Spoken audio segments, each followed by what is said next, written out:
Grand finals right now. We've got Bryant up 1-0 currently over JWU. And Hawk, I know you're excited to get into this one right now. So, I mean, listen, we are jumping right into this one early.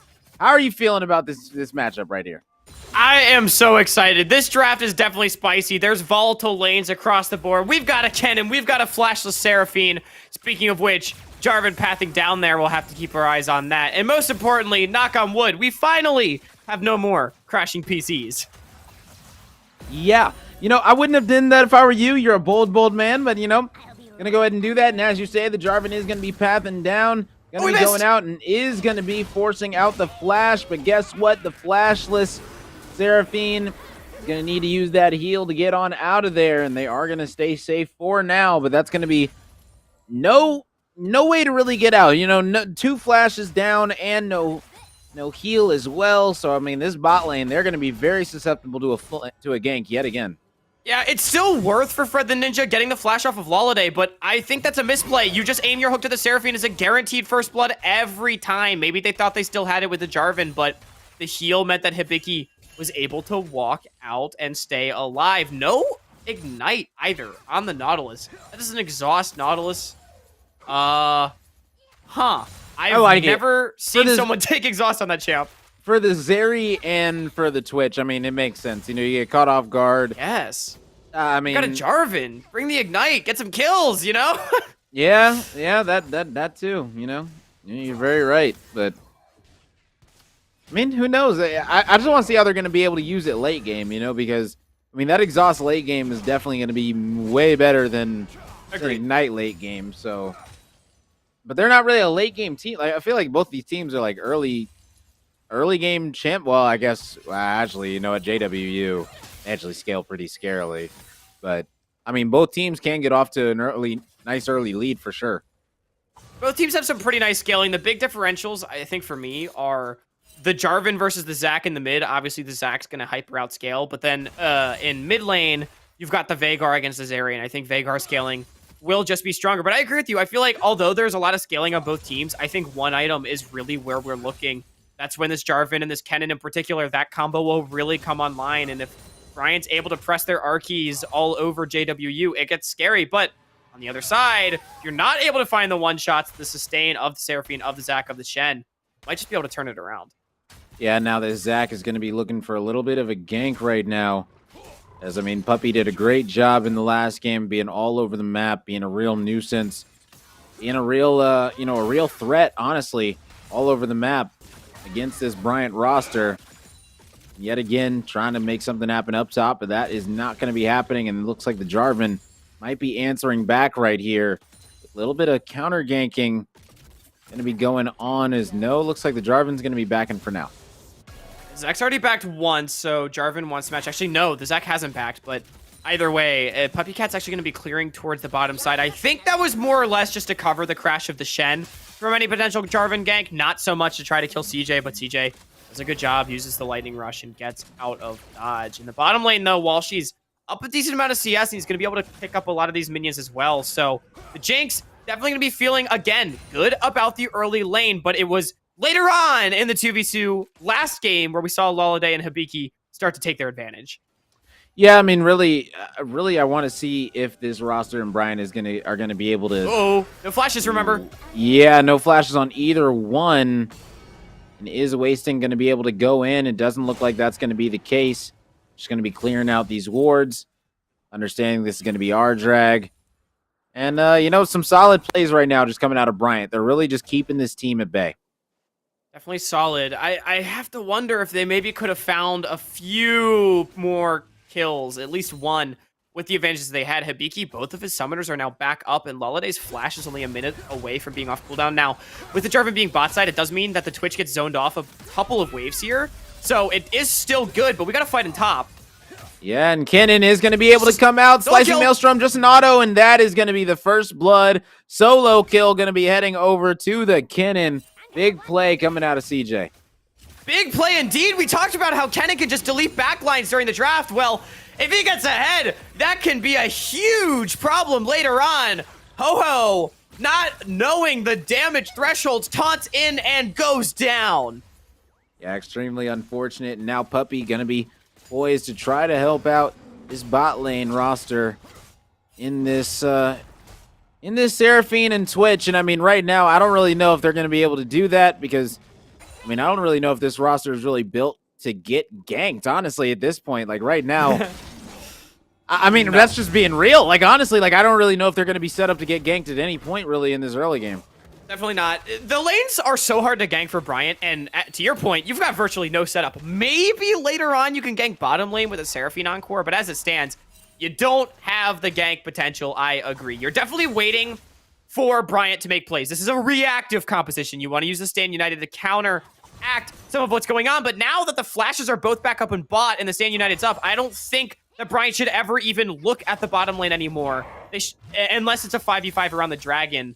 But CJ, no teleport means that he can't join those early on. So it does get kind of awkward. You weren't really able to punish the bottom side early for Bryant when I think you had a window to. But now you can't really utilize the early threat of this Jarvan Nautilus because of the threat of the Stand United. Yeah, and I mean, the thing is that, I mean, with the dragons being so prevalent in the last game, I want to see who's going to be trying to get this first mountain drag in this game right here because, I mean, it can definitely become a win condition late, but the fact that, I mean, neither team have really, you know, tried to make a move for it yet, kind of surprising. And as I say that, it looks like the Zac going to be poisoned to take this dragon right here, right now for this roster in JWU.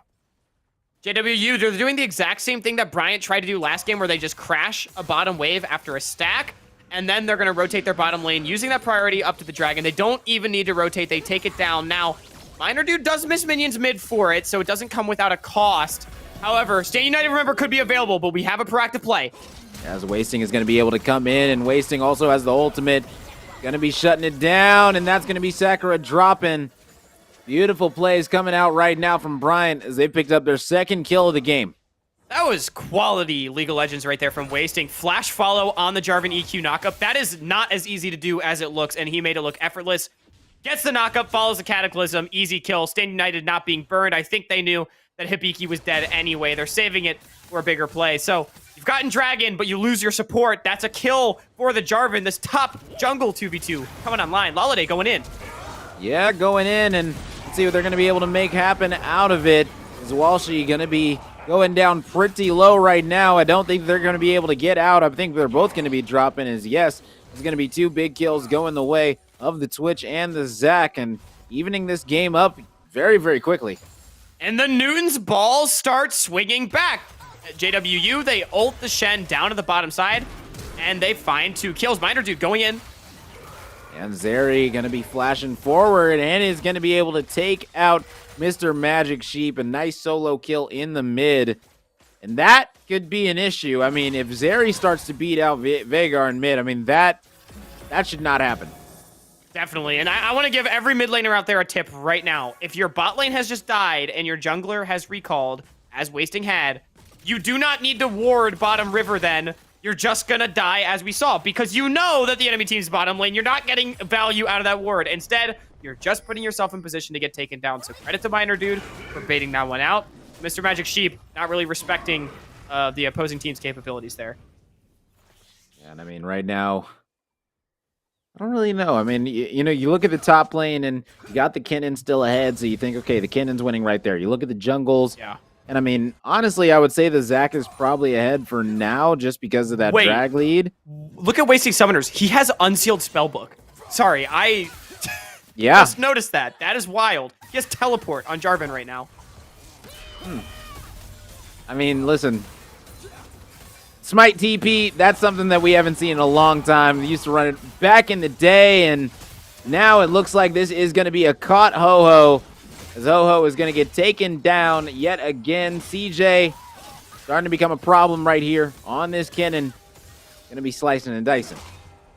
Doesn't even need teleport to get to the top side. Wasting just walks up. That was beautifully played by the top jungle 2v2. They're able to get another kill, and it's worth noting, too, that when the Shen ulted bot, as CJ going to get picked up here by Puppycat, when the Shen ulted bot, CJ got 2 plates and a couple waves on the top side. So he was extending his lead while the kills were going down bottom lane, which is why Bryant is still up 2,000 gold, even after the kill score and the shutdown that we just saw there go over and go even. Yeah, I mean, realistically, right now, this Brian roster, they're still playing the map extremely well, even though they find themselves down in kills, down in dragons. They're still very much in this game, I must say. You know, they're playing Oh this yeah. top side and this mid very, very well. And if they keep on scaling, I mean, things definitely could end up going in their favor. But oh my goodness, that's going to be a very, very dead Mr. Magic Sheep. As this combination in the Zeri Zac is starting to be lethal, as Zeri's got that Triforce. It's the same story as last game. Bryant, they play a really nice early game, but as the mid game starts to approach, they fall apart just a little bit. Mr. Magic Sheep getting caught for the second time this game. A beautiful gank on mid once again from the Zac of Puppy Cat will net them a Rift Herald. So JWU, they're finding their mid game opportunities where they can find them. Now, they're not 5,000 gold ahead at 15 minutes. Probably. There's still 3 minutes left, but probably not going to be 5,000 gold ahead at 15 minutes this time around. So it is a little different, and they're just straight up going in bottom lane. That is Stan United. Yeah, going in with a shin on their back, and they are going to be able to take out Ninja. That's going to be a nice kill coming out. The exhaust looks like it wasn't there in time, and that's going to be Shin TPing away, but oh my goodness, maybe at the worst time ever. It hurt so much! Oh man, his Lolliday is going to get taken out very, very swiftly. That's extremely unfortunate. Yeah, they burned so many cooldowns to get a pick on a support. Great, you get a kill for your Twitch, but what happens next? You teleport your Shen back to top. Now you're at teleport disadvantage, 30 seconds ahead of drag.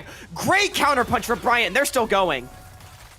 Yeah, and right now, I mean, trying to lock Unleashed this one in 4 down. seconds. Look for the cannon. Ooh, where's that cannon gonna be coming in? So close. Oh man, even trade's gonna be coming out.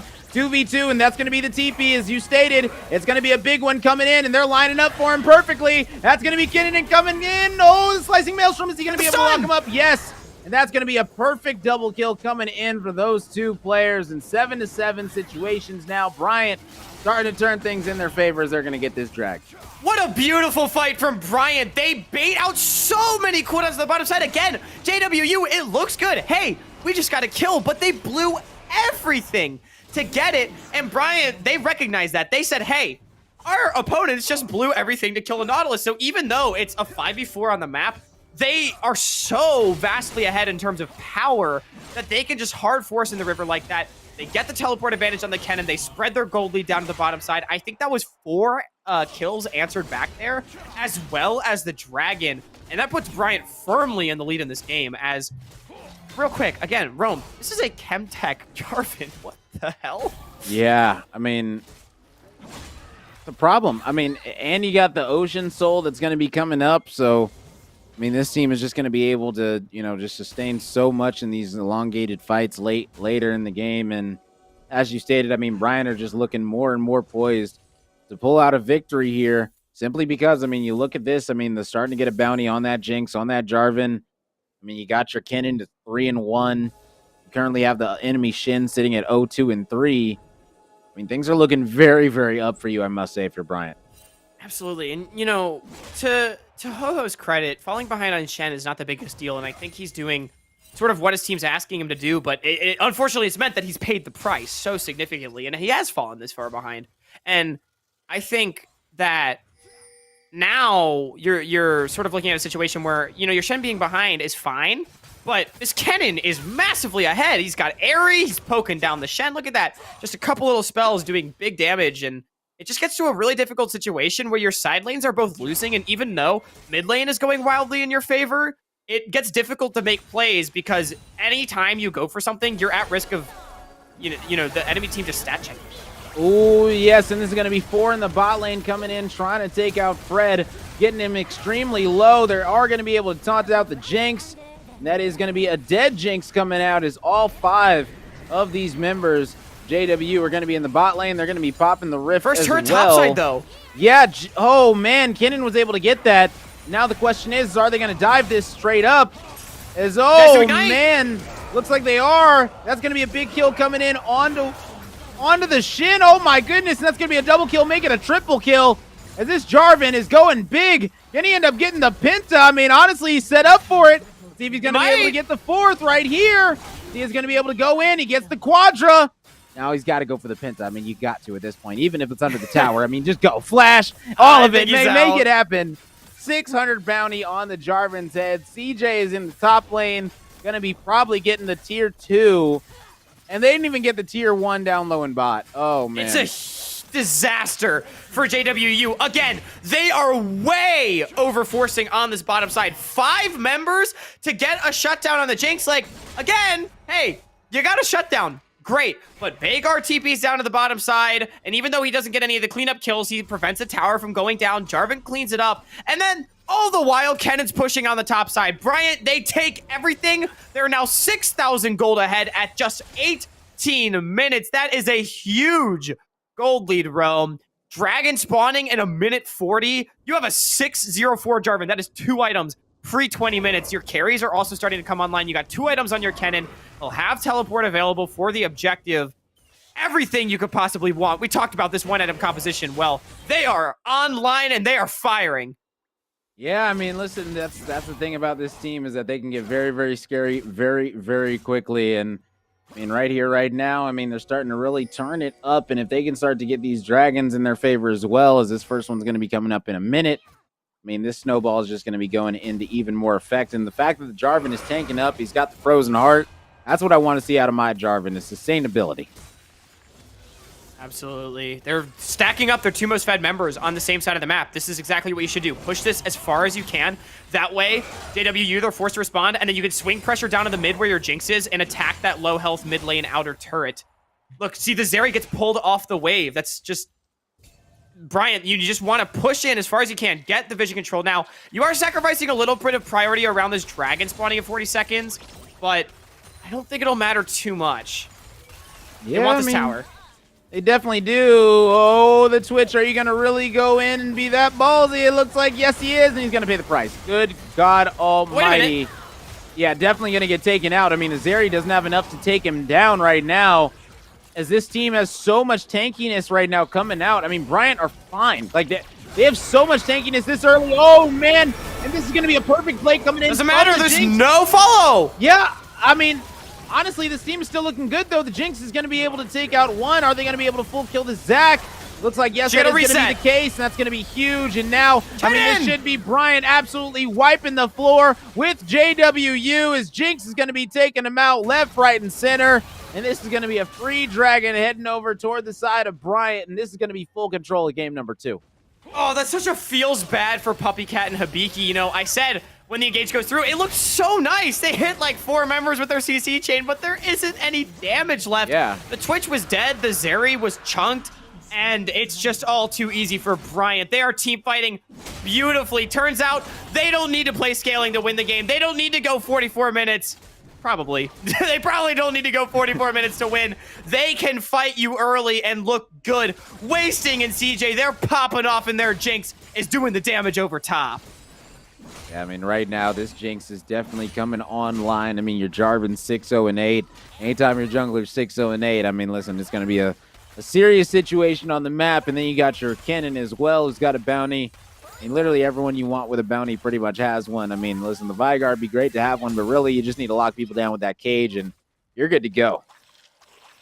For sure. It's just, you know, theoretically, JWU, they've got slightly better scaling in terms of damage and survivability when you look at the champions, but as far as ease of execution goes, I mean, Bryant is basically like you press all your buttons and you win team fights. It's so easy to do, so I feel like that sort of, in a way, makes their scaling nicer, especially in this lower level in Emergence Yellow. You know, this isn't LCK where execution is always going to be perfect. There's going to be mistakes from any player, even at the highest levels. So doesn't mean that these easier to execute comps. It's just sort of means that even though if your scaling's a little bit worse, you can still win team fights later on because you know what to do with your champions.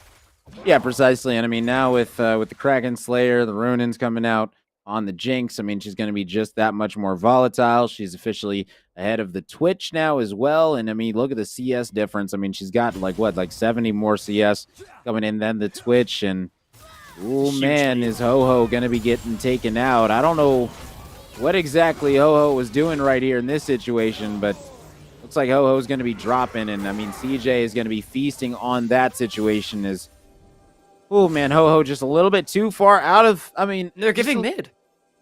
Oh, Oh my goodness. Yes, the Jinx is going to be taking mid. What are they doing? They've got to figure out a way to commit They're to all gonna something. die. They're and now they're going to gone. fight in their own jungle. Oh, this is a throw. This is a throw, and this is going to be all Bryant. Bryant are going to be taking this game number 2. They might be ending it here. They legitimately could end the game right here. They could, yeah. I mean, that's 4 dead. 3 of them for nearly 30 seconds. The minion died. That's big. I don't think they have enough time to end, but they're at least going to get an inhib or 2. Jarvan and... Okay, they've got so much tankiness. They just need one minion wave, and the minion wave is here. That's what I'm saying. 20 seconds. I think they can do it. All right, they won't be able to end. They won't be able to end. But they can probably get top. They can get top inhib. That's for sure. They could definitely get a top inhib. If they can get a top inhib out of this, back up, go get Baron after the reset. I mean, they're going to be looking amazing. They are going to be able to crack the base and should be able to get this inhib and get out. Get the inhib, get out, and go to Baron. That's all you need to do. Don't be. No. Get out. Don't do it. Don't you. Thank you. He said, you can see a throw about to happen, and you're like, no, do not make this a silver play. Don't do it. Do not stay. You're already ahead. Get out while you can.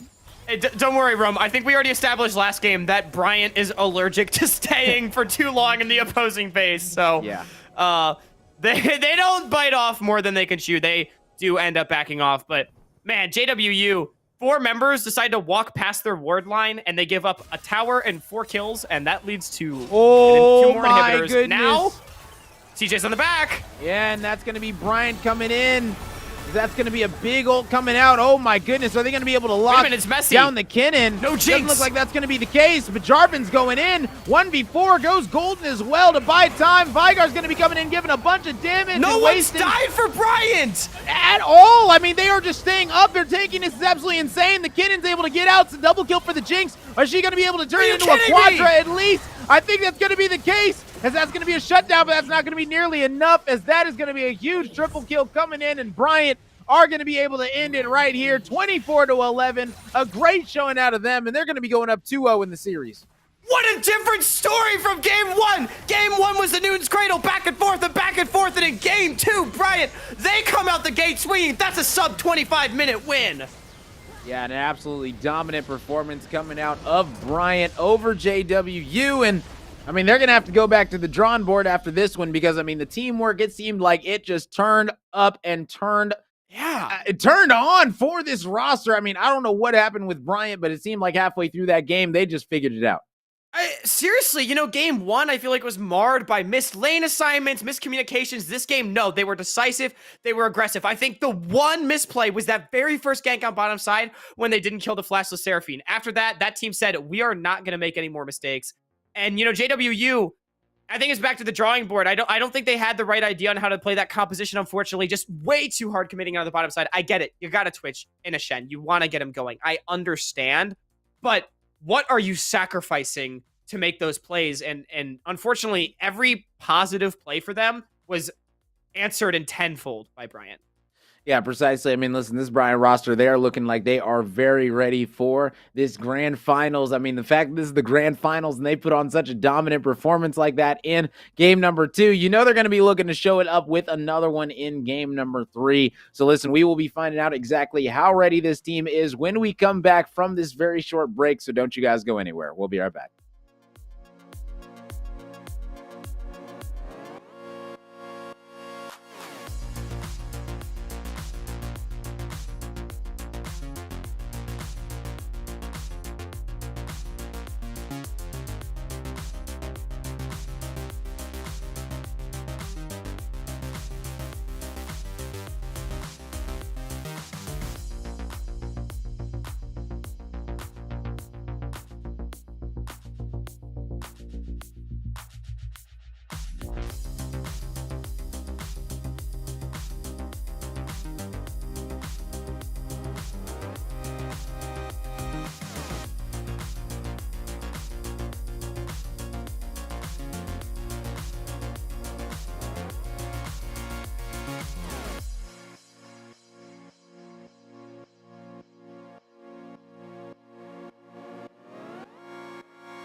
Hello, everyone, and welcome to the NECC Grand Finals, where we currently have Bryant up 2-0 in this best-of-5 series, looking to put it away and make this the last game of the season. I mean, will it happen? I mean, let's just find out. I'm RomeDMV, joined alongside the wonderful, the amazing Hawk, and we're going to break this one down as they're going to draft this one out.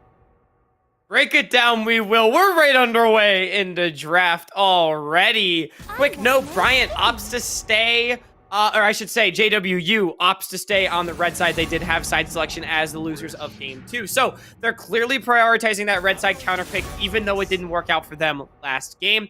Keeping Bryant now on the blue side. Backs up against the wall for them. They are in dire need of a win. Otherwise, as you said, Rome, the season will be over and Bryant will be your emergency yellow champions.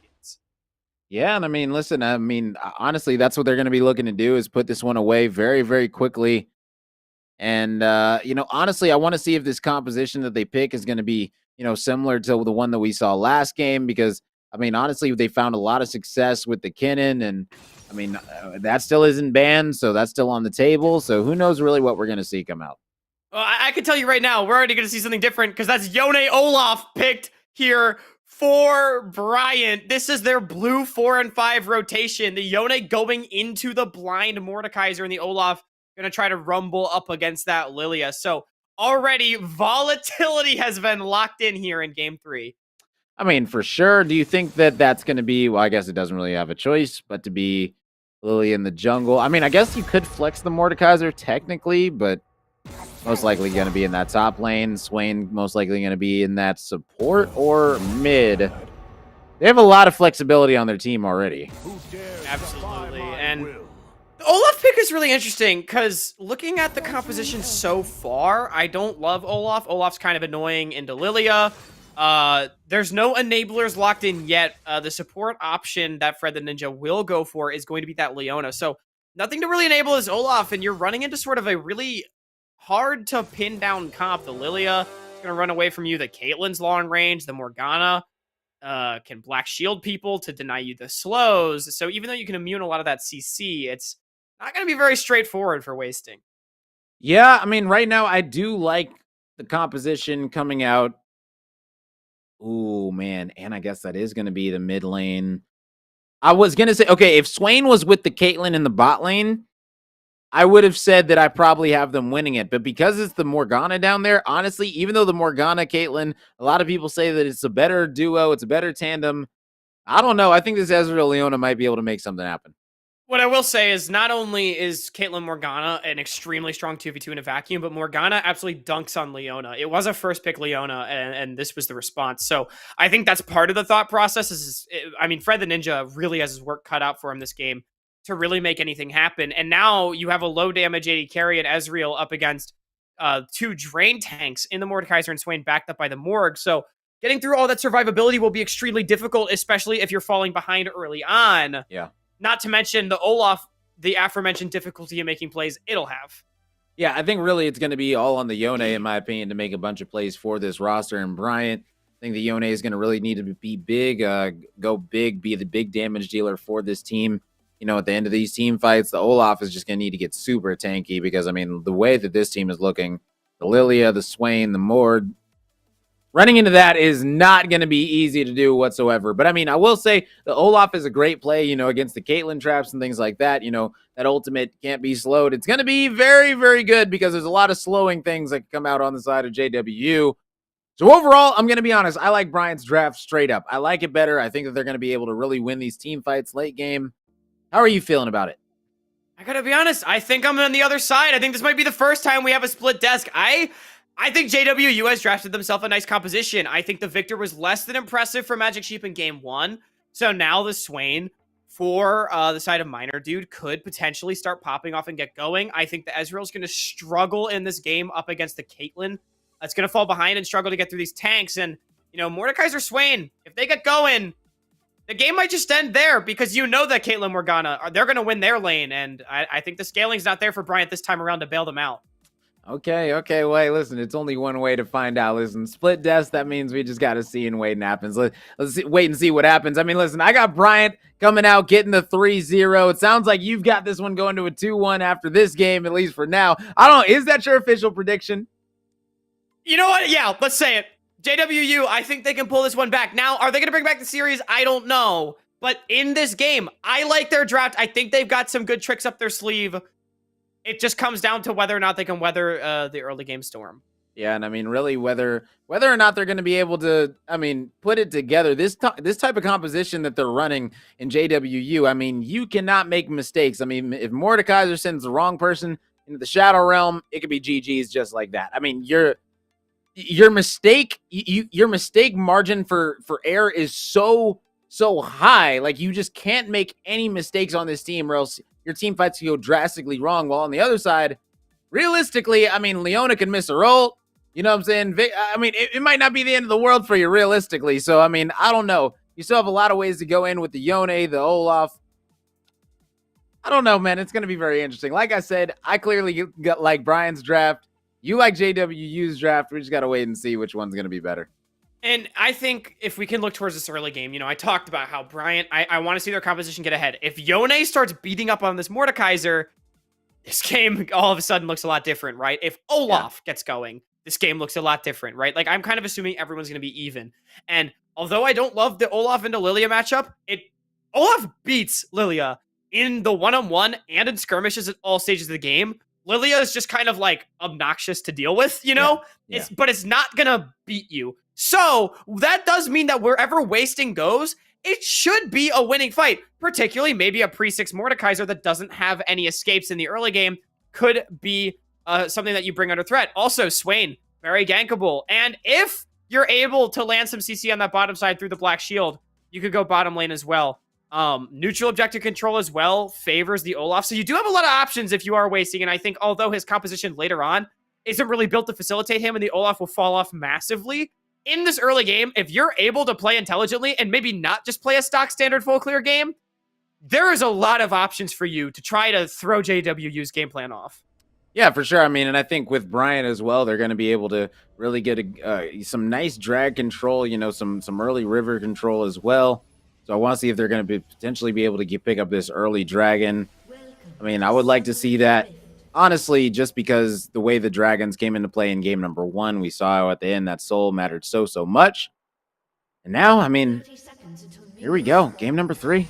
Anyone's game. It is worth noting that both these teams have, to your point, had very high priority on Dragon so far this series and low priority on the Herald. We've seen teams sort of take Herald when they can, but we've not seen any drawn up set pieces around the Herald. No bot lane swapping top, things like that. And I will say, Caitlyn comps a lot of times like to be able to get a Herald, then you can break the bottom lane turret. And then as soon as you break one turret with a Caitlyn comp, you usually can break the next 3 pretty easily. So we'll have to see how that Herald play ends up shaking out, because although I do agree with you, stacking dragons is a surefire way to get an advantage in this game potentially.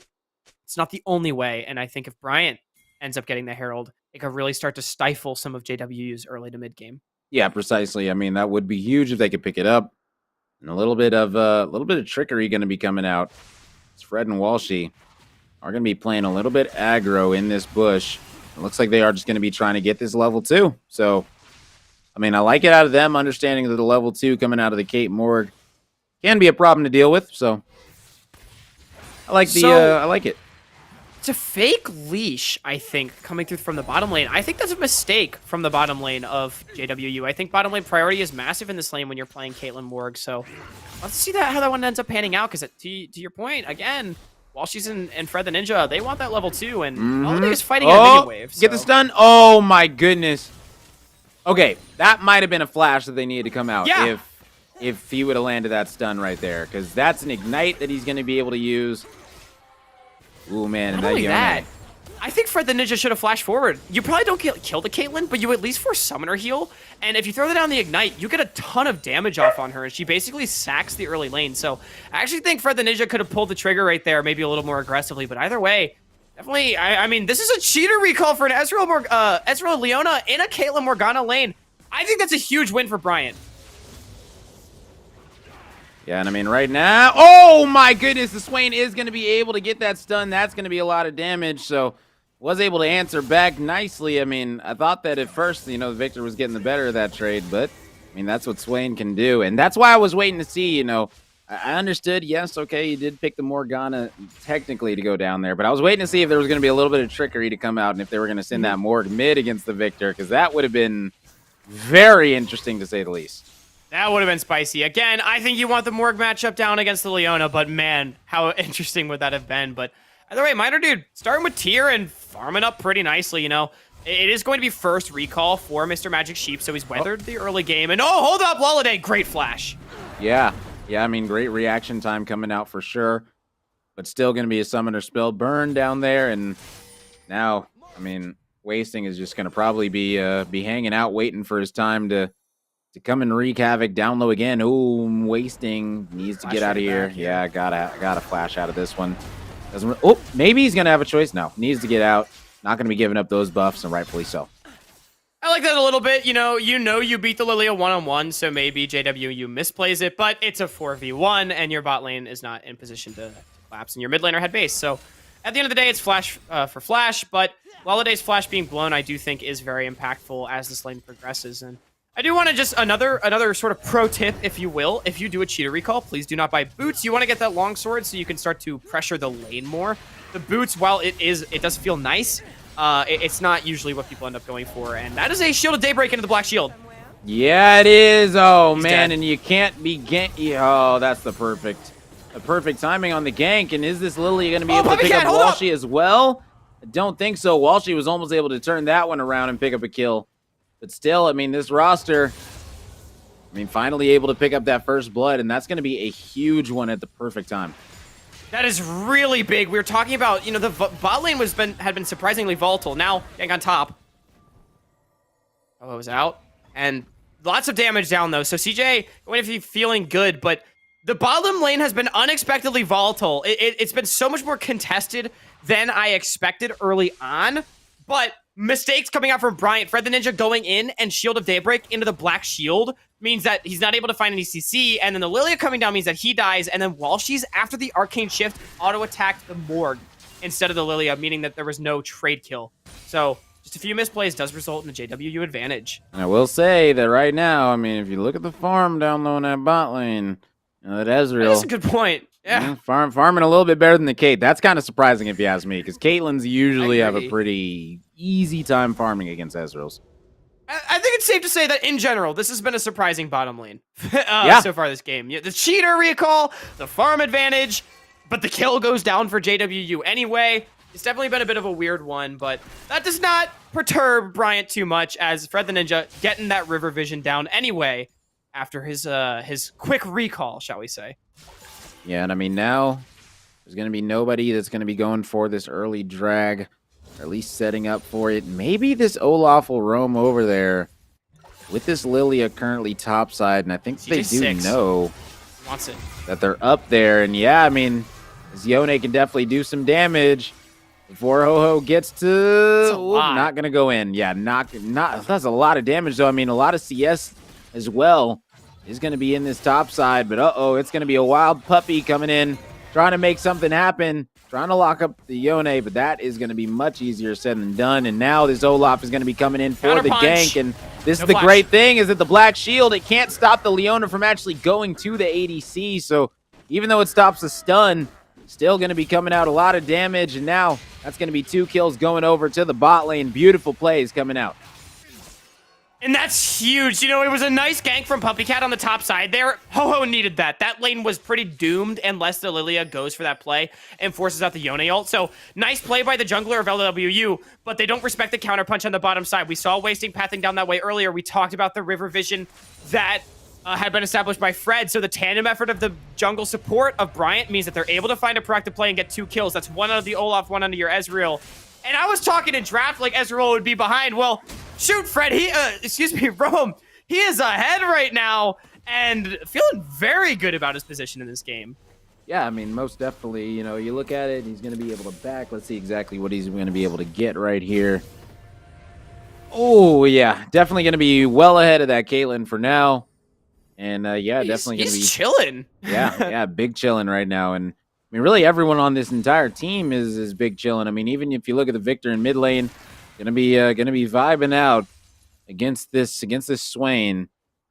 And I mean, right now everyone pretty much has a lead on this side of Bryant.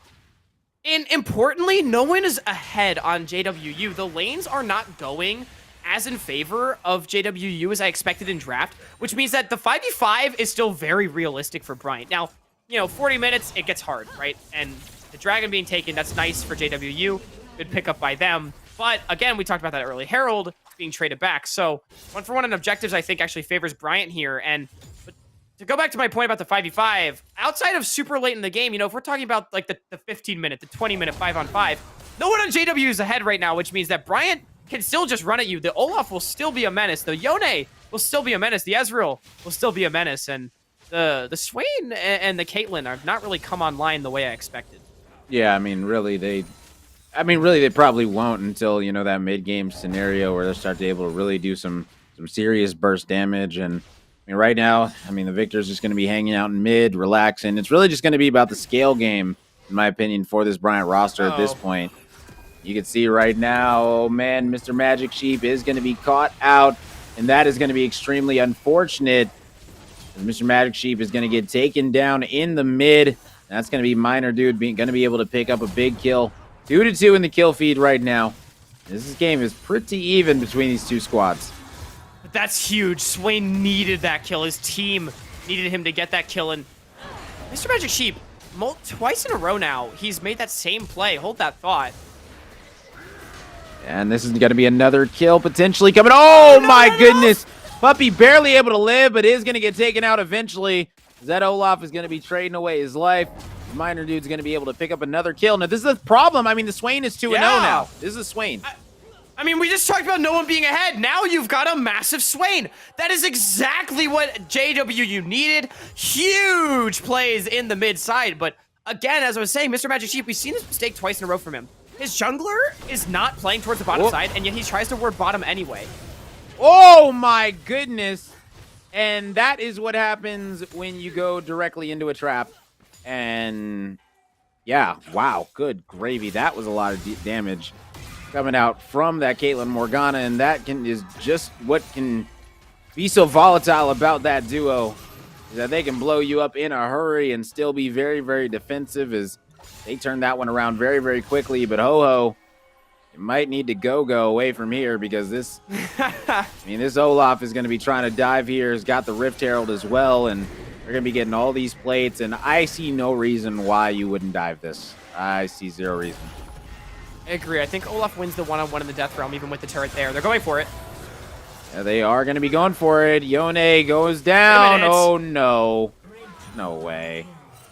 Wow. I got to be honest. I mean, Ho-Ho didn't even ult. Like, did he ult? He did. He ulted the Yone, but the okay. I was about to say. CJ needed to let Wasting take aggro. He was the high HP one. That way, CJ doesn't die immediately in the Death Realm. I was about to say, he was only in the Death Realm for like 2 seconds. Like, that was so quick. Like, yeah. But the stolen stats were huge. It meant that Ho-Oh was so tanky, and so the Olaf couldn't finish it off after. Yeah. Bryant all of a sudden botching a bunch of plays. Mr. Magic Sheep, stop warding bottom river! Oh, man. And now Miner is going to be able to pick up another kill. 3-0-1 on this Swain. You said you haven't seen the Swain come alive. Guess what? The Swain is very much alive and well, very healthy in the mid lane, as this Victor starting to get terrorized. Oh, man, Magic Sheep just again and again warding the bottom river.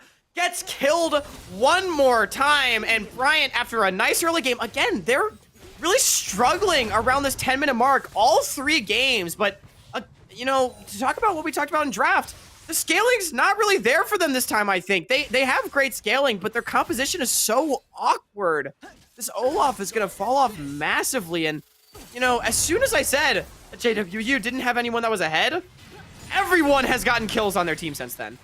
Yeah, literally everyone. And I mean, now, oh man, if they can trap this Morg, oh my goodness, what a great play coming out. And that's the turn. That's a great turn coming out. And that's going to be a double kill. Oh my goodness. Talk about the synergy coming out from Fred and Walshy. That was beautiful. Yeah, that was exactly what they needed to. JWU, they think they got a kill on Leona, but Ezreal, when he's untouched, he's got an Essence Reaver. He is doing damage. Walshy ends up picking up the double after Fred flashes out, and the re-engage, to give Fred some credit there, was really nice. The confidence to go back in. So JWU, they give up something on the bottom side. Bryant, they finally punch back, but make no mistake, JWU still ahead in this game. Yeah, most definitely are they going to be able to pick up Miner. Doesn't look like that's going to be the case. No lilting lullaby. Yeah, not going to be going in either. Miner's still going to hang on to this 300 bounty. You got the Ezreal with a 400 bounty, though, the biggest on the map. So with this dragon looking like it's about to head over toward the side of Bryant. And I take that back. They're actually not going to go for the dragon right now, surprisingly.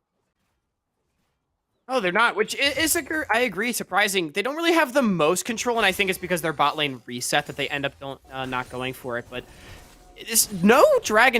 one dragon has only been taken at nearly 14 minutes now. Definitely not the same pace of neutral objectives that we saw in the first 2 games. Now with their priority, it seems that JWU, they want to set up around it, but the team fight is not necessarily in their favor. Remember, one of their most fed members, the Mordekaiser, is not here. And this Olaf is still stronger than Lilia at this point in the game. He's got the Core Drinker completed. Lilia's still working on that Rift Maker. Yeah, I mean, I'm looking right now. The fact that this Mordekaiser is getting pretty tanky as well. I mean, he definitely is probably not having the best day up top. Whoa, that's aggressive. That is very aggressive. Is it going to pay off? It looks like no. That is not going to be the case whatsoever. The Leona is going to be eaten. And Ho-Ho TP'd for nothing. Yeah. Are they going to try to re-engage? They are. They have no choice at this point. Got Ezreal. Yeah, he did get Ezreal. Oh, man, is he going to be able to lock him down? That's yes, big. And that's going to be a huge shutdown. If they can turn this into a drag, I mean, that's worth it. Okay, so it's not a TP for nothing, but they're not going to get it. Yeah, Wasting. I was about to say, the Lily is already gone. That's going to be Olaf going in, getting the free kill. And they might as well fight this. You already got the drag. You turned it around. You might as well do it. And that's going to be a very dead Caitlyn coming in. Oh, my goodness. Are they going to be able to pick up the Mord? No, it looks like Mord's going to be able to get out with his life. Double kill for Swain. Yet again, I mean, JW coming out on top of that one, but they did lose the dragon, so I don't... Oh, man, this game is so even. Oh, it is so even. I admire the confidence on Bryant to re-engage that fight. CJ picking the 1v1. Not going to kill him. He's going to be forced to walk away. And I admire the confidence of the re-engage, but maybe misguided confidence. They go into their graves. They get the dragon, and they get top tier 1 uncontested on the top side. I think overall, this play was a 3 for 4 in favor of JWU, but critically, they got a 600 gold shutdown off the Ezreal. Meanwhile, the objectives were what was taken by Bryant. Like you said, I think it's pretty damn even as the dust settles. Gold minorly favoring JWU, but pressure minorly favoring Bryant. But what we really got to keep our eyes on is the solo laners. 4-0-2 for Ho-Ho. He now has a Rift Maker. And 5-0-2 for Minor Dude. That is a triple Rift Maker composition. Woo. They are all online. Yeah, that is an interesting one. Now, I want to see if they're going to be able to counter this on the other side. I mean, the Olaf and the Leona 2 levels up might be able to get pretty tanky. Yeah, that Swain is just absolutely massive. Fred? Zolt does come out from Fred, but that is not going to be a very good one. This Fred's going to be dropping at the hands of Laladay. And, oh, man, now this mid lane, that one's going to be dropping as well to this Rift Herald. I don't know, man. This squad in JW, I mean, they're starting to... Ooh, man, you got to be careful there. But you're starting to really see this team turn the tides. But the question is, we've seen this team here before. Like, they had a way bigger lead last game. So the fact that they have a slight lead this game, I mean, I'm not going to chalk it up to too much right now. Yeah, I still think compositionally they're in a better position than game number 1. But I do agree. We've seen that they can throw leads before. And we've seen that Bryant, they can fight back. Now, Fred, if he keeps engaging 2v2, could make the game difficult. Oh, the prediction's not there, puppy. I like that attempt. Now wasting. Just gonna make his presence felt and walk on out. Yeah, let him know. Listen, you want to mess with my ADC, you got to deal with me too. You know, simple as that. Saying, end my axe. Ooh, yeah. Giving it to the Fellowship. Lord of the Rings reference. Lord of the Rings, man. One of the great series of our time, you know? Oh boy! Now he's giving his axe to a red buff. Either way, both teams just gonna farm it out. It is JWU. You know, Bryant, they strike back in the dragon and topside play where the kills were given over, so it sort of goes even. But JWU, they bring the Herald to the mid lane, they get the kill in the bottom lane, and they maintain their lead. So they are in the driver's seat. And the Olaf will start to fall off. As this game progresses, he's sort of reaching the peak of his power right around now. So I think this dragon fight in a minute 30 will really be telling of where the game goes. If Bryant can win another big fight and maybe take a handle on this game, I can see them pulling it out. But if JWU wins handily, I think they'll just close it out. I mean, yeah, I could definitely see that happening for sure. I mean, I want to see this Victor actually get an item first because, you know, has the Oblivion Orb to stop that healing, but I mean, you're going to need to build something, so I guess he's just saving up. It's been a while since he's back, so he's just going to be saving up. Saving up for good for now. I mean, that's going to be a lot of money that he needs. Was it like 1750 that he's going to need in order to get an item off of that? Yeah, he's got the No Magic Mantle as well. Like, that's so many, like, garage sale type items. I do think it is 1750 for the... No, it's 1900, I think, for the... Is it 19 for Ludens or... Yeah. For Ludens, yeah. It's 1900, so that is a lot of gold. Now, I'm sure he has some of it, but definitely Mr. Magic Sheep not really building towards his Mythic, going for some defense, some anti-heal. I think that's smart. Either way. I also think... I actually don't want to see a Ludens this game. I feel like this is definitely a Leandri's angle if you are the victor. Really? You think they're tanky enough to go Leandri's? There's going to be a lot of HP built between the Swain, the Lilia, and the Mordekaiser, so yeah. You are the only AP threat, though, so you can get away with going Pen, because no one should be building MR. Yeah, that is true. That is true. Whoa, that's going to be a big chunk. coming out onto that Morgana, and now that Morg is kind of low, I mean, if you can find a way to pick off the Morg early in the fight, that could be absolutely huge because we know how big the Morgs can be. And I mean, now they're poisoning themselves for this drag. That Morg Q is going to miss as well. It's a lot of damage. Yeah, Olaf is going to get pretty low. Empty. Came up very empty as that's going to be a big ultimate going to be coming out. They are going to be able to lock down 2. My goodness, 2 dropping. And finally, the Ezreal is going to go down as well, but it's looking like the side of JWU are just going to be a little bit too much to handle. They're going to be able to knock down 4, leaving only Mr. Magic up. And my goodness, I mean, the way that they just turned that one around, they're going to be getting this dragon feeling oh so good. JWU poising themselves to win their first game of the series. Ho-Ho, he finds the Ezreal and he crushes the fight. It doesn't matter that Puppy Cat came up empty on the flash ult. Mr. Magic Sheep gonna drop in the mid as well. Oh, maybe not.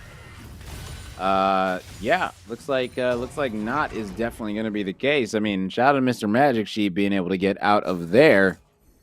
But I mean, either way, this Bryant roster, I think that they just got a wake up call, if you ask me. I agree, and I think it's just the same story of draft. Their team doesn't have enough damage to deal with this Mordekaiser and Swain. They're way too fed for them to ever really die. I mean, your Ezreal, yeah, he's got 2 items, but he's got the QSS finally, but I think it's too little too late. You're only 2,000 gold behind, but I just feel like your composition, it's going to start falling off. This Olaf has reached the peak of his usefulness. That's a bold statement. Reached the peak of his usefulness. Oh. Was that what I think it is? It was. That was a Caitlyn too. That is big, yeah. That is literally the most important flash on your team. And now you have only 1 flash on your team in Sakura for the next, 2 minutes? Like, wow, that's actually really big. So, oh man, I want to see who's getting. Are Bryant gonna? Obviously, they don't know, but are they gonna be able to really make a playoff of this? Because that could be big. Right now, CJ gonna be in a 1v2 up top, and 1v2 against a Mord and a Lilia are not gonna be an easy day at the office. As Ho-Ho is gonna be 6-0-4 now, picking up another kill, adding more insult to injury. Ho-Ho is level 14. That is absurd. And you know, the great part is they can leave their Morgana to clear mid because she has Leandries. It's one of the benefits of Morgana support, and means that there's no response for Bryant. And I think, to answer your question, no, I don't think Bryant will be able to find anything off of that because they're just too far behind. I don't think that JWU will give them a bad team fight right now. They can just start the Baron. Wow. Bryant, no. This is risky. I mean, even if they do know, what really can they do about it at this point? I mean, you see the Leona there. See the Olaf there as well. It looks like they are going to be deciding to challenge this one to go in. And the Olaf's going in. Oh my gosh, no. He didn't get it though. And that's going to be massive. It's going to be huge even as they are able to get the... They got the Morgana.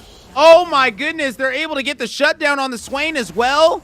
Oh no. What is this Leona going to be able to do? Is she going to be able to chase down? Are they going to get mid? Yeah, they're definitely going to get mid. I mean, they've got 3 down. 30 seconds. Oh man, that... Did it just happen again? Yeah, that's huge! JWU, I admire their confidence to go for that play, but you can't just stick the Baron against an Ezreal. The AoE damage was massive. And man, wasting so close on getting maybe a game-ending steal. So JWU, they still have the Baron on 2, and they get the Baron gold, but the shutdown gold as well as the tower definitely means that's an advantageous play for Bryant. And not only that, it takes the Baron actually off the map. So JWU now is not going to be able to use Baron, like a cleaner Baron play to snowball, because they've already eaten into their Baron time. They only have it on 2 members, so Bryant definitely coming out ahead in this play. I mean, most definitely. I mean, Bryant are going to be feeling absolutely immaculate after that. And I mean, this might be a similar situation to game number 2, in all honesty. I mean, Bryant were down, but mistakes like that could be massive. They got the shutdown on the Swain too, so I mean, they're definitely going to be feeling very, very good. Not exactly sure who got the shutdown on the Swain, but... It was Walshies on the Ezreal. And Olaf got the Mordekaiser too. It's basically like the 2 best case scenarios. Maybe you would have preferred one on Victor, but mean, I don't think you're going to complain too much. Yeah, that's definitely going to be a very good scenario for this roster. And 45 seconds left. You can see they're already poising for this Baron right here. And I mean, rightfully so. If they get this one, start to rack up these Infernals. It's going to be that Fabled Infernal Soul is able to get... Yeah. Ooh, that Swirl Seed was really close to being huge there. But, well, she's able to dodge that one out. Just takes big damage from the Caitlyn. Well, they got him anyway. Ooh, yes, they did. And this might be a huge situation for this JW roster. If I'm the side of Brian, I'm trying to get out of here expeditiously. As well, she's going to need to flash out of this one. Fred's able to get out. In the side lanes. Yeah. Oh, Yone and Victor. They're both pushing in the side. Now this is the question. What do? Do you back off, go for the drag? Oh, my God. Are they going to give up their base for the drag? They can't. That's TP. That's huge. That's huge. Yeah. Now Mordekaiser can't join the fight. Yeah, and now the TP for the Victor and the Yone are both still up, so they can just TP to Dragon. Yeah, they can TP straight to Dragon. All they need is a ward. They're going to die. Oh, my goodness. If Olaf gets the steal, the game is going to turn all on its head. Right now, Olaf's going to be going in, and he's going to be able to get it. That's going to be huge for the side of Bryant. Now it's going to be all guns blazing from here, as they're going to be able to take out Sakura. Puppy's going to be running for his dearest life. As my goodness, Miner, dude, you need to stay alive right here, right now. And here comes the re-engage. That's going to be the Leone ultimate coming out, and that's going to be Walshy getting a huge kill, and Walshy is online, ladies and gentlemen. Holiday is able to pick up one, but how much more is that going to be able to turn into? It doesn't look like much is right here, right now. Oh, my God, Holiday with a snipe from downtown. Going to be able to pick off a huge Yone. That right there was a massive kill. Oh, my goodness. But either way, oh, my God, is this Ezreal? Yup. That's what an Ezreal looks like with Essence Reaver. That is absolutely a tear. He's got to get over. Yep, get over the wall. You're good to go. Ezreal, you got to get out. Still, I think. Got to get out. Is he going to get out? No, he's not. Okay, these shutdowns are coming in left, right, and center. This is absolutely incredible to watch. Slow. The 4-kill game. One at a time. Why not? This is League of Legends. Oh, my word. What an insane sequence of events. So, JWU, they want to use their remaining Baron to power play down mid, but Bryant, they call the bluff, and where it really turned was Ho-Ho TPing top in an attempt to save the top tier 2. He does successfully do so, but it means that Bryant can pincer in around Dragon. One thing leads to another. It's a lot of kills being shared back and forth, but Bryant, they got the Dragon, as well as, I think, favorable kills. It might have been even. Either way, the game goes back to even.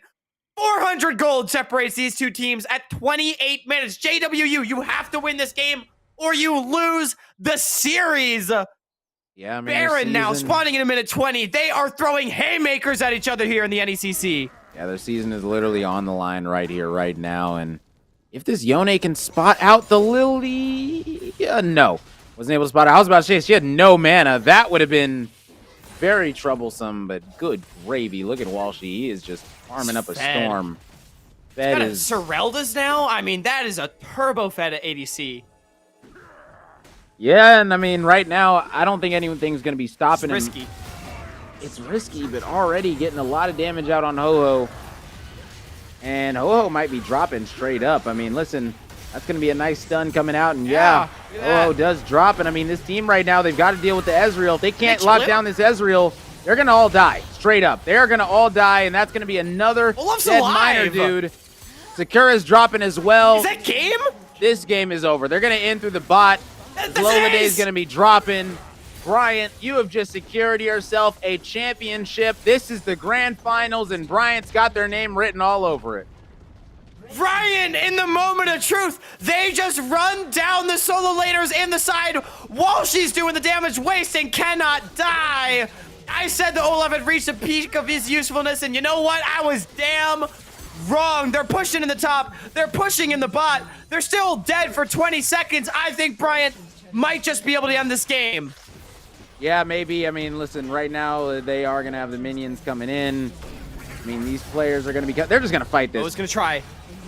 Are they just going to fight this? No, they're not. No way they're going to wait. They're too low. Look at the damage. I think they could try, but no, they're going to play it respectfully. Yeah. I mean... Mr. Magic Sheep. I don't know. I don't know, man. I don't know. Sometimes you just got to put your foot down. This is the championship. In situations like that, I'm sorry. I'm doing everything I can to end the game. You're going to have to stop me from hitting your base. Yeah, agreed. I mean, I think it's fair to say Bryant is more conservative than both of us when it comes to ending games, 100%. Rome. But you know what? Their en route to probably a pretty quick 3-0 in the grand finals, so I don't think we can fault them too much. Oh, I mean, whatsoever. They're playing absolutely incredible right now. Bryant, the fact that they've been able to come back in this game, and now they have a 5,000 gold lead, like, that is just massive. They have really accumulated such a huge advantage really out of nowhere. So big props to this Bryant roster who understand that right now all they got to do is poise themselves for that Baron, situate themselves in mid, and potentially get a nice team fight. While she's going to be eating a big chunk of damage right here, still going to be able to give out a bunch of damage. Oh, they can go in off that. That ward is going to be extremely low. A couple players are extremely low right now, but as the side waves are going to be pushing in, they are able to get down to Ezreal. This could be a big turn coming out for JWU. And right here, right now, I mean, if things start to land, JWU could be looking pretty good as Victor is going to be walking down. And yeah, I mean, JWU, this is all them. I mean, Victor's late to the party. Should have kept splitting in the side. You're way too late at this point. And now, I mean, I don't know what the Victor is going to do at this point. All you can do is really stop the Baron, as they're going to need to back. He has teleport. He might be able to TP and end the game, but Ho-Ho's backing. Yeah, you're not going to be able to end the game. They're going to get the dragon, not going to be able to get the Baron. He should have just split. He literally should have just split. He was so late. Why would he walk? He just walked all the way from the inhib all the way to the river. Oh, no, he's going to die. I don't think he's going to die. Oh, he might die. I think he is. Yeah. It's 2v1. Yeah, just walk toward the base. You have to buy time. You have to buy time for your team to respawn. They might be able to get something out of it while he tries to kite. Yep, the dragon. They can actually get the dragon. Look at the Ezreal. If the Ezreal goes straight there, the Caitlyn's nowhere near it. I mean, listen, they're not near that dragon. How close is the Lily to that dragon? I gotta know. They got it. They got it. But they might be able to get something big. They're pushing up the wave. He's just buying so much time. I mean, what an insanely messy turn of events. It was first Walshy's getting picked off by the Mord. I didn't actually see how, but he got put into melee range of the Mordekaiser and couldn't get out. So Walshy's dropped and meant that the damage was gone, but Mr. Magic Sheep bought so much time that LWU doesn't actually get jack for it. I mean, they get a dragon, but at this point, I don't think it's going to go late enough for Soul to be a problem. That's still another 5 minutes away. Yeah. They don't get the Baron, and Bryant gets control over mid anyway. Yeah, I mean, right now, Bryant, they are putting on a great show. Oh, man, Puppy barely going to get out of there using the Blast Cone, but oh, man, I mean, as you stated, this squad right here, they are looking scary, to say the least. The fact that they've been able to turn the tide so easily twice now in this series. Big question is are they going to be able to win it right here? Oh, Whoa. This might be the engage that they were looking for. It's wasting. So 4v5. Going to be wasting no time whatsoever. And yeah, it is a 4v4 for now. I mean, Lilia and the Victor are both out. Zacher is going to be dropped. Why did you flash there? But either way, going to be going back. Going to be regenning up, going back to the fountain. And now this is going to be Bryant just pushing into the mid. And you can see that Victor creeping down that mid lane. And still has that TP as well. Could definitely TP to one of these supers in this bot lane once it starts to hit that base. And yeah, I mean, hey, if you're going to use it wisely. That's a very wise one coming out. Nothing's going to be able to stop this tower from going down. And now to go. They're going to get trip inhibbed. Yeah, I mean, why not? They have to go right here, right now, or else your season is over. Bryant's going to be going in, and it's now or never. As guess what? That's going to be Leona going to be getting out. And oh my goodness, Lola Day is going to be able to take out Magic, but that's going to be a return fire. And oh my goodness, the trades are going to be coming out. Look at Walshy. Leona's dropping as well. Wasting takes out another. Lillian picks up two. Walshy's got to get out with his life. It's a 1v3 scenario. I thought for a second that Brian were good to go, but the fact that there was so much sustain coming in, and also nobody really locked down the Swain. The Swain really just went to town right there.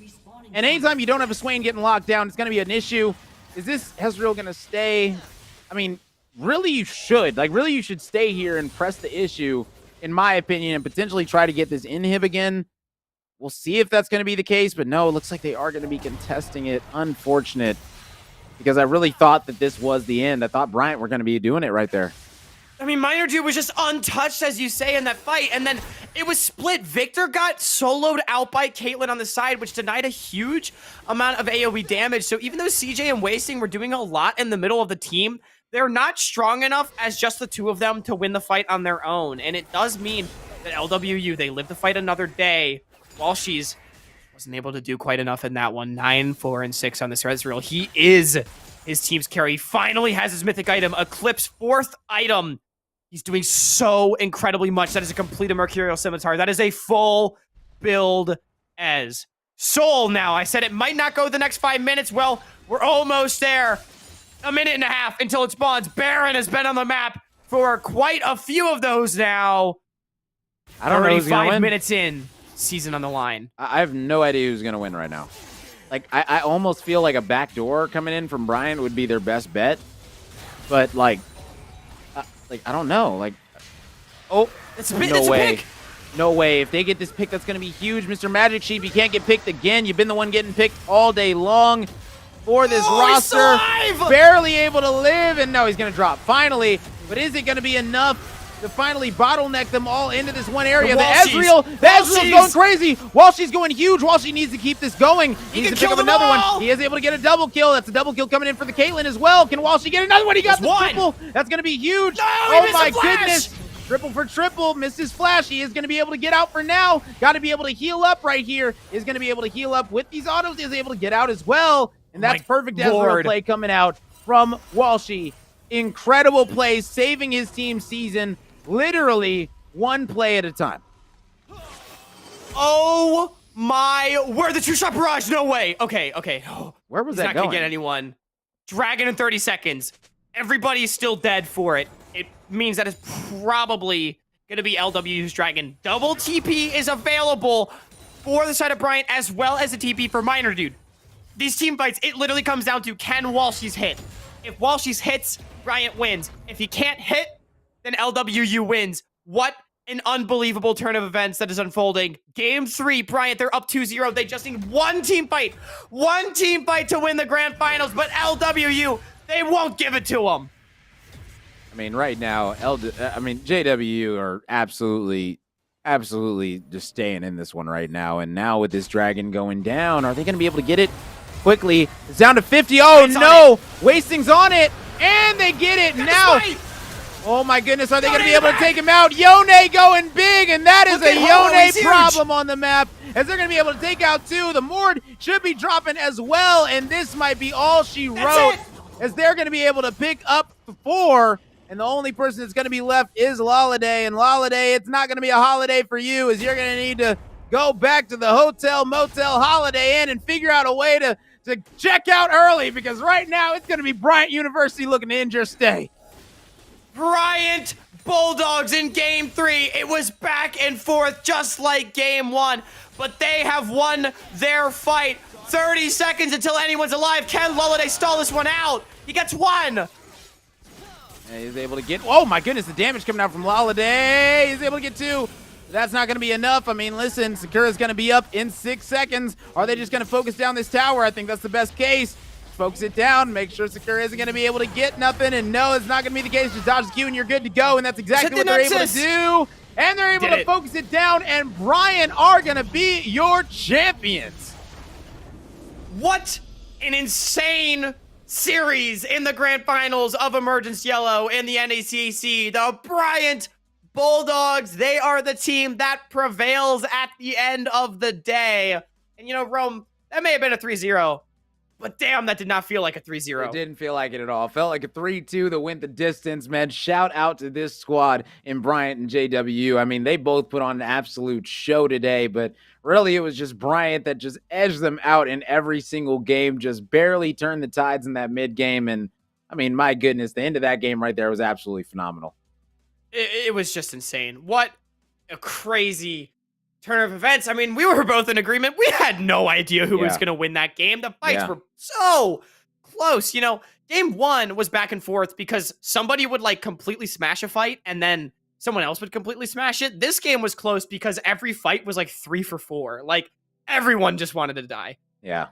I mean, honestly, this was just absolutely ridiculous. I got to be completely honest. Like this right here was the definition of a grand finals, in my opinion. One team ended up showing their dominance completely, but it did not feel like a straight up dominating performance outright. I mean, it might have been a 3-0, but if you look at the series and say, oh, okay, it was a 3-0, that is not going to be telling the story whatsoever, as we said.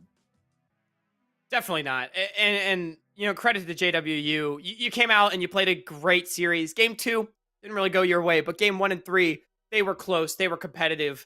Yeah. Just 1 or 2 plays that go your way, it becomes a different story. But hey, Bryant Bulldogs, they managed to do it. Yeah, precisely. So, I mean, listen, shout out to them for being able to be your champions. But listen, we are not done here today. We are going to be having more matches of League of Legends going down, more NECC action for you all right here today. We are going to be having a quick interview first of all. So let's go ahead and toss that in. I think we are ready for the interview as well.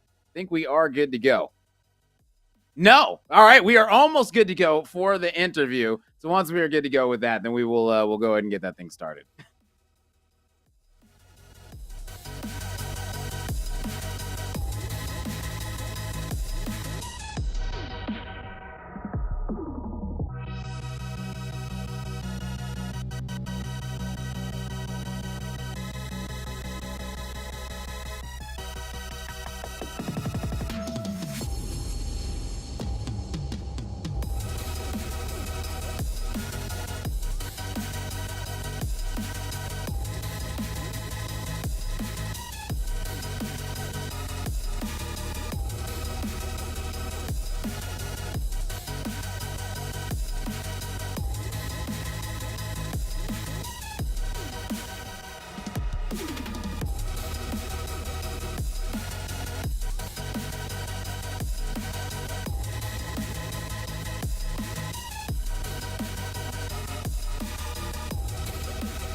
Hello and welcome back to the NECC Grand Finals. And man, we just got done with it. It was a 3-0, but guess what? It felt like anything but that. And we now have an interview with one of the players. We actually have CJ coming in to talk to us about this incredible win. CJ, I got to ask you, man, how you feeling right now?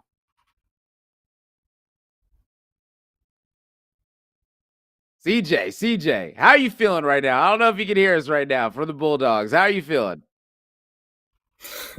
Not too good, honestly. That last game didn't really feel like a win to me, but I'm happy we won. So, I'll take it.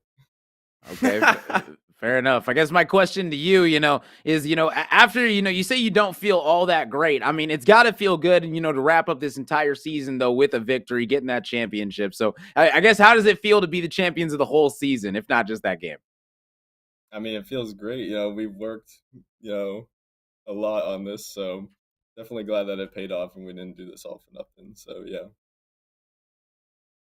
I do think it is funny that you mention, of course, that last game, that last game, game three, and then also game one. Those two games were really back and forth. So I'm super curious to know, what are your guys' comms looking like in this high pressure grand final scenario? Well, a lot of it is we're just trying to not have our ADC tilt. So, we're just trying to keep him in the game as long as we can. And, just the comms are kind of just like, guys, we can still win this. We scale, so don't worry about it. And yeah, we just chillax and yeah, we just outscale. Nice. So my question to you is, what's the biggest thing that you learned as a player, and what's the biggest takeaway that you had, coming away from this season? Um, I guess that League of Legends can be pretty fun, is what I would say. There's better things than solo queue out there, so I'm just glad we had a fun time and I met a lot of great people this year. So I'm happy for that. Yeah, and now I'm curious. You've won the grand finals, and correct me if I'm wrong. I believe this is your first year. So, what's next? You've won the grand finals. What are we looking at in years 2, 3, and 4? I can't really speak for myself because unfortunately I'm not going to be playing for Bryant next year, but I know they could win without me. So championships the next 3 years, probably.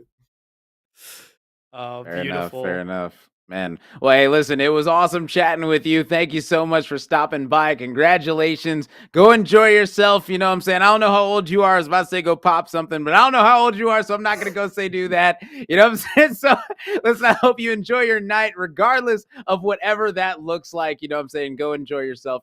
Have a root beer. How about that? That kind of beer. Have a root beer, if anything. Definitely enjoy yourself for the night. But again, props to you, salute to you, and congratulations to Bryant. Thank you. Yes, sir. Yes, sir. Man, listen, Hawk, I gotta ask you, man. Listen, how you feeling after hearing the interview? You hear that they feel pretty good, feel pretty confident, but they understand that game right there, that game three, it wasn't exactly as pretty as they wanted it to be. Yeah, I mean, hey, it was entertaining for us. That's all I'm saying. And I mean, you guys made it fun for us. So thank you guys so much. Congratulations, of course, CJ, and to the rest of Bryant. You guys are the Emergence Yellow champions. I do believe we will be tossing it over briefly to the commissioner of the NECC, Jacob. So be sure to stay tuned.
CJ, I am Jacob. It is a pleasure to meet you virtually. I'm about half an hour, 35 minutes north of you guys up here in Massachusetts. Just wanted to say congratulations. True pleasure to watch you guys compete. It's your third title down there at Bryant University. You defend your championship here tonight. And you know what these look like. Going to get one of these in the mail to you guys. And I just wanted to say on behalf of everybody here at the NECC, certainly congratulations. Awesome performance here tonight. Thank you.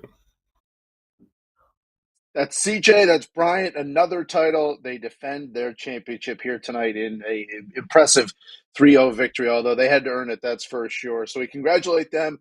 We're going to take a timeout. We get set for our next matchup tonight, which takes us to our Challengers Yellow Division. It'll be top-seeded Juniata taking on Ottawa in that one. That's coming up in about probably about 15 minutes or so from right now. So we congratulate Bryant once again. We invite you to stay tuned as the action rolls on. And in the meantime, you want to head on over to the B stream. We've got action over there, over on NECC2. Jacob and Ryan, we'll talk to you in a little bit. Thanks for tuning in. We'll see you right here on NECC.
Welcome, and thank you for joining us tonight. We have the second series of the night between the Juniata Eagles and U Ottawa Gray. Now, this is a bit of a rematch scenario, and it's taken the entire season to build to this point, where in week one, these two teams faced off, and it was the Eagles getting the better of U Ottawa Gray. So now, in the finals, can U Ottawa Gray get their revenge? But first, bringing you the second series is myself, Sarah Stims, and I am joined by the fantastic Fustrious, who's going to bring some awesome play-by-play tonight. What's going on, guys? Let me tell you, I'm very, very excited to get into this game. U Ottawa, as a team I'm very fond of. I live right nearby. I did go to Carleton, however, still much love for their school. It looks like we're going to head straight into draft here, Alex. What are we expecting to see here? Oh, we're going to see some spicy picks most likely because, well, patch day has recently happened, so teams are feeling out the new patch right now. I know Swain had a mini rework, but really at this stage, it's going to be comfort picks. And we do have, I believe it is U Ottawa on blue side with the Eagles on red side. And getting right into the ban phase, we do see the Udyr, Vigar, Volibear, and Jarvan, and the Soraka being banned out so far, with the final ban of the first phase being Yasuo. So definitely some utility and scaling picks being taken away with that first pick, Shen. Well, yeah, Shen is actually an excellent pick here. One thing I love about Shen is it adds a lot of variety into what sort of skirmishes happen around the map post-6. Similar to Twisted Fate in that regard, having that ultimate. We see Viego coming out as well, and Graves, both very good junglers. And Wukong top, which I actually don't see very often. I would assume that is a Wukong top unless something changed this patch. And the Syndra Rise, wow. Yeah, so now this is going in draft order where they've done draft law prior than this. But still, it's my first time seeing these picks. So Rise has always been a fairly steady mid laner, at least at the competitive level. And Syndra, well, if you're good at playing with your balls, you can definitely blow someone up and deliver that critical load. But it really is going to be the Wukong top, which is definitely not a pick I see too much of. But when there's monkey business to be had, Wukong is the best one for it. Yep, definitely a little bit of monkey business going on, but I respect it. He's going to be doing a ton of damage in the top lane. We see the bot lane sort of come together here. I mean, Jinx is still super arcane buff, top tier AD carry. Ashe Brand is quite potent as well. I mean, you get hit by the Ashe arrow and then the Brand stun, and you're like, oh no, I'm on fire, I'm frozen, and it's all over after that. So I feel like the way this bot lane is going to go is sort of pre-6. You're going to have a bit of a Jinx favored matchup, and then post-6, it's going to be very, you don't want to get hit by that Ashe arrow or else you are 100% dead. So bot lane is definitely the lane to watch, especially post-6. Yeah, post-6, I would absolutely agree with you there, especially with the Renata Glass there. Can you just imagine turning the Ashe against their team, having those annoying slows now work for you? That would just be such an absolute critical time, especially with that hostile takeover, and would just allow Jinx to run rampant there. We already saw how powerful Jinx is with the LCS finals, with Danny getting an amazing pentakill there. So hopefully Sao M here can do just as good of a job piloting this Jinx and carry the side of U Ottawa to victory. Now, Fustrious, I do have to ask, and I'm asking this early, based on your limited knowledge of these two teams, how would you predict the series to go? Who is going to win the finals? Well, U Ottawa did lose to them in week 1, so that's sort of a point towards them. They also have the Jinx, though, which means that U Ottawa, I feel like, has a bit of a higher chance of winning because Jinx is just absolutely broken.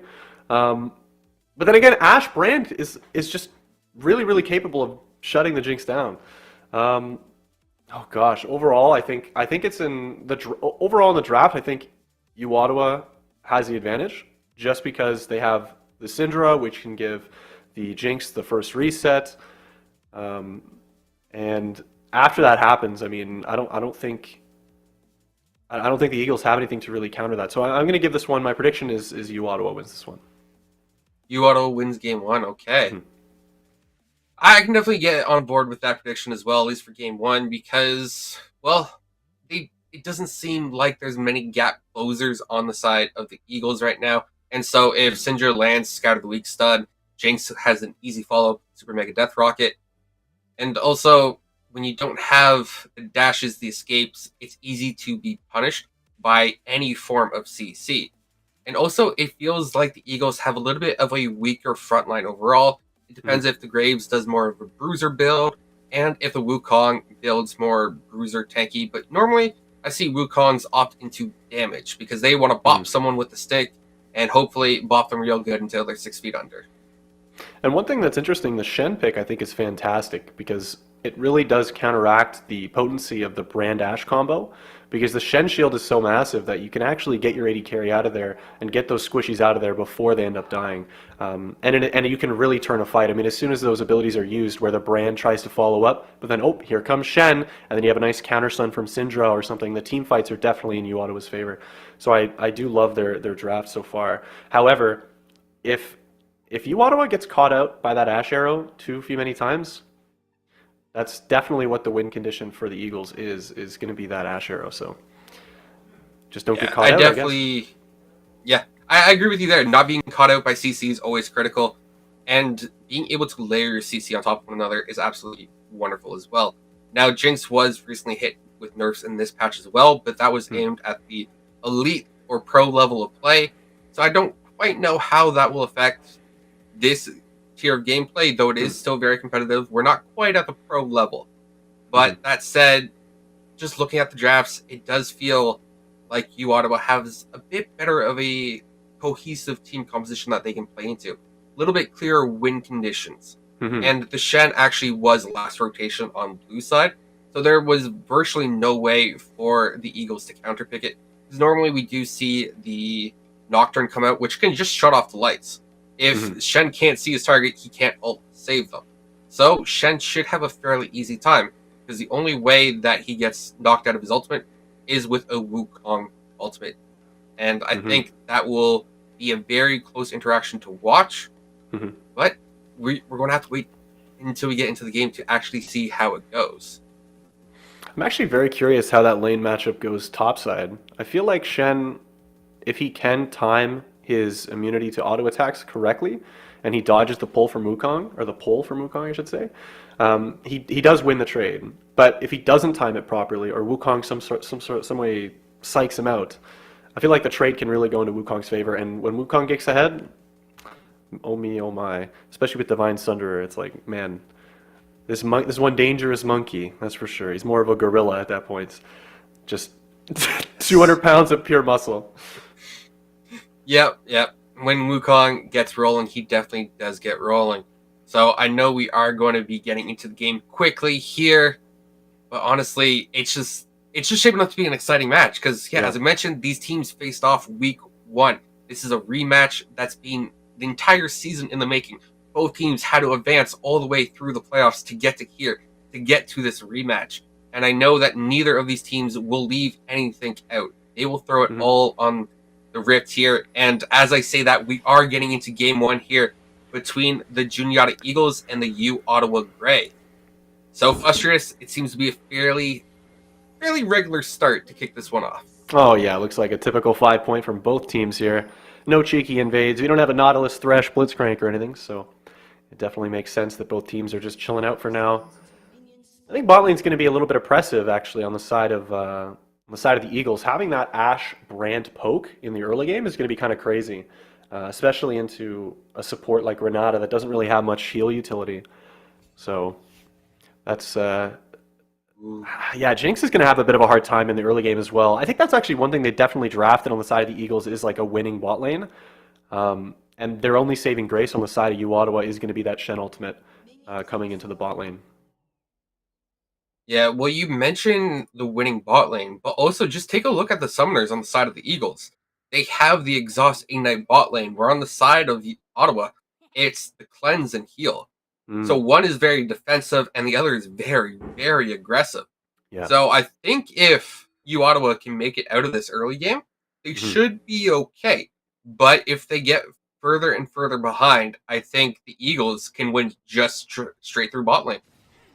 Yeah, absolutely. I mean, that Ashe arrow is a snowball machine for sure. And Syndra as well is actually someone to watch this game because when she gets ahead, yeah, you have two squishies. Bot lane, Ryze is a little bit squishy. Don't really have too many tanky champions on the side of the Eagles here. And this is the poke we were talking about in the bot lane, a bit of oppression happening towards the side of Uottawa. Wow. Yeah, but overall, it seems to be fairly passive. Now, level 2 is just about to come through here for the side of the Eagles, but as I say that, Tuesday is getting a pretty good chunk of damage onto Trillium there. And, well, there's those Pillar of Flames going down, and the poke at a brand is obscene. And there's a level 2 as well. Yep. This is where the Ashe brand starts to really get suboptimal for the side of Uottawa, especially when they hit level 2. It's like, man, I cannot get stunned by the brand here, or I take almost all my HP and damage.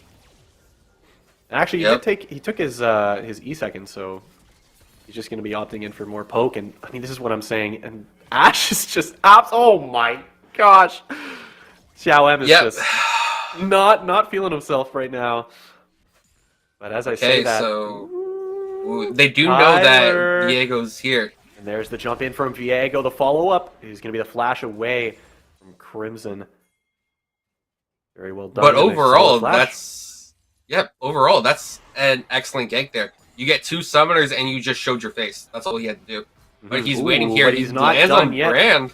And there's the follow up from Jinx. The W lands, and that's going to be it for Brand. The first blood going over to the side of Uottawa, but the fight is not over, and that's going to be a ton of damage. Jinx picking up a double kill now with the first blood. Can she get away with that red buff? Looks like it's not going to be the case, but is she going to be able to get the reset? Ooh. No! And that's going to be the kill going over to the Graves. Very well done, but that's a double kill for Jinx. I mean, she is feeling great right now after that. That's a solid recall for her. Yes, now we are getting the scoreboard spectator bug here, so don't worry. Everybody did buy items, and when that gets updated, we will see the kills through on the scoreboard. But that's 3 early kills over to Ottawa, where we were expecting them to lose this, but that immediate repeat gank at a Kyler 1 was massive. And then the bailout. The bailout was so close from Dark Utopian saving Zhao M there, and it was just absolutely fantastic. But a great play out of Tuesday, forcing the flash at Trillium there. Ryze will definitely be hurting a little bit, but with TP should be okay. But now it's Mr. Frosty and Volantis just trading in the top lane, and so far it does seem like Wukong has the top lane tempo. Yeah, he definitely has the advantage there, and Jinx here is feeling a lot better about this matchup now that she's up 2 kills, and she is going to pick up those Berserker's Graves, which I think is a fantastic buy, because now she can sidestep the brand Inferno damage, and also kind of get away from Ashe, even if she is slowed, which I think is great, and she's going to have like a really big play here. That's a massive root coming through. The rockets come out, and that's going to be Ashe dead. A kill there for Zhao. Very, very well done. And Kyler's there just in case. They're going to go for the Drake now. Yeah, and an early Infernal Dragon on a team that's already snowballing is just basically salt rubbed into the wound here. Yeah. Now we see Trillium also starting to lose the mid lane matchup. Now the CS is fairly even across the board despite all this, but it's Ottawa off to a stampeding start here with nearly a 2k gold lead at the 5.5 minute mark, which is a phenomenal pace and not something I would have expected with how aggressive the Juniata Eagles drafted. Yeah, this is a very aggressive draft from them, and the bot lane sort of not having a lead right now is a massive blunder, and they have some space to make up here coming into the mid game now with that level 6 available in the top lane. I mean, they're going to have to really make something happen. They need to blow that Shen ulti before they try something bot lane, because he's immediately just going to ult and apply the shield onto the Jinx. And I think that... I think that so one hand one is actually hovering bot lane right now. But with Ottawa resetting there, that's just poor map tempo overall. And now this allows Kyler 1 to get free vision into the top side. Now pings are going down onto Viego. So no one's quite collapsed on him yet, but they do have a pretty good idea where he is. But Kyler 1 getting that deep vision, they'll have Graves spotted as he passes through his jungle. And Oh. ultimately, it just feels like U Ottawa is playing the map very well right now. Oh, absolutely. And they also still have vision control in the bot side as well. They traded the pink ward, looks like in the bot side brush. And now, I mean, I feel like Viego is just, his macro plays a little bit better. Graves is going to be up a little bit of CS, but Viego made a massive play bottom lane that definitely makes up for that. And as we say that, in comes Jinx again. The exhaust gets dropped into the cleanse, and can she sidestep the stun? No, she cannot. The burn comes through. The TP from Shen actually was probably not needed, and it looks like they're going to try and use it. There's a massive W. The flash taunt goes down. Mr. Frosty makes it happen. That's going to be 2 kills for the side of U Ottawa as they push in this bot wave and look to get some plates. Yeah, well, you know Mr. Frosty's from Canada because that was a stone cold flash there. Just getting both of them like it was nothing. And with that, they pick up 2 more quick kills. And you said it, it almost seemed like an overcommit there out of the side of U Ottawa, but the re-engage came through with a great forced flash out of Mr. Frosty there, and it just paid dividends there. And now Krillium just gets bursted by the unleashed power, and I guess you can say Tuesday does know how to play with his balls correctly. He definitely does. He's one of the best ball players in NA, most likely. As he is going to play with his balls very well and take down the enemy mid laner as a solo kill. I mean, that's fantastic. I love seeing stuff like that. Syndra is one of those characters in the mid lane that you really have to be careful playing against, because there's a very, very high chance that she will solo kill you if you misstep. And that's exactly what happened. Ryze just couldn't quite get his footing, and even with Merc Treads, she just does so much damage. And it's just double amp tome too. But yeah, now I want to... Yeah, I want to point out that, as you said, Ryze just picked up the Merc Treads, but the Merc Treads are good against CC and magic damage. It's the Jinx that is 3-1 and 3 right now. The only kill participation she doesn't have is that solo kill onto Ryze.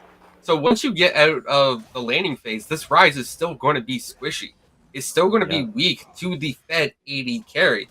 And I don't think he'll be able to burst the Jinx quicker than the Jinx will just machine gun him down.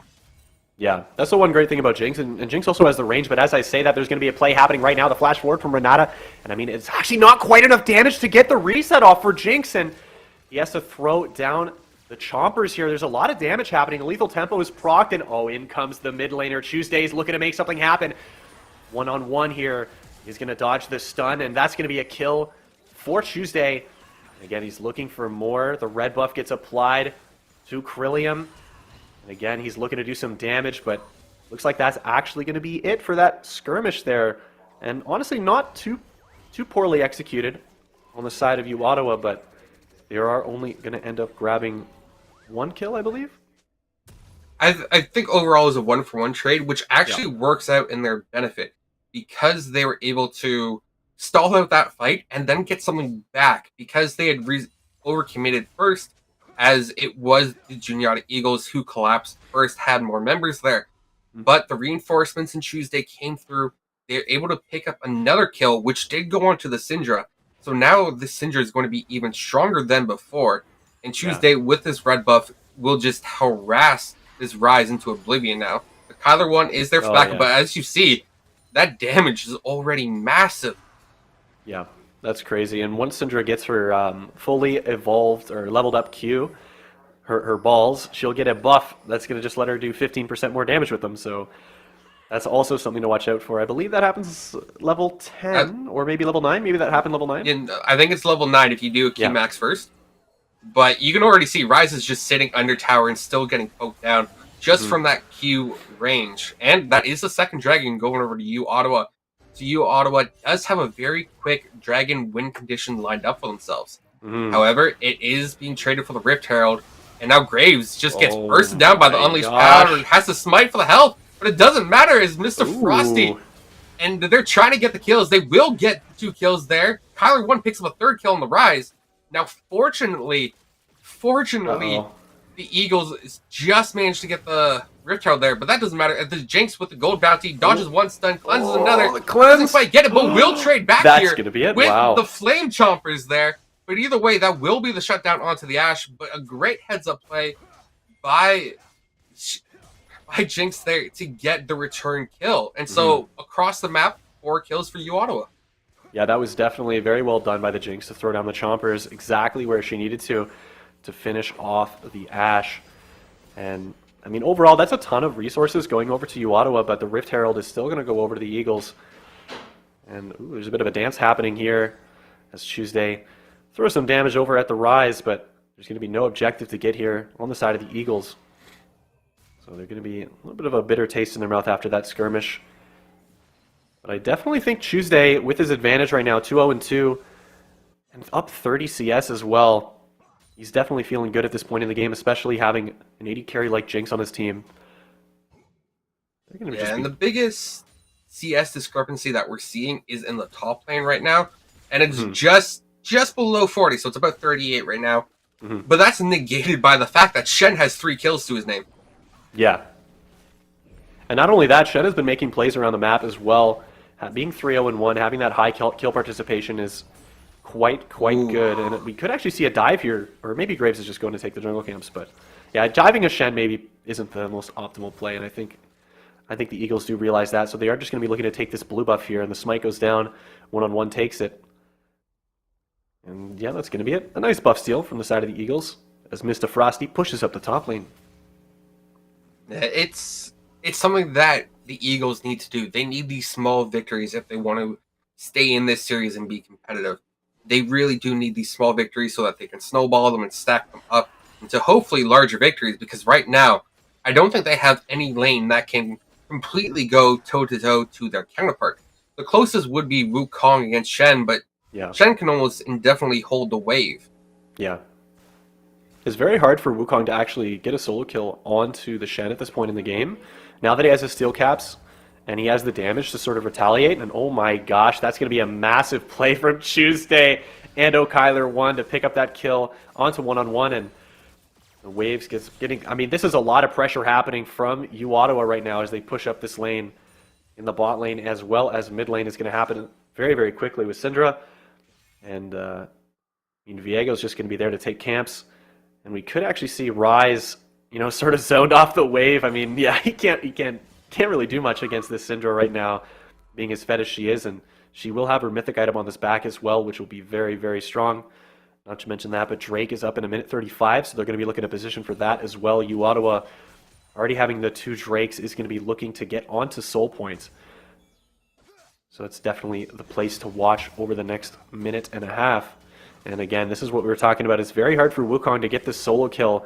Now that Mr. Frosty has these items, that massive advantage from those 3 kills definitely showing up in this top lane. Yeah, now it does appear to be, I believe, a Sunfire cape there, Windfire, Funfire, whatever pseudonym that you want to call it by. It burns, it hurts. And also, he does have the plated steel caps, which counters not only Volantis, but also One Hand One there. Because both of them are heavy AD auto attack champions. So that's a great early pickup there as well. And so far, I'm just seeing good itemization across the board. But as I say that, I'm not 100% sure on the Kraken Slayer coming out of Jinx. I think Gale Force for that extra maneuverability to dodge a CC could be clutch. But so far, I have no complaints with the Jinx's performance. Yeah, the Jinx has been performing well. I'm not 100% sure. I think it's just because the Kraken Slayer offers that stacking attack speed that she scales so well using that item. I feel like the Gale Force move speed isn't necessary on her just because she does get that move speed from her passive when she does get a kill. However, I genuinely agree, because if she can dodge the Ashe Arrow using the Gale Force, that's a very, very good use of that item. And I think it's definitely worth more than the extra damage added from Kraken Slayer. But once she gets Phantom Dancer, I mean, Kraken Slayer, Phantom Dancer, Jinx is not to be trifled with. That's a 3rd dragon before the 16-minute mark. So this could be a 21-minute soul.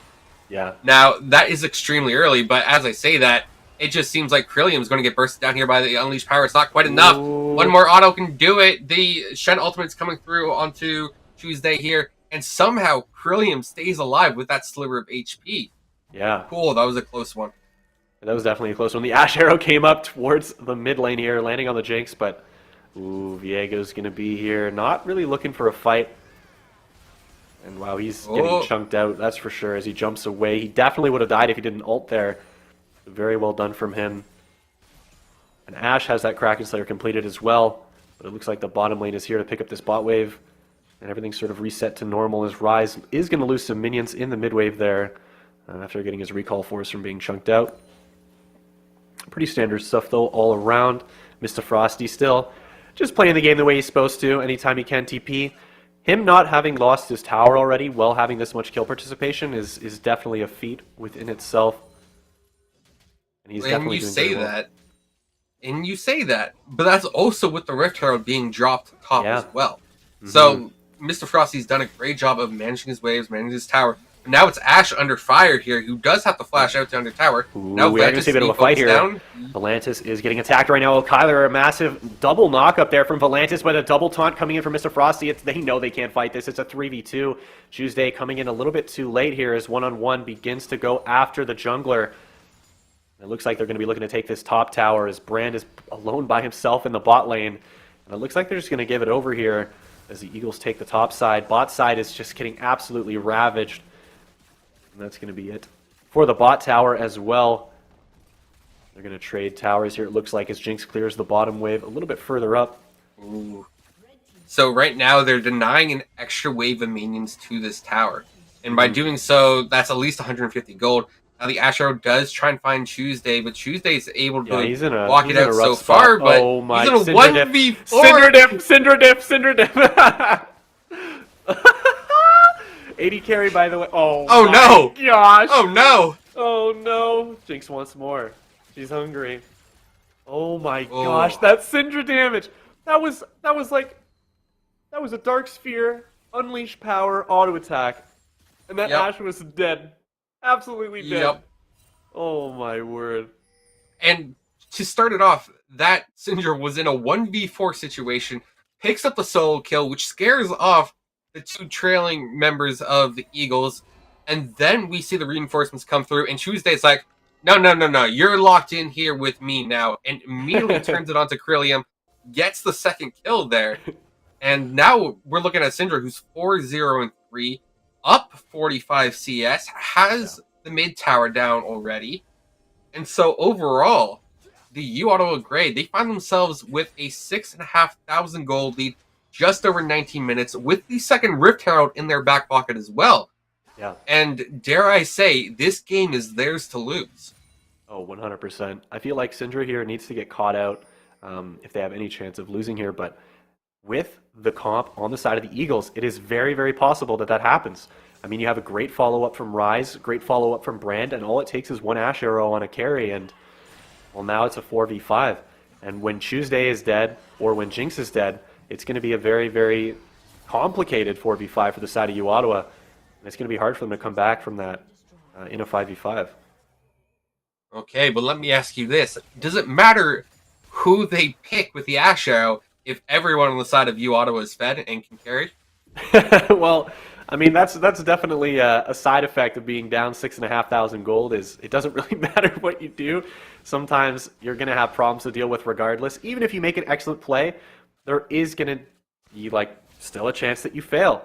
And that's just, it is what it is. In a more even game, I feel like the Eagles are in a great position here because they can get those picks later in the game when death timers are longer. But regardless of whether they get a pick or not, they're still at a disadvantage. And I think that's going to be crucial for U Ottawa's advantage here.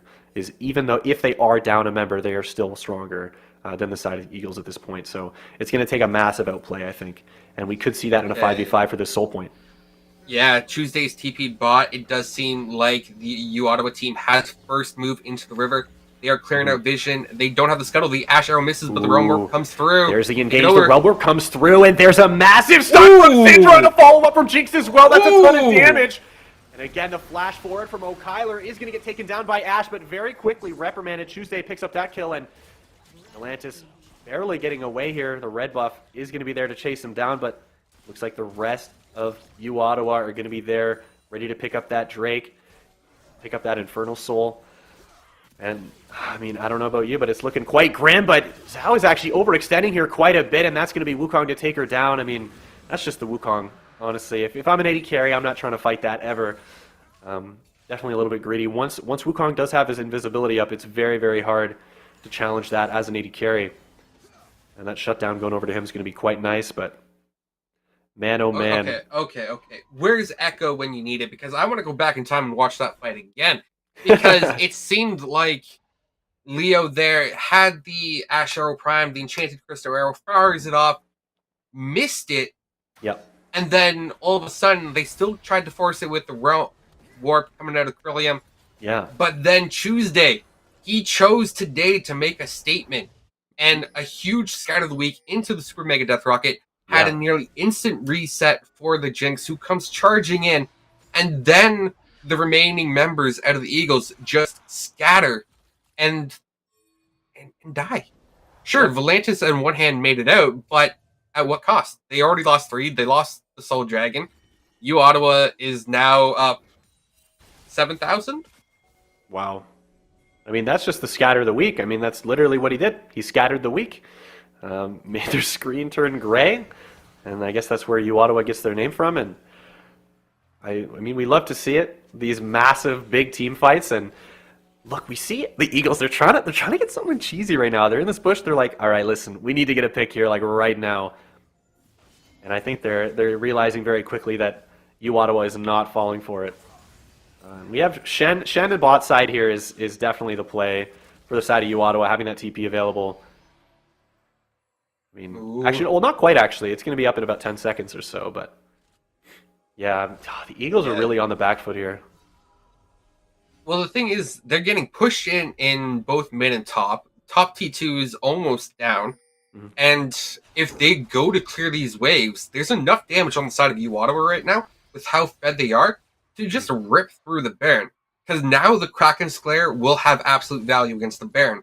We do see the Divine Sunderer and Blade of the Rune King on the Viego pick, so that alone has massive value and huge shred potential on the Baron. Mm-hmm. So the time to kill on the Baron is extremely low right now, and that's something that the Eagles are aware of. They can't let that Baron go over, because if they do, I think U Ottawa can end it in a single Baron push. Oh, for sure. And I mean, they have so many options here on the side of U Ottawa. They can push different lanes, but I think their play is definitely going to be maybe catch someone out and then get that Baron. Is there sort of fake resetting here as Viego is looking to maybe get a pick here, but they are going to need Syndra to go maybe towards mid a little bit more. Kyler's just waiting for Grace to come around for his red buff. I don't think it's going to happen, and that's a massive amount of damage here. Kyler is going to be there to support his mid laner. That's going to be the turret gone top side. And Mr. Frosty has that ultimate available, so we could see a fight happen towards the side of Baron here. But U Ottawa is definitely not in the mood to do a 50-50 smite challenge, as they're just going to continue to do this. And that's a bad place to be Tuesday. That's a massive hourglass, though. And a Scout of the Week to flash away. The ulti comes through from the Shen, and everyone's going berserk. It does get canceled, though. And Kyler's looking for more, and there's the Viego. He is going to have that ult available, and there it is, a double kill for him. No. And, yep, there's U Ottawa just popping off. Oh, Shen's not going to let Rise recall. So they got the death push there, but Tuesday, that Scout of the Week nearly killed 3 members there alone. Then the stopwatch bought enough time for Stand United to come through. Yes, it got canceled, but the shield is what mattered there. The shield is what saved the day. And then we saw Kyler 1 chase that playthrough, picked up numerous resets, flashes to finish it off. And just like that, they get 2 inhibitor towers, 2 inhibitors. They have an open Baron and Elder Dragon in a minute 40. Yeah. If by some way U Ottawa lose this, it will take not only a miracle, it would take a consecutive series of miracles delivered by the Pope on a silver platter at this point. Yeah, this is not looking quite good for the Eagles, but again, they didn't quite get the Baron buff, though, which means that there is going to be another fight to happen here, either at Elder or at Baron. And Syndra's going to be looking to get that blue buff before she resets. Jinx as well, similar scenario, because they know that the Eagles are going to try and push and grab these buffs before they can. Jinx, she might get caught out here. That's exactly... Oh! Just barely not getting caught out. Oh, that was so unbelievably close. Oh, it was. Oh, wow. Yeah, this is, Okay. Ooh, I want to point something out to you right now. Okay. The only finished MR item on the side of the Eagles are the Merc Treads. The only other piece of MR I see is a Wukong. null mantle magic cape on Wukong. That's it. Yep. Tuesday's doing true damage at this point, and it hurts. Yeah, 100%. I mean, when you have Void Staff and the Sork Boots this early into the game, it's going to be a lot. And I mean, it's just going to be Elder after this, right? I mean, they're going to have to fight somebody, and the last thing they want is their front line to be Jinx. And it looks like O'Kyler's going to be... O'Kyler and Mr. Frosty are going to be going in head first here. And again, there's the ulti to come through. It is going to land on Renata, the massive ulti coming in. And Jinx is still in the back line. There's the Berserk coming in from the Renata. And in comes Tristan, just one-shotting the Ashe! Oh my gosh! And there it is, the follow-up damage as well. And yeah, Krillium, there's nothing to do there. Oh my word, it's the Syndra diff. She is the danger. And the ultimate goes down, and that's definitely going to be game. But wow, that Syndra came in clutch this game. That was crazy performance from him. 8-0 and 10 on that Syndra. Never getting shut down at all. And just phenomenal play from him in the mid lane. Yeah, and that's a 13k gold difference at wow. the 27-minute mark. They don't need the Elder to finish. They just finished the game at the 28-minute mark. An absolutely fantastic performance. And I don't mean to do the Eagles dirty right now, but it does seem that Ottawa, they definitely have a pair of balls at least. Oh, they definitely do. They have more than a pair of balls, and they're scattering the weak here in that game one. Going to take that 1-0 now, and oh my gosh. I can't believe how powerful Syndra is. I remember back in the day, Season 5, Season 6, I was like, damn, this character is like crazy. And look at her now, and I'm like, it's the same character. Just press one button and the AD carry dies. Hello? Riot Games? Yep. How long has it been? It's definitely one of those years? press R to win champions right now. Mm-hmm. And, well, those names were living up. You know, Scattered Weak, Unleashed Power. They lived up to the namesake there. Mm-hmm. But with that said, I do believe we are going to throw it to a break here as teams prepare themselves for Game 2 of this final series. Now, the Eagles, they're definitely on their back talons, and they're going out to find a way to spread their wings and fly once more if they look to come back into this series. Because Ottawa, they are charging full steam ahead with a mountain full of momentum. So yeah, we will be back right after this break.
Welcome back, and I know that break was a little long, but that's okay. Both these teams, they are just gearing up. They've done the pre-draft. We are going to be hopping into game very, very quickly here. I almost feel like Ricky Bobby because I don't know what to do with my hands after that game one.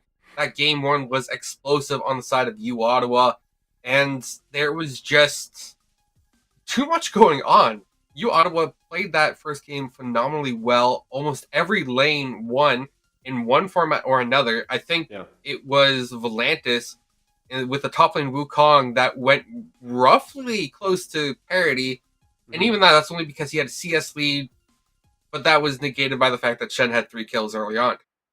So really, the Juniata Eagles here, they really have to come back hard in the second game, regroup, spread their wings, sharpen their talents.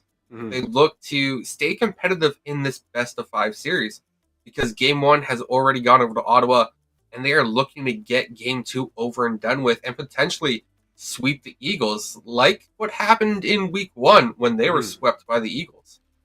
Yeah, something interesting about that last game is the fundamental part of that went wrong for the Eagles was the bottom lane. And what really happened there was they picked a very strong early game bot lane, and the jungle play from the side of U Ottawa was so phenomenal in the early game that they were actually able to get Jinx ahead early, which was just a massive snowball effect for the rest of the game.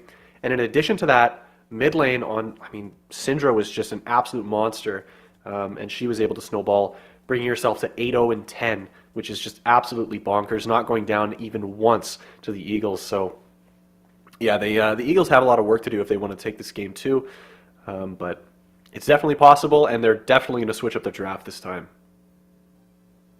Yeah, so speaking of draft, you mentioned that Game 1, the draft favored you, Ottawa, and your prediction was right there. You were right with those predictions. So far, we're 1-1. Now, do you think that with this momentum that you, Ottawa, can take the entire series? Ooh, I mean, it's sort of challenging to say because I haven't seen what adaptations the Eagles will make in terms of this draft. I think if U Ottawa wins this second one, they will 100% have the momentum to take this to 3-0. But, I mean, if we see good adaptations from the side of the Eagles, it's most likely going to end up being a much, much closer series if they do take Game 2. So my theory is that if we do get to 2-0, I think Ottawa's going to bring it to 3-0. If it goes to 1-1, it's definitely anyone's game. Anyone's match, I should say. Fair enough. Now, speaking of adaptations, because you mentioned you haven't seen those yet. I haven't seen them either. So what do you hope the Eagles do in terms of an adaptation? Because clearly they were looking to win through bot and then fumbled that early. Yeah. But to be fair, that was also a very, very good heads-up play by Kyler1, who pathed down, had the repeat gank right after blowing 2 of their summoners.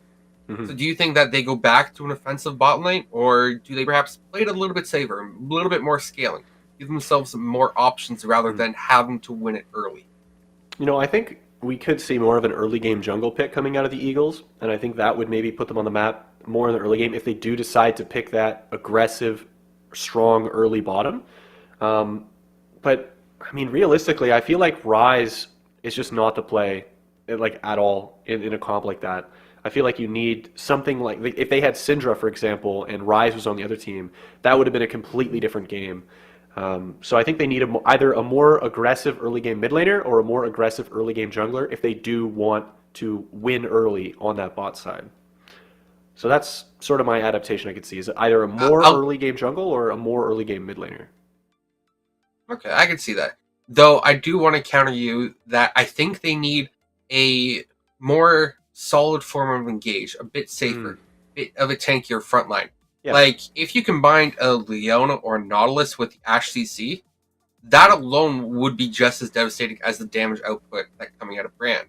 Yeah. And that also provides peel for your immobile ADC, because we saw that once the Ashe got caught, there was nothing that Ashe could do to escape because she had taken an offensive summoner. Now, mind you, if it was fresh and could lantern the Ashe out, that could also work as well. I just feel that there wasn't any peel potential on the side of the Eagles, and that left massive gapes in their team composition that was exploited, especially with Tuesday just blowing up the enemy. But with that said, we are entering draft here now, and I imagine that most of these bans will stay the same, as we do see the Udyr and J4 being the first two bans. And the Vigar comes out as well as the second ban. Yasuo as well getting banned. It looks like it's going to be a similar ban phase, but it wouldn't surprise me. Oh, and there's a Jinx. Yep, there it is. That's exactly what I was going to say. Yep. So one thing I was thinking is, if the Eagles pick a more aggressive jungler that isn't Graves, like Volibear, for example, that could work, and Viego's going to get repicked again. We have Mordekaiser versus Gnar, which is a very interesting one. Tuesday is going to be on Ryze, and Krillium's on the Syndra this time. So it looks like the draft is going to have switched up, and they are going to take two pieces of my advice. You're welcome, the Eagles. And we're going to see Syndra and Volibear on the side of the Eagles this game around. So that should be interesting. The Gnar as well is I think, a decent pick. I don't think that he does too poorly into Mordekaiser. And we do see a Shen ban. I'm not sure if those are in order or not. The bans, I mean. He should, like, the Gnar should be okay. But if you want a fun fact here, according to the caster notes, because I had to double check this, Volantis refers to his favorite top lane champion, Gnar, as Hot Dog. Hot Dog. What the Hot Dog doing? That's all I'm going to say. No, don't start that, no, please, no. My bad. Wait, is there? Oh, there's no dog in game. If there was, I'd be just going off the whole time about what the dog was doing. I mean, they could still pick a Corki. They could. Yep. Or a Kog'Maw. So, oh my gosh, Zeri. They didn't ban Zeri, and they did. Oh my gosh. Ooh. This is Lucian Nami. Oh, they're picking the aggressive. Dude, this is exactly what I wanted them to do. An aggressive bot lane, an aggressive jungler, an aggressive mid laner. They're ready to take control of this game. And I feel like Lucian is a much, much better pick than Ashe pre-6. And I think we're going to see a lot of prowess in the bot lane, where the jungler, even Viego, isn't really going to be able to do much into the Lucian Nami. I feel like, and Zeri Lulu also not particularly potent in the early game. So they're going to be looking to make a lot of plays bot side here, and I think it's going to work way better now that they have the Syndra Volibear on their team. Yeah, I'm collecting my thoughts here a little bit, because this is such a different look out of the side of the Eagles. Now, they've opted into an extremely early game composition with the Volibear, with Lucian Nami. And I know if their bot lane doesn't get ahead early, it 100% gets outscaled by the side of Ottawa with the Zeri Lulu. And that's a little bit frightening, but their team composition is a little bit more balanced, because you do have the front line in terms of the Volibear, in terms of the Gnar, who can act as that heavy engage or disengage with the Gnar ultimate as well. But also, you have the tidal wave from the Nami, a great disengage tool as well, which is something I felt they were lacking, especially in the last game, seeing as how they were basically run down by the Jinx. Now they might get run down by the Zeri, but we will have to see. But either way, a better looking team composition coming out of the side of the Eagles.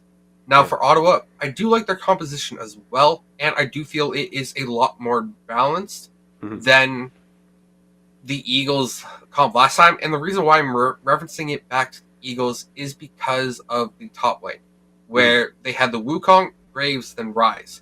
Whereas Ottawa, they have the Mordekaiser, Viego, Ryze. Now, what this means is that they have mixed damage. That way, you just can't build a steel caps and negate damage coming out of a gank opportunity. You either have to build for your lane opponent or build for the jungler.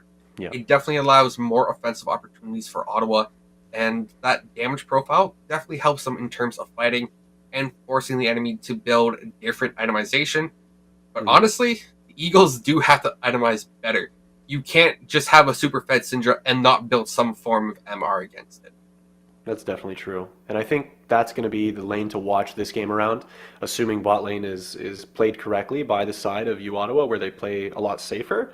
Syndra, if Rise lets her, is going to just absolutely roll all over him. And I think that that's going to be the lane to watch this game. If Syndra can pop off, if Syndra can synchronize with the early game Volibear and acquire a lead for herself, that's going to be really where the game's at. And from there, she can roam bottom lane and just massacre the Lulu Zeri with the assistance of the Lucian Nami. But a very, very early game team comp coming out from the Eagles here, which I think is a good switch. I think that's what they needed. And once they get that early momentum, I mean, Ottawa is going to need to play this extremely well if they want to win. Yeah. And I do want to point out that while we are saying early game compositions are different from aggressive compositions. Yes. Because aggressive compositions do just want to fight, where early game compositions need to find their lead early to be successful instead of just fighting. Now, Lucian and Nami, they are a prime duo for fighting or killing, but that's more about bursting your opponent down, taking super heavy trades, not just whittling them down. It wants to be a heavy, concentrated fight there for them to be successful. So if they can, that would be absolutely amazing for the Eagles. But also, I think they will have to use or choose their summoners a little bit more wisely and not opt for double aggro summoners like they did last time, because once they fell behind, that definitely bit them in their derriere, you could say. Oh, 100%. I mean, having exhaust and ignite, having, what is it, heal. What do they have, Alex? They had exhaust, ignite. Yes, exhaust ignite on the side of the Eagles and cleanse heal on the side of Ottawa. Yeah, that's you don't want to be running away with those two summoners. You want to be being aggressive, and when you get behind, I mean, that was what happened in the previous game. They just when you have all these aggressive tendencies, but you can't use them, it's like, you're going to get destroyed, especially with a champion like Jinx on the other team, that arcane buff.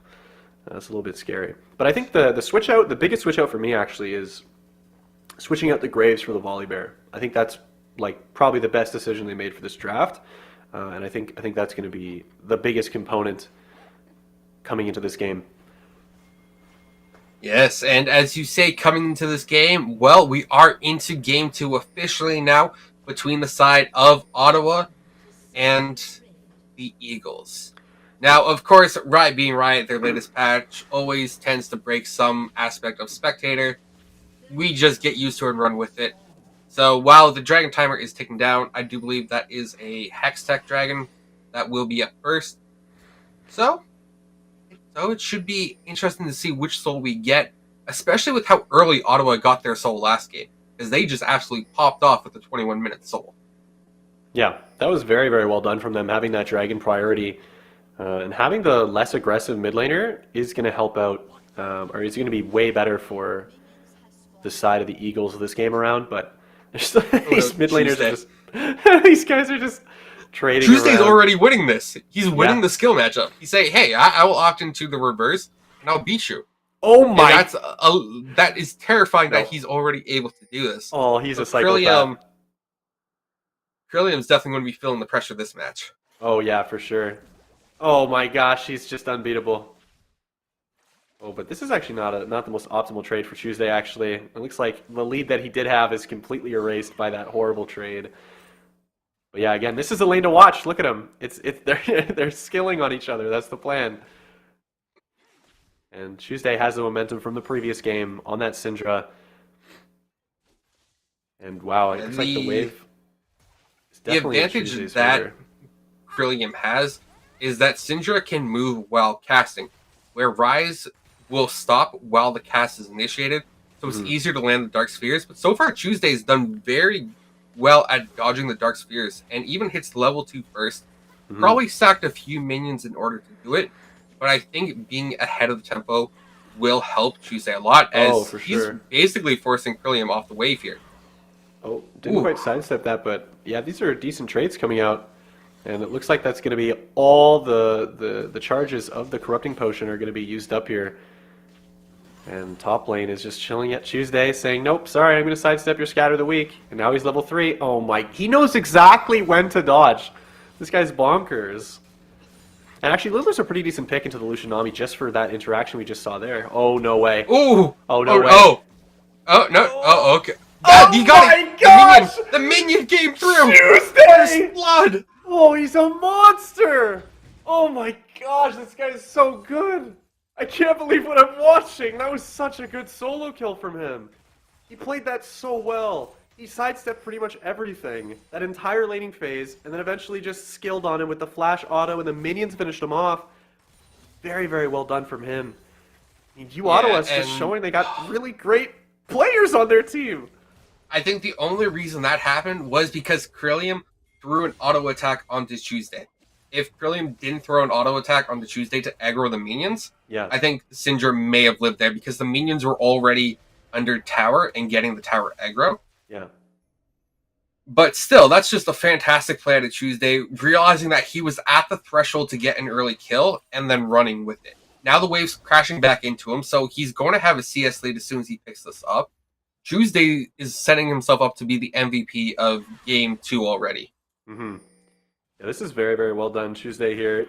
Oh, he's psyching him out, and that was a great trade for Tuesday. And again, the wave is still pushing in towards him, which is very, very good. That's what you want to see as Rise, because you can very, very quickly turn that. And he's just sidestepping everything. This guy's bonkers. I can definitely see why the laning phase went the way it did previously, because Tuesday, he really knows what he's doing. There's some wave clear coming out as well. Oh my lord. Syndra is going to eventually like scale a little harder, especially level 6, and it's going to be hard for him to sort of bully her the way that he's been doing. But hey, his jungler might come around as well, and he's going to get a pair of boots soon, and once he does, those side steps are going to come a lot easier. Yeah, so Dark Utopia having their back canceled right now, and now Viego coming behind on Krillium. Yep, Krillium here just gets popped. Mm-hmm. Whew. Yep, and there it is. The Rise diff, the mid diff. Very well done, actually. That gank from the Viego is very excellent. That's one thing that's really, really great about Rise, is that he has great shove after a jungle gank, and he also has great follow-up to a jungle gank. And we saw that. I mean, Cinder was just rooted for, I think it's 1.5 or 2 seconds, and that's just long enough for any jungler to do enough damage to kill the mid laner. So very, very well done from him. Yeah, the CC sacking was on par. It was great to see out of Ottawa right away, coming into Game 2 cleanly.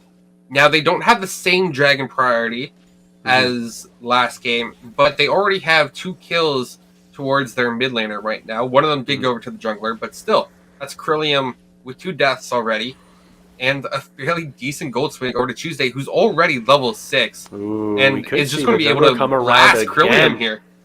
And no, I think he knows that it's not really going to happen here, but he's going to get a decent trade. And Viego might try to hop over the wall here, which could be a play. There's the flash. The stun is not going to land the flash away from Krillium, though, as he's going to go back towards his tower. The dragon going over to the Eagles. That's going to be the Hextech Drake. I mean, I'd say that's pretty good for the Eagles. They're only down about 400 gold here. And after that Drake, I think they're feeling okay. Although the wave manipulation on the side of Otto is fantastic here, holding the wave against this aggressive lane, playing it passively. They know that they hit their power spike later in the game, and they're definitely going to be playing around that. Yeah, so Ottawa playing their lane matchup fairly well. Now there's a little bit of a XP difference, a little bit of a CS gap, but that is to be expected against an early game team composition that the Eagles have. So the fact that Ottawa even has a lead right now does bode well for their future in this game. Now, OK Kyler is here as well, and he is going to be pathing away.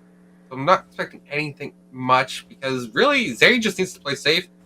You know, Lulu's there as well for the backup. But really just CS it out right now. Yeah, and again, Viego here towards the bot side. Viego and Rise It wouldn't surprise me to see once we see the Volibear hit 6, it's going to be massive. There's a massive realm work, actually. I did not see that coming. The flash away from the Lucian. Tuesday trying to do a bit of damage, but it looks like that's going to be it for the bot lane gank. Very, very well orchestrated by the side of U Ottawa. Is going to get that flash out of the Lucian as Viego gets to reset here. Very well done. But as I was going to say, once the Volibear gets that level 6, his ultimate is going to be quite potent in any lane he decides to gank, and it looks like he is going to have it up now. So it would not surprise me at all to see him come through and gank somebody at any point soon. Okay, so we do see the Volibear taking the blue buff right now. Now, I don't see any pings going down onto that blue buff, so he does get it cleanly and gets out. So, Kyler 1 there is just going to be finding that his blue buff was taken, goes over to Gromp. You know, the Scuttler will get picked up here by one hand. But really, you know, the Volibear 20 CS lead has the first dragon. But I still feel like, you know, Eagles aren't doing enough with their early game composition. Volibear should already be ganking someone. You know, Tuesday just got his flash back up, so he missed that window. And the Volibear, great early game ganker, and jungler, hasn't made an impact. Yeah, I really do think that Volibear should have been ganking a little bit more. Although it's really, really hard when you're playing as U Ottawa in their current state, because they're just, look at them, they're just constantly pushing our tower, but they're going to look for a dive here 100% of the time. This is the action we have been talking about, but Rise and Viego are going to be there. This could end very, very poorly. And there's a dash forward, a massive tidal wave to happen. The exhaust gets dropped, and Zhao M, oh my gosh, they're in a bad spot right now, as it's going to be a 4v3. And again, everyone just gets obliterated. Volibear does pick up the kill on Zeri, but... And this is like the prowess of the early game Volibear as well, just not quite dying, even in a 3v1. But he eventually is going to get taken down, and that's going to be a 3-for-1 trade. U Ottawa coming out really on top after that one. The Eagles feeling the pressure, and unfortunately, they overforced that. As soon as they saw Kyler 1 there, they still had a moment to disengage. But they threw everything. They had the Volibear ultimate. They had the tidal wave come through. They had the Lucian ultimate on top of it all. And all for 1 kill? Yeah. Viego now has 3 kills. Like, this Viego is strong. As we see Krillium now acing what's happening there. And that's Zeri getting a free kill onto the Syndra. That was a ton of burst damage coming out of Viego. That was more than half her HP in less than 3 seconds. And Lee's going to give that over to Zhao, and yeah, I mean, very, very well done by U Ottawa. 6-1 right now, up 1.5k gold. And this early game comp not quite working out as planned for the side of the Eagles. Volibear needs to make something happen once he gets that ultimate back up. Yeah. Now, we saw the Syndra be such a massive pick in Game 1. In Game 2, it's not the story. So in the hands of Tuesday, this Syndra was throwing bowling balls and knocking over the opponents. Where in this game, Krillium is throwing balloons out at the auto team. Little water just balloons. going around with a needle and going pop, pop, pop. Because Krillium's gotten popped 3 times already. Well, it do be like that. Tuesday's balls are just better than Krillium's here. And oh my gosh, this guy's, he's a psychopath. He dodges everything. Oh my lord! That's what we like to see. These skill-based mid matchups where, oh my, he dodged that one too! This is what I'm saying, dude. Tuesday, he's actually out of this world. And Volibear actually almost gets caught there. Oh, not quite dodging those though. You can't dodge them all as we see that, but no, Viego's going to be there. The stun comes through, and that's going to be it for him. Kyler 1 picks up that kill. The Blade of the Rune King proc is actually going to be what seals the deal. I mean, yeah, that was still a risky flash there to Krillium. Krillium should have saved that summoner there. Now Tuesday does have to run out, but does have to run work there. And, well, warps to safety, but missed a Frosty. 1v3, takes a look, walks back because there wasn't a need to, and didn't even TP. He got there by walking somehow. Yeah. I thought he would have TP'd from that angle, but nope. And yeah, that was definitely a great realm warp from the Rise there to get out of there just in time. And looks like top lane's going to pretty much just reset. And Volibear is going to go ahead and take his topside jungle. Zeri here just farming up.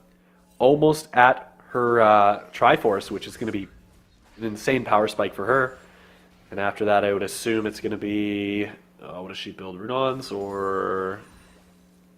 There's Alex, you know this- Titanic. Titanic, right? Oh, I know Titanic's part of the build. I think Runons is in there as well. She's being nerfed on and off recently, so her exact build I'm a little bit less certain on. I know if the Syndra was further ahead, you would probably see a Wit's End, but with how weak the Syndra is, I think Zeri can just go for normal build and feel absolutely fine in this game. Now, these top laners, they've definitely not been getting a lot of action in this game, though we do see Dark Utopia getting a decent amount of damage back onto Crimson Corvus there, who's just trying to clear a board, but, you know, Yordles, they do be annoying. Ooh. Gnar just using his ult to trade there.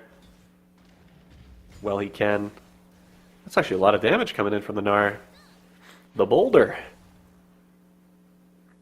What I like about this, actually, is you have the Mordekaiser, so if someone like Syndra or Lucian did get fed, they always had the option to just remove them from the game for like those 7 or 8 seconds. But as I say that, there is going to be a fight going on. The massive ulti coming in from Zhao. And it looks like we are going to see a little bit of a back off happening there from the side of U Ottawa. And Tuesday here sidesteps the scatter the weak. Very well done from him. And you see a very skilled disengage there from him. Using that speedy rune. And ooh, we are going to see... Oh, he's flashing forward. He's trying to do some damage. He knows Volantis doesn't have that ultimate available. The shield comes through. But is it going to be enough? Does Mr. Frosty have enough damage? And, my God, and there it is! The decimating smash to take him down. And that was an insanely close 1v1. And Mordekaiser coming out on top with those steel caps and that leeching leer. Holy moly, that was close. Yeah, you would think that the Gnar had the item advantage there and should have won that, especially being up 3 CS at the time. But no, Mr. Frosty, still being a cool customer, knows the limits of his champion and wins that trade just by sliver. Now Tuesday with a good flash out, stays safe because that was, you know, the balloon-powered unleashed power there. And, well, it didn't do much. Yeah, I mean, when you have the Merc Treads, and you're also... I think he was up a level as well. Yeah, he definitely was. You don't really have to worry about that. It's when Syndra's up levels that you really have to worry. And that's both sums on Rise gone now, so that's a bit of an advantage going over to the Eagles, but you're still down 2k gold right here, and... I mean, wow. You need to get those Drakes. I think that's your win condition here on the side of the Eagles. You need to get the next few Drakes. And I mean, oh my God, the massive engage coming in. The exhaust gets dropped, and Dark Utopia is going to be the one that gets focused. The ultimate comes through from Leo, and he's actually going to be able to take down the Lulu. But in comes the Realm Warp, and we are going to see Rise showing up, but the massive damage from Lucian. Oh my gosh, the Eagles are popping off. They're using their mid-game power spike to their advantage here, and Tuesday might actually be in trouble as well. Nope, looks like he's going to get out just fine, but very, very well done. That's 3 kills going over to the Eagles pretty much for free here as Volantis also picks up top tower. Just massive skirmishes happening all around the map. Yeah, just suddenly Eagles managed to turn it on and come straight back into this game. Now, Tuesday will be able to clear this wave, but really it seems like the Eagles have priority in the 3 lanes so far. And Kyler 1 was able to pick up the Rift Herald, but it's after the 14-minute mark, so that Rift timing doesn't really matter, especially with first tower going down. The best case scenario for this Rift Herald is drop it mid, get that tower, and use it to pressure Dragon. Yeah. Because you've tied the Dragons up so far, and you definitely don't want a Gnar or a Volibear to be able to stack the Mountain Soul, because that will pay dividends for them. Oh, absolutely. And that's actually the biggest contention right now. Volibear is in a pretty decent spot, having his completed mythic item, and he's pretty much ready to go with this ultimate. And this is the point of the game where Volibear is the strongest. The Rift Herald does get dropped to pressure that sort of mid-tower, but I don't think it's going to be enough because the Eagles have all the members there, but we could see a massive team fight happen here. Viego looking for something, and he's going to land onto him, but he just immediately gets stunned up, and a ton of damage comes through. That's going to be it. Viego's down. That's going to be a shutdown going over to Syndra as the Eagles take Drake now uncontested. Very, very well done. A bit of a misplay from the Viego there. Definitely not an optimal play. A ton of damage came through from the Syndra Lucian Nami and just absolutely one-shot him after he jumped onto Volantis. And he probably just gave over a gold bounty there too, because he was 4-0-2. Yeah. But now, yeah, that one scout of the week changed the CC enough for them to pick up the kill there. And now Tuesday could look to pop the Lucian here. Ooh. Oh, the Everfrost not quite finding its mark, because otherwise I think Leo dies there. The Dark for Utopia is sure. now coming down to reinforce the little Yordle power. But it just seems like Tuesday's just going to, step up and clear the wave. I think he's just fine in this 1v2 right now. Yeah, Rise is getting very, very strong right now. Sitting at 1-0-4, 158 CS at 17 minutes. He's definitely feeling pretty good about this. And the bot lane is just free to sort of do whatever now. Which will be in the benefit of Ottawa, but we see the massive gold swing going over to the Eagles now. Now they're up 2K. A 4,000 gold swing happened in the last 3 minutes or so. And the second Drake goes over to them as well, which, yeah, Ottawa needs to now now they're on the back foot. After the Eagles hit their mid-game power spike, they're able to utilize that early game coming out of the Volibear Lucian Nami, and they're definitely starting to do well. Okay, I do like that both Tuesday and Kyler 1 teamed up together to take this bot tower and open up at least that side of the map. Dark Utopia is getting focused down here pretty good, has the flash, doesn't use the wild growth just yet, but one hand is waiting in the side lane. They're looking to get in on this fight, does have the ultimate available, and if this Volibear goes in, it's going to look pretty dark here. Yeah, but I think Volantis they call it off. We see topside as well. Again, just a lot of prowess coming out of this Volibear now that he's hit that sort of mid-game power spike. And Mr. Frosty here at a bit of a disadvantage as well into this Gnar. And yeah, I mean, we could see a bit of a skirmish happening in this jungle as well, but Viego needs to rotate to help his team if that is the case. Yep, there's blue buff going over. In addition to that, Baron's going to be up in about 35 seconds now. And yeah, I mean, Xiaoi's going to scale, but it's going to take a little bit for that to happen. That's so much damage coming out of Lucian. And this just gave over mid-priority, mid-tower, over to the side of the Eagles. So the Volibear definitely finding value here, helping force Ottawa off their defensive objectives here. Now Kyler could be looking for something here, but Volantis already has the move into mid there. So at best, that would have been a 4v4, as the Syndra, Krillium was in the bot lane, trying to even up that tower, and at least even up the farm. But now the Realm War comes, there's two of them there. Good scout of the week only catches one, but I think they back out here, as Volibear is coming with that nice 2k HP by the looks of it. Yeah, Volibear is sitting pretty here with a ton of resistances as well. This guy's going to be basically unkillable, and this is, again, when he's the strongest in the game. You need to have that 80 carry getting some items, and then eventually you can sort of take him down, but when you have the Volibear synergizing with the Syndra and also the Lucian Nami, I mean, that's a very, very potent mid-game, and it's hard for any team to match that at this point in the game. So ideally, they're trying to get this game to 6 items, and that's sort of the win condition that Ottawa has. I don't think it really goes any other way, and in addition to that, they have to prevent them from getting the soul. That's the other thing. The Eagles can't get soul, or else it is also doomed. So, and they're down, what, 2k gold? 2.2k gold now? Or 2.8k gold? 2.3, give or take. Okay. But that's manageable. You know, the wave states aren't terrible. We do have Mr. Frosty farming up in the top lane. Now he's still significantly down from the early game phase, where Volantis was just able to push him in consistently. But overall, I think Ottawa is in an okay place. I definitely think they've grown the lead that they were able to cure, but they catch out the Lucian here, and a good tidal wave. Guess the tidal wave, and then comes one-on-one. The sun goes down, and down goes Zhao as well, but the double TP coming in. Tuesday is going to be there as well, and there's going to be the engage onto Volantis. He jumps away. Syndra's going to be there to land nothing, as that's going to be dodged away by Tuesday. And now everyone's here for this dragon fight. And the only one not here is going to be Zarya. She did get picked off. And again, this is one of their win conditions on the side of the Eagles. They need to get this Elder Soul, or sorry, this Dragon Soul. Yes. While this dragon does put them on soul point, it's not quite soul. And so they make the decision to hard shove mid, and that does force the Eagles off the dragon for the time being. And without their ADC, they definitely can't threaten Baron. But they should at least be able to get one tower here, as we do see the Volibear sitting on the dragon right now, and should get them to Soul Point. But it seems like Ottawa setting up a little bit of a death push here, because they think that the Eagles have no vision on Baron. Yeah, they definitely do. And that's just not going to quite work out for the side of Ottawa.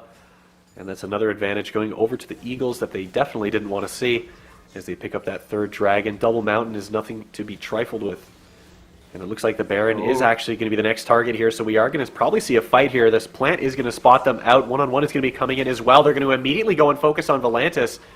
And that's going to be a realm that Volantis does not want to be in, but the flash forward is going to happen. The stun comes through, and that's a ton of damage going down onto Mr. Frosty. He's not going to go down the realm warp. He's going to get most of the team out of there unscathed. And Okyler 1's going to get out as well, and now they're pinging Baron because they do want to do it. And they do have quite a bit of damage to do it, but the plant is going to spot them out. And now they're looking to actually have a massive fight here. This is just the primo stuff. Ottawa waiting for them to go down. There's a flash forward onto Okyler 1. It's happening, and he's going to dodge away the bubble with the ultimate. Tuesday is getting focused here by Leo, and that's going to be it for him as well. The dash forward, a massive amount of damage coming out from Lucian. It's going to be a triple kill for him as he just massacres the entirety of Ottawa. Yep. Okyler 1 tried to fight Volibear there, but the Diego just wasn't quite up to snuff, because the Volibear is on 2 completed items and Merc Treads, and now Crimson Corvus getting awfully low there, but should be okay. But man, Ottawa has definitely thrown this game so far, because that was a greedy Baron, and I definitely think they should have backed off and committed to the kill on Volantis harder, because he was the only one top. And somehow he was able to walk through the entire Ottawa team to safety. So I definitely think Ottawa has thrown this game too. And it's now firmly in control of the Eagles. But they are on a bit of a timer. So they have Baron 3 minutes until Dragon Soul. Their cards and dominoes are starting to line up for a decent hand here that they can knock over. But ultimately, they still have to execute. And I'm not seeing clean execution yet on the side of the Eagles. Again, Lucian is insanely strong right now. And this is sort of what he's known for, that 2-item power spike when he has that Sheen proc in addition to the 3rd auto Kraken Slayer. And I mean, we are going to see a bit of a fight here. And again, Leo just almost completely one-shotting Lulu there with just a relentless pursuit auto piercing light. That was an insane amount of damage. And I mean, that's what happens when you get the double crit and the Sheen proc. But holy moly, that was a ton of damage from Leo. And it looks like they're just going to be pushing through mid here with their Baron buff.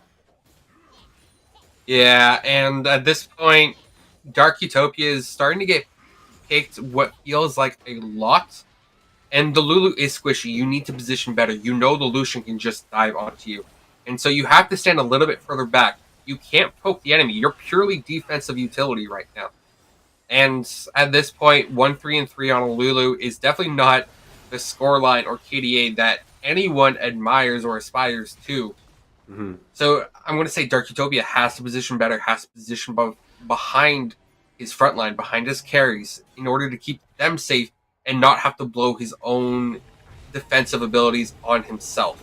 We see a decent reset coming out of the side of the Eagles as they are going to be looking to position towards this dragon now. This is going to be Soul Point for them, which is a win condition on its own, especially when you have a Lucian with 3 completed items now with Berserker's Greaves. This guy is a full item up on the enemy 80 carry. And let me tell you, if you're playing against a Lucian with Infinity Edge, Essence Reaver, and Kraken Slayer, yeah, you don't want to get in Relentless Pursuit range because he is going to absolutely one-shot you, and there's pretty much nothing you can do about it. I think he even got exhausted in that last fight when he dashed in on the Lulu, and it just didn't matter.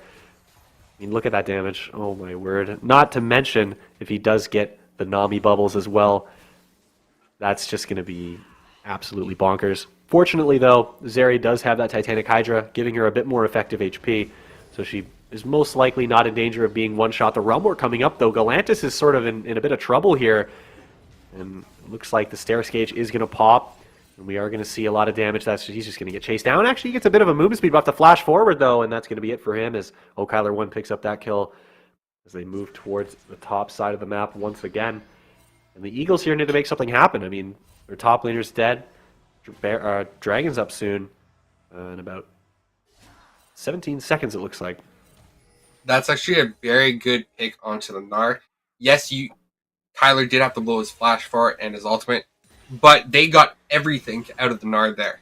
You know, the Sterix is down, the QSS is down, so now Mr. Frosty could actually ultimate Volantis if need be, but they're just not set up to contest this dragon.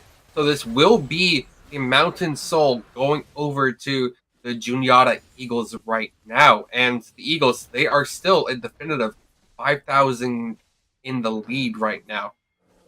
But a pick is a pick, and so U Ottawa still trying to find ways to come back into this, and they do have gold bounties activated, which will help them in that journey to get back.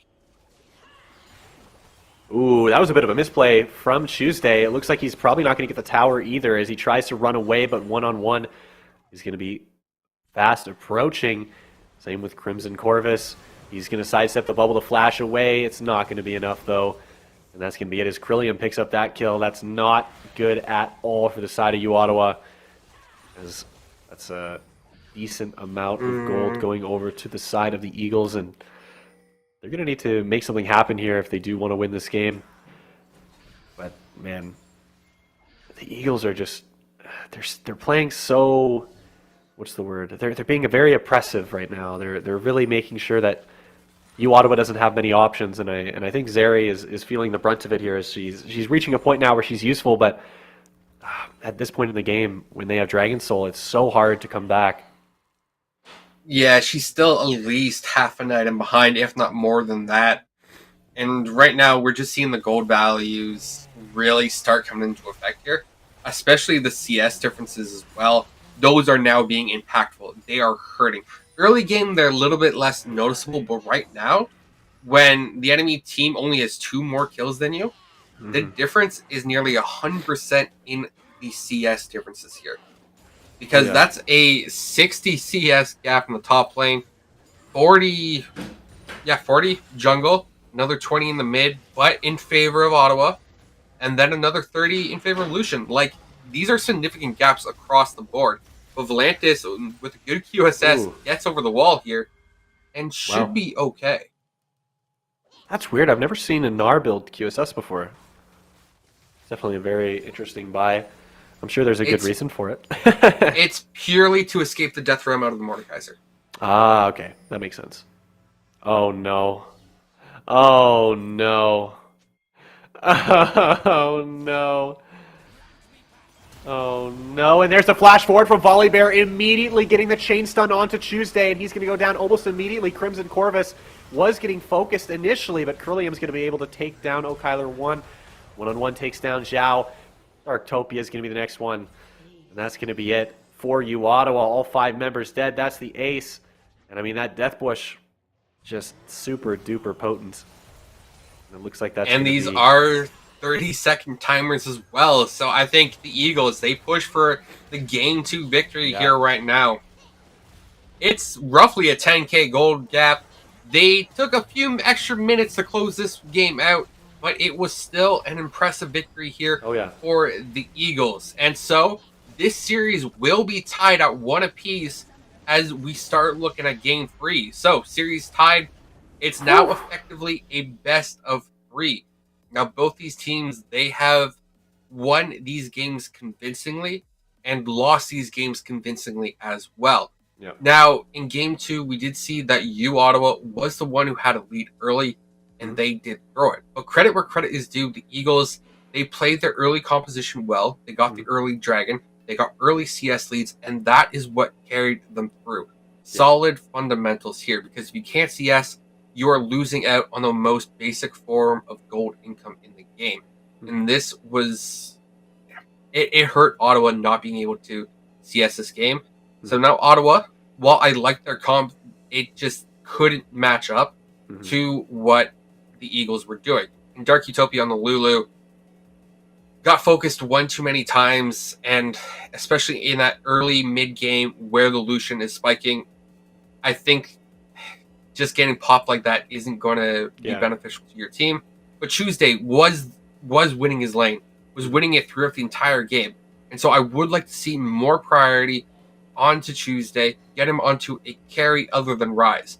Now, while Rise is a great utility pick, he can't quite carry the games the same way as you saw on Syndra. The Syndra just 1v9 basically that first game. The second game in the hands of Curlium just wasn't quite there. But I have to ask Fustrious, what are your thoughts about that game there quickly? Well, I mean, I think what I said previously about the momentum swing, I think now I definitely think the Eagles are in prime territory to take this series. As you said, is now a best of 3. But now the Eagles have the momentum, and they definitely adapted their draft perfectly. And that's all they needed to do. And now it's really, really up to you, Ottawa, to sort of counteract whatever sort of draft picks that they messed up on this time. And I honestly don't know if they can do it. I feel like the strength on the side of the Eagles was just far too much. My prediction is that the Eagles are gonna take the next 2. However, if you Ottawa can take this next one, I'm totally willing to see this go to Game 5. And I really do think that these teams are very, very well matched. I mean, we saw, like you said, some of the wins were convincing. Actually, all the wins were convincing. All the losses were convincing in these 2 games. So yeah, I think overall the Eagles definitely clap back, and now it's in New Ottawa's court. So, you heard it here from Fustrious. The Eagles clapped back. So now it's up to you, Ottawa, in Game 3 to make the necessary adaptations. But first, we are going to throw it to a break as these teams to get ready for Game 3. So, we'll see you then.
welcome back. Now, like Frustrous, I hope you were able to grab a glass of water and stay hydrated, because it's important to be hydrated, especially when you're either the Eagles or Ottawa and thirsting for kills. It's good to quench that thirst. Now, do it appropriately, do it responsibly, and most importantly, do it while watching the stream, because you being here matters to us. Just like it matters between you, Ottawa, and Juniata here to who gets the finals, who wins the finals, who takes home the trophy. Because honestly, this series, it's even, it's one apiece. We're going into an effectively best of 3. Overall best of 5, but now it's best of 3 because it's basically reset. You know what I mean, as I talk myself in circles. So Frustrous, what are you expecting here in the ban phase, knowing that we've already seen these bans every game so far? Maybe a Volibear ban. Probably the same exact bans as before. I don't know if they ban Jinx again. That could be interesting. Will we see the Jinx ban? This is it. Maybe. Deciding factor. Hello? If they don't, are they trolling? Yeah, are they? I think so. They can't. They have to ban the Jinx. They can't. They can't overlook it. It's too broken. It's the arcane buff. Surprised we haven't seen Jace or Victor. Or Victor. Oh, imagine we see Victor. There's the Jinx ban. I knew it. I knew it. I'm one of the best. There's I a mean, pick. we also haven't seen the Heimerdinger either. I haven't seen Heimer in a while, actually. Yeah, actually, Heimerdinger's like not a part of the arcane buff. His character wasn't strong enough in the series. Well, yeah, he got voted off the island. Yeah, he got exiled. He's the new Riven. He's gone. He's out of the meta completely. I mean, there's also Echo, too. Ooh, that's true. Shyvana? Is that... Really? Yeah, Shyvana is a Demacian champion, I believe. You know, half dragon, half lady, all badass. And, you know... Arcane champ ban again. The Victor. Yep. Tuesday on Victor would be absolutely bonkers. It's like he has all those side steps against the Syndra, but now he gets a move speed buff. Oh, and there's Caitlyn, another great AD carry. Okay, what the hell is going on? Okay. But, speaking of Arcane, Caitlyn is an Arcane champion. And if I recall correctly, you share a nickname with Caitlyn, which is Cupcake. No, stop! Why? Why are you bringing it up, bro? I literally was talking to myself before the stream. I was in the washroom, and I said, I swear to God, if Alex calls me Cupcake on this stream, I'm going to lose my mind. And you did it. You called me Cupcake. You called me... Do you remember the last time you called me Cupcake? Do you remember what happened? The finals in another stream in League, but that's neither here nor there right now, because we have the spicy composition coming out of U Ottawa. You know, they have the Kaisa Renata in the bot lane. Now, Dark Utopia did look a lot better on the Renata, so I am glad that the Renata is picked instead of the Lulu. I am expecting better things now out of the U Ottawa bot lane, especially with Mr. Frosty on the Shen. We saw in monstrous performance game 1. But still, there is a lot of question marks around the U Ottawa team, where the Eagles, in my opinion, they have a very standard composition. It does have a bit of a hyper-scaling top laner in the form of Camille, but they have the Viego, they have the Syndra, Caitlyn, Karma. It's fairly standard. Now, Caitlyn Karma is a variation of Caitlyn Lux. It will poke you out, it will shove the lane, and it will take the tower early. So the Eagles, I would say, standard composition. So my eyes are firmly on Ottawa here. Yeah, one thing for Ottawa that's interesting is the Lucian mid is actually, like, we saw the Lucian bot last game, and that was very, very potent. And I don't think it was just because of the Lucian Nami combo. I honestly think Lucian was just doing an insane amount of damage, and I think they saw that on the side of U Ottawa, and they said, you know what, let's just maybe flex pick a mid. And they picked the Karma Caitlyn probably into what they thought was the Lucian, and instead we have Kaisa.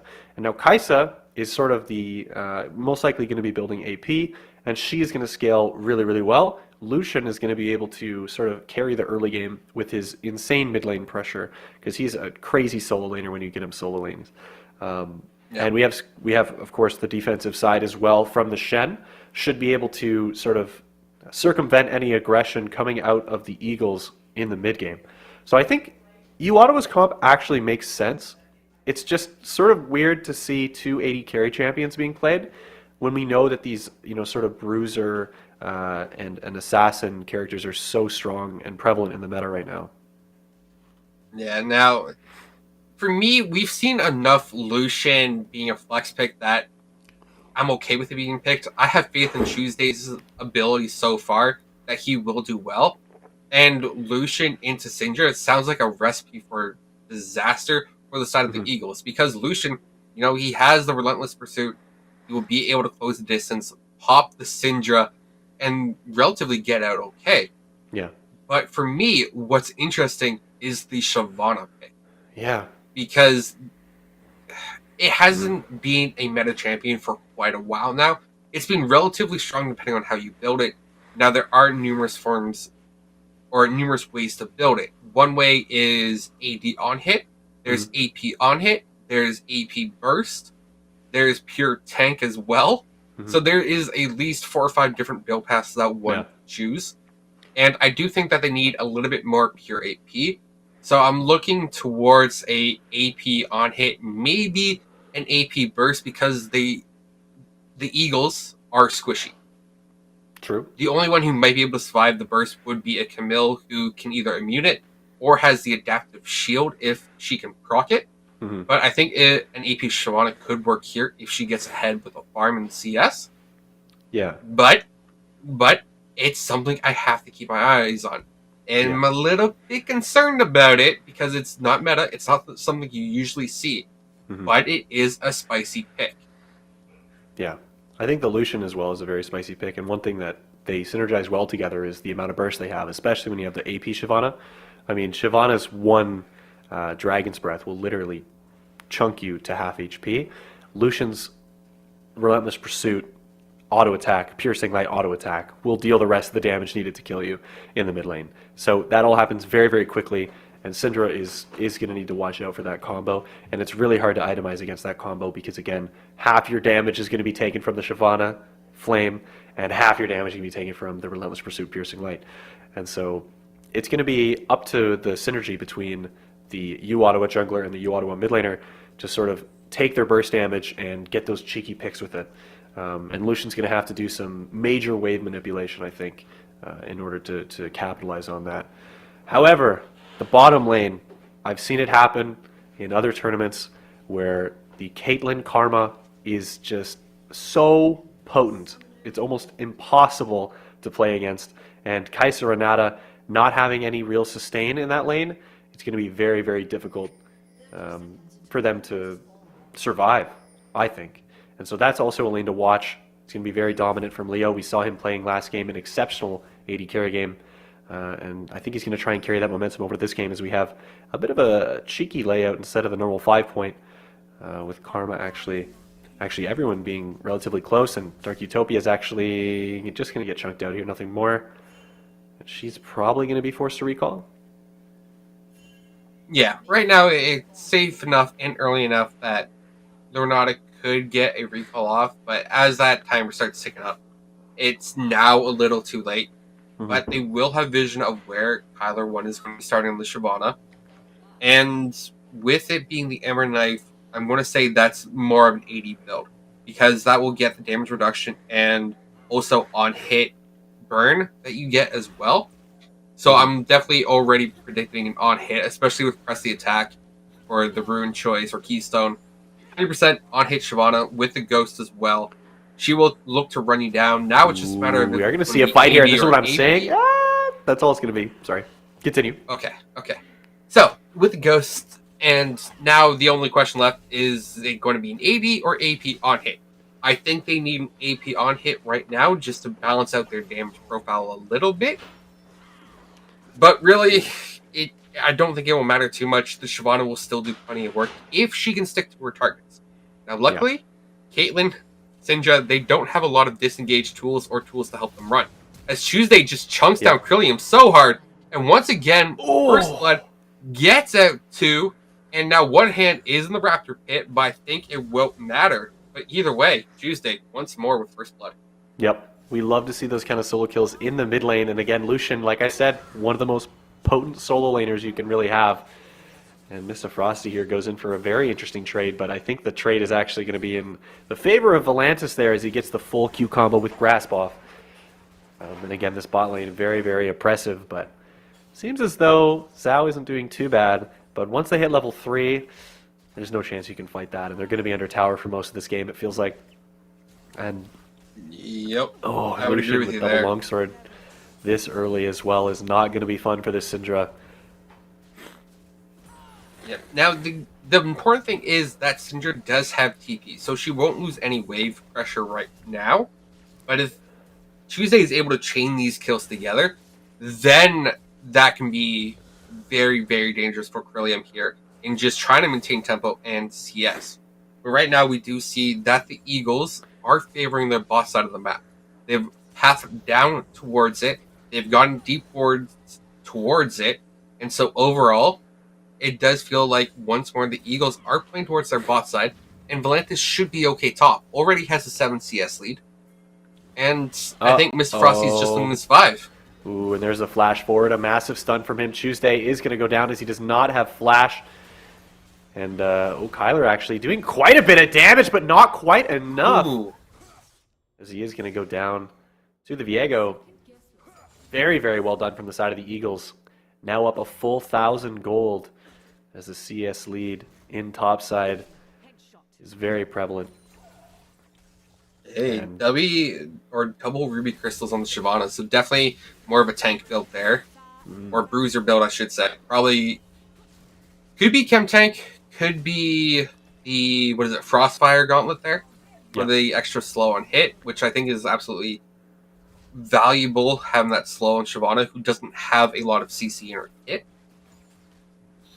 So, yeah, not the start that you Ottawa wanted. Oh, no. Tuesday did get the first blood, but those 2 kills going back over in favor of the Eagles definitely does hurt a lot more. Especially because one hand hasn't done much with early leads, but when he's been able to transition them, has looked very well. So now it's Mr. Frosty who goes in on the Volantis here. And I think not that the just spelled play. his death. Ooh, yep, definitely. There it is. Very, very nice kill. Coming in for Volantis there. And Tuesday here has to make something happen in the mid lane. Both mid laners have a very, very potent level 6 too. So that's something to realize, is that there most likely will be some sort of a skirmish happening around the mid lane around the time those ultimates are available. And Drake is going to be up as well, which is something to take into account as Viego rotates down. Tuesday here is about to get probably absolutely annihilated. There's too many people around, but as I say that, he's actually able to chunk out Krillium just a little bit, but there's a fight going on now as one-on-one is going to be able to take him down, but a quick return coming in from Kyler 1, and unfortunately is going to quickly go down to one-on-one as well. And that's pretty solid. That's very, very solid for the side of the Eagles. They're going to get Drake too. Ooh. Okay, so the Eagles, they're going to get Infernal Dragon. They're up 2.1k right now.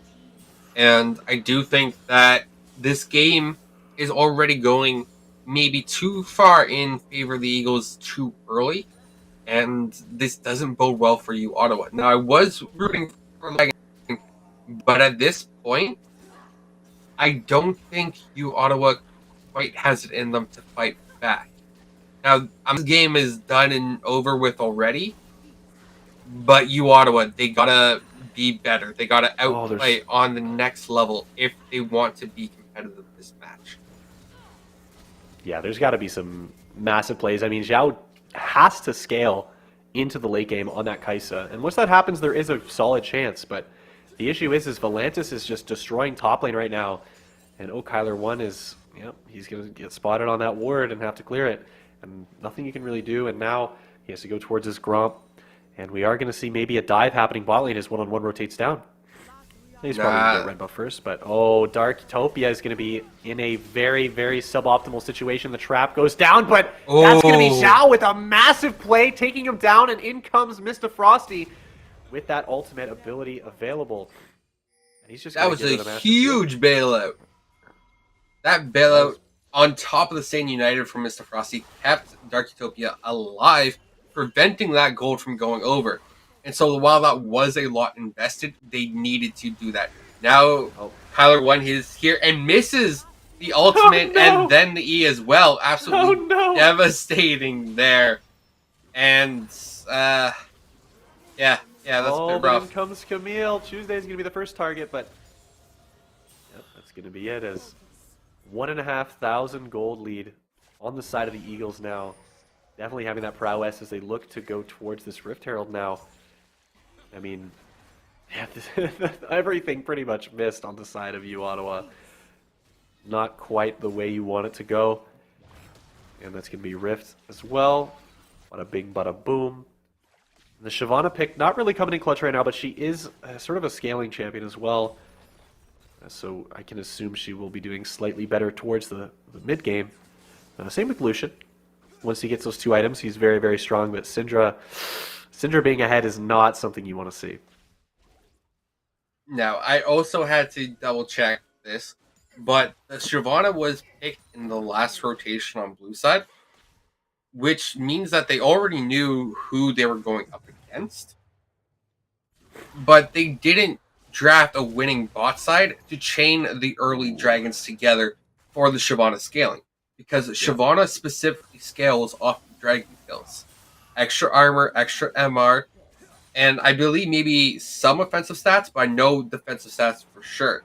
And denying that to his Shyvana hurts a lot more than expected. But Tuesday... he's in trouble. He doesn't have flash. Very well done. He was sent on an all-expense-paid trip to the gray screen there. It's actually going to be AD Kaisa this game. Very interesting. Yes, AD Kaisa does make sense because in the patch notes, they readjusted Kaisa to pull her away from the AP poke build, and they moved it into a little bit more of the AD stats as well as the shield on her ultimate. So she has a higher likelihood of being able to get it off and dive in successfully. Ooh, and this is going to be a massive fight happening. The Berserk gets dropped. The ultis are coming through from everybody, and now one-on-one is going to get that reset. The dash away from Zhao, though, as he sidesteps that. The auto is not quite going to be enough, but in comes Shyvana. And this is going to be quite the fight if they can make it happen. And there's the Dragon's Breath to go down. Kyler 1 is sort of getting kited out here, just barely dodging the trap. The Rift Herald gets dropped as well. It looks like that's going to be it for that skirmish. Oh my word, that damage is absolutely massive. Rift Herald not being able to charge. Definitely that's very, very still useful. an Emax on the Shyvana with the amount of damage that's happening, which is a little bit interesting considering it's a tank build. Normally, you might want to go a Twin Bite or Q-Max for an on-hit, but even a W-Max first. But now Tuesday, once more, just getting chunked down, not respecting the vision that the Eagles are playing around. Yeah, again, Caitlyn now in a pretty decent spot too, having all of that attack damage, building the Kraken Slayer instantly, why is that a change that I didn't know about? Why is there a Kraken Slayer Caitlyn? I always thought it was Gale Force. What did they change? Can you tell me, Alex? Or maybe this is something brand new. Maybe it makes sense this game. I think this is just player preference here for Leo. Okay. And to be fair, I mean, the Caitlyn does need to get through the tankiness of the Shyvana and the Shen as well, because we do know that Shen gets extremely tanky. So, yes, there will be value to be had on the Kraken Slayer. Do I agree that it's the best item in this situation? Perhaps not, because I think the Gale Force would be better, especially if you're trying to chase down a Lucian or dodge an important skill shot. Because Caitlyn with the 90 caliber net has at least one form of escape, but that's always not the most reliable either. Yeah, the other thing with Caitlyn is that you can kind of afford to go Lord Dominic second, which I think would be the more optimal way to deal with the tanks on the side of you, Ottawa. And I think that's my only criticism. If it were a different champion, I would totally understand. But because Caitlyn can, this is a weird skirmish happening. I'm not sure who wins this. 1-on-1 is seems to not be the one winning though. But he actually sidestepped the ult. In comes the ulti from the Shen. Is it going to be enough though? And again, Camille is not in a good spot, but there's goes Kyler 1, doing a massive amount of damage and taking him down, but there is the Scatter the Weak to get the stun on both members, but it's going to be traded back immediately as Tuesday goes down, and now Mr. Frosty versus Volantis, the top lane duel of the century. The taunt gets dropped, and that's a ton of damage happening. Volantis does have that hook shot available to get out of there, and that's going to be it for that skirmish. A 2-for-2 trade. Pretty well done by the side of both teams, but the shutdown is going to go over to the side of U Ottawa as the gold lead is still about 3K difference here. Again, a lot of this has to do with bot lane. I mean, look at all those plates going down for the Caitlyn Karma, and like I said, that lane is very, very potent. And I guess this Kraken Slayer is working out for Leo. Ooh. And I just want to point out right now that everyone except for Karma has their mythic done on the side of the Eagles. So the Eagles, they're fully online. Their wings are spread. They are ready to take flight. And with the first tower down, their bot lane will be the first to take flight, rotate over, and Dark Utopia trying desperately to hold on to this tower. But unfortunately, quite able to do it. Does pick up the kill onto Crimson Corvus there. Now Leo trying to get it out there. Drops the exhaust on Kyler 1. Kyler 1 just has too much damage, but gives the kill over to COM there. And, well, they hold the tower. Well, they do. And more than that, they get themselves a couple kills there. The bot lane is now dead. Kai'Sa's 3-0. And that's really a win condition for them. I mean, the burst coming out of Kai'Sa is going to be absolutely bonkers. So that's, Mr. Frosty is not feeling good here. Yeah, so Volantis. It's still a 3K lead here for the Eagles. Now, Volantis, I don't think he would go in on that. He just wants the plate switch. Unfortunately, dropped off, so just the tower at this point. But Frosty will TP back. But still, you Ottawa are finding ways to get back in this. And a great taunt under tower, and Volantis drops to half HP. Now, Mr. Frosty will take this fight here. Ooh, maybe too much. Yep. Nope. Wow. Nope. That's Camille. The Camille has completed Mythic. Shen did not. Oh, the Gale Force wasn't quite enough. Oh. Tuesday showing his prowess on that mid lane. You already know he's going to flash in, trade 1-for-1 with those minions under tower. I'm calling Worth. Oh, wow. That's a lot of damage. Yeah, okay. Kyler 1 is not seeing that impressive on the Shyvana, which is disappointing, because I was looking forward to the pick, but the E's have just been slightly off point. The Dragon's Breath have been Dragon Whiffs so far.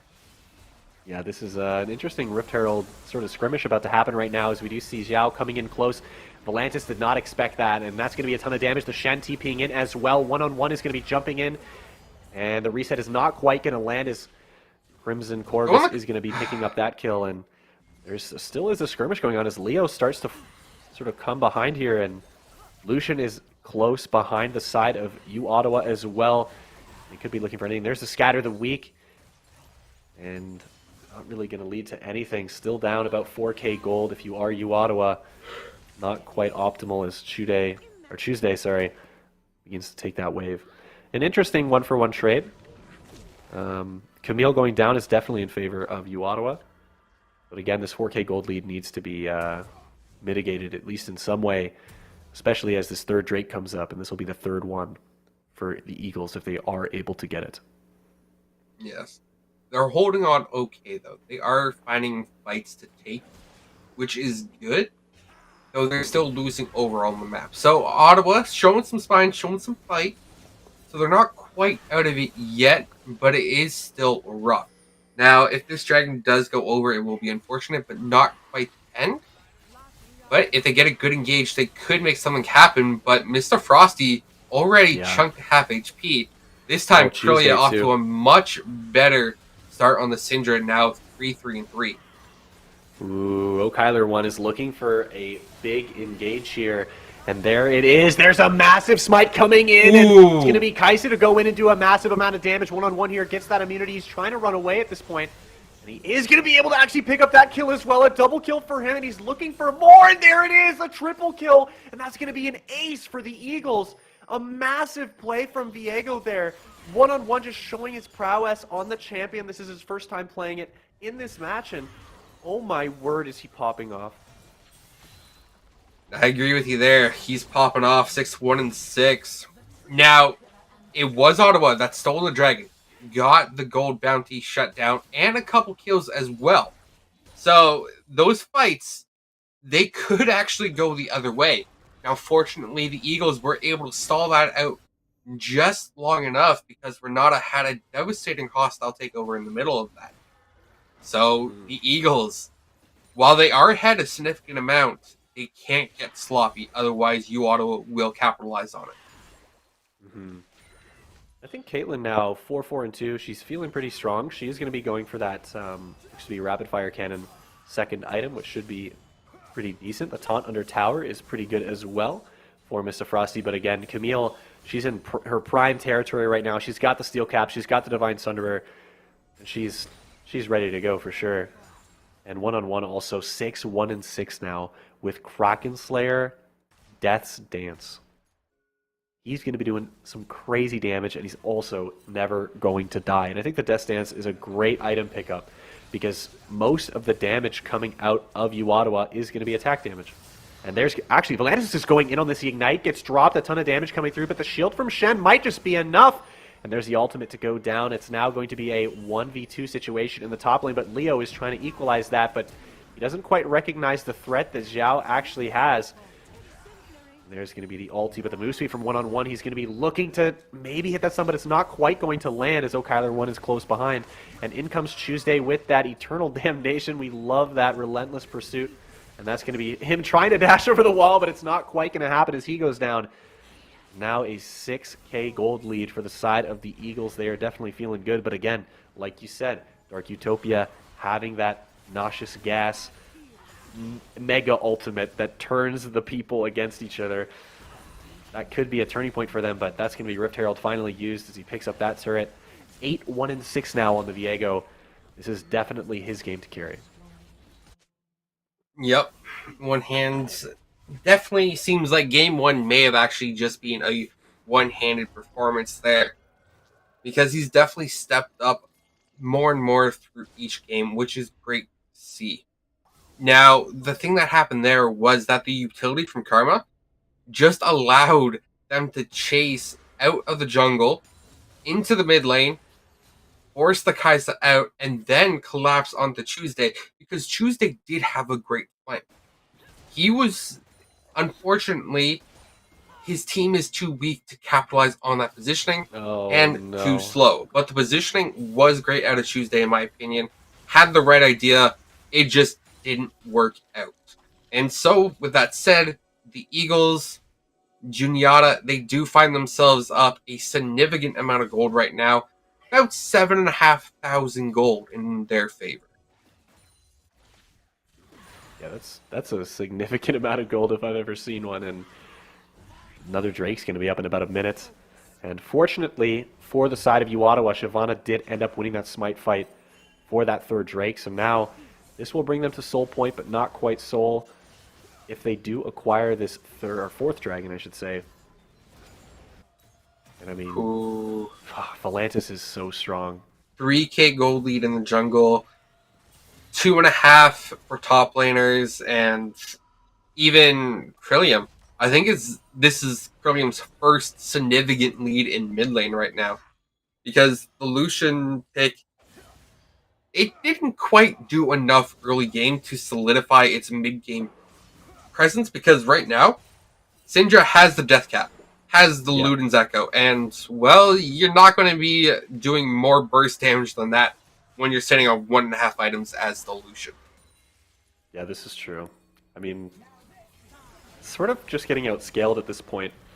And, one-on-one is going in here. He does have that Death's Dance, and that's going to be a massive scout of the week as well. Tuesday is going to be the first one to get focused down, and the Berserk comes through, and that's a ton of damage. What a massive ulti. But Mr. Frosty is going to be all alone. Kyler's now all alone. Dark Utopia is getting engaged on. There's Volantis hopping over the wall. Oh my gosh, it's a massacre. Kyler won the last one alive, but I do not think the Eagles really care here, as they're going to be looking to push up towards this Baron now.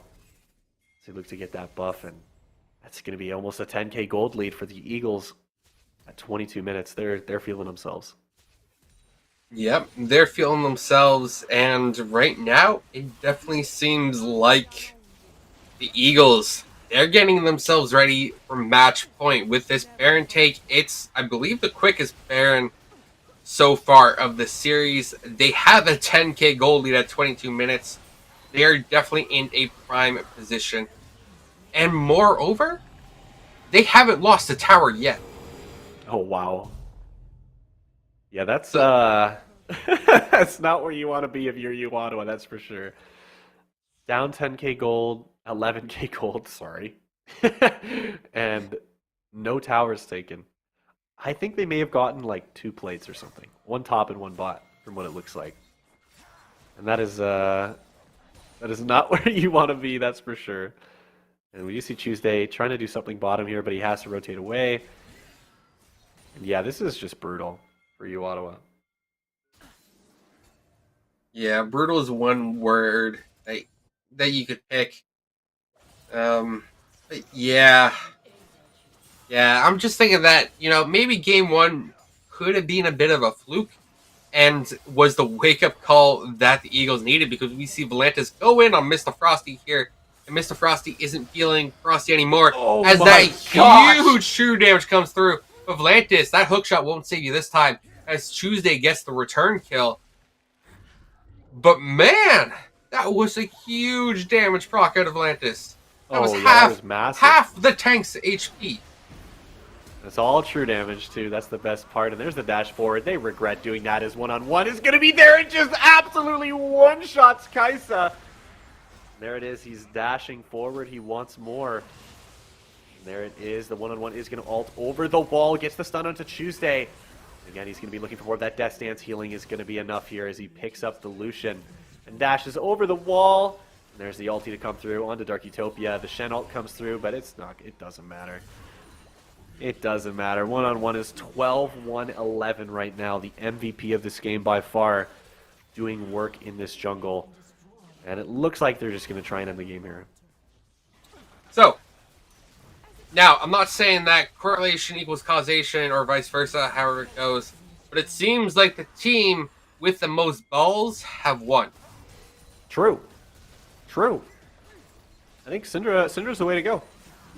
I think you gotta be ballsy, and the team with the more balls seems to win, and that's going to be a double inhib as they all reset and pick up however God knows how many items, being up 14k gold now. Holy moly! It's rough. No matter how you cut it, it's rough. Yep, 2 minutes on Drake if they want to do that. And Viego goes with Randuin's Omen on top of it. Oh no! That is definitely salt and lemon juice squeezed on top. Because he's like, yes, I have one armor item. Let me get a second for your double ADC composition so you can't kill me.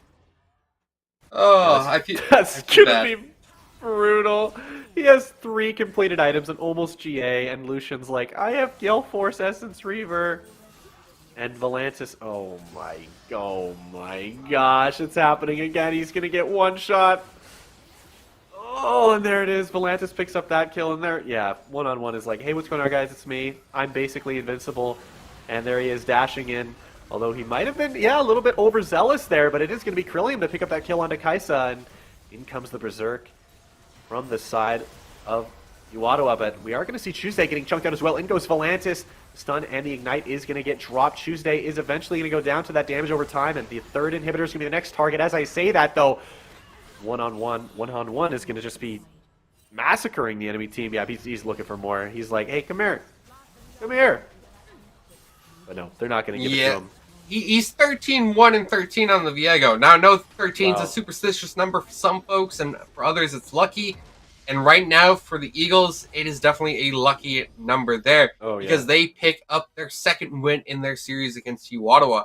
And I almost don't want to say this as a Canadian, but it definitely seems like the Eagles, they have momentum, they have the luck, and they are primed and ready to go to win this series and win the Challenger Yellows division. It's scary. So, Fush, your thoughts. Give me your thoughts, man. Well, I did say originally that if the Eagles won, the momentum would swing them to a quick quick two more game victory, and so this is one of those two. And that's honestly still my opinion. I think this momentum is going to carry over. I think Volantis was feeling himself on that Camille. I think that's going to need to get banned because he was just an absolute monster. I think the Syndra pick on the side of the Eagles was fantastic. Again, like you said, the more balls, the more likely you are to win, and so they're going to be going for that. But yeah, overall, I think the Eagles just played exceptionally well the last two games, and they're just looking to close this one out. Yeah, I agree with you there. They played exceptionally well and just looking to close it out. But before they can close it out, they have to play one more game. And before they can play one more game, we are going to throw it to a break so that way they can get ready. And G Ottawa, they're going to pull out the whiteboard and the markers and probably the stickers too to try and come up with a plan to somehow come back into this series because they are facing match point. So, see you on the other side of this break.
Welcome back, and we are on match point in this finals showdown right now between U Ottawa and Juniata Esports. Now, it was Ottawa that struck the iron first, but it is the Eagles who have forged it and have taken this series to game 4 and are the ones on match point. So they are looking to close it out. Now, Fustrious, you've been doing a great job here so far with me, despite me ribbing you every now and then. So, how do the Eagles close out this game and secure the victory in their finals? Balls. Probably Syndra. Honestly, that's what I'm saying.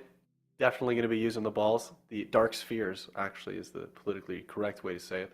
But I think they're going to scatter the weak being U Ottawa, and that's what's going to happen. Of course, U Ottawa, though, could also acquire the balls or the Dark Spheres and do the exact same thing. And I know that the mid laner on U Ottawa was kind of epic.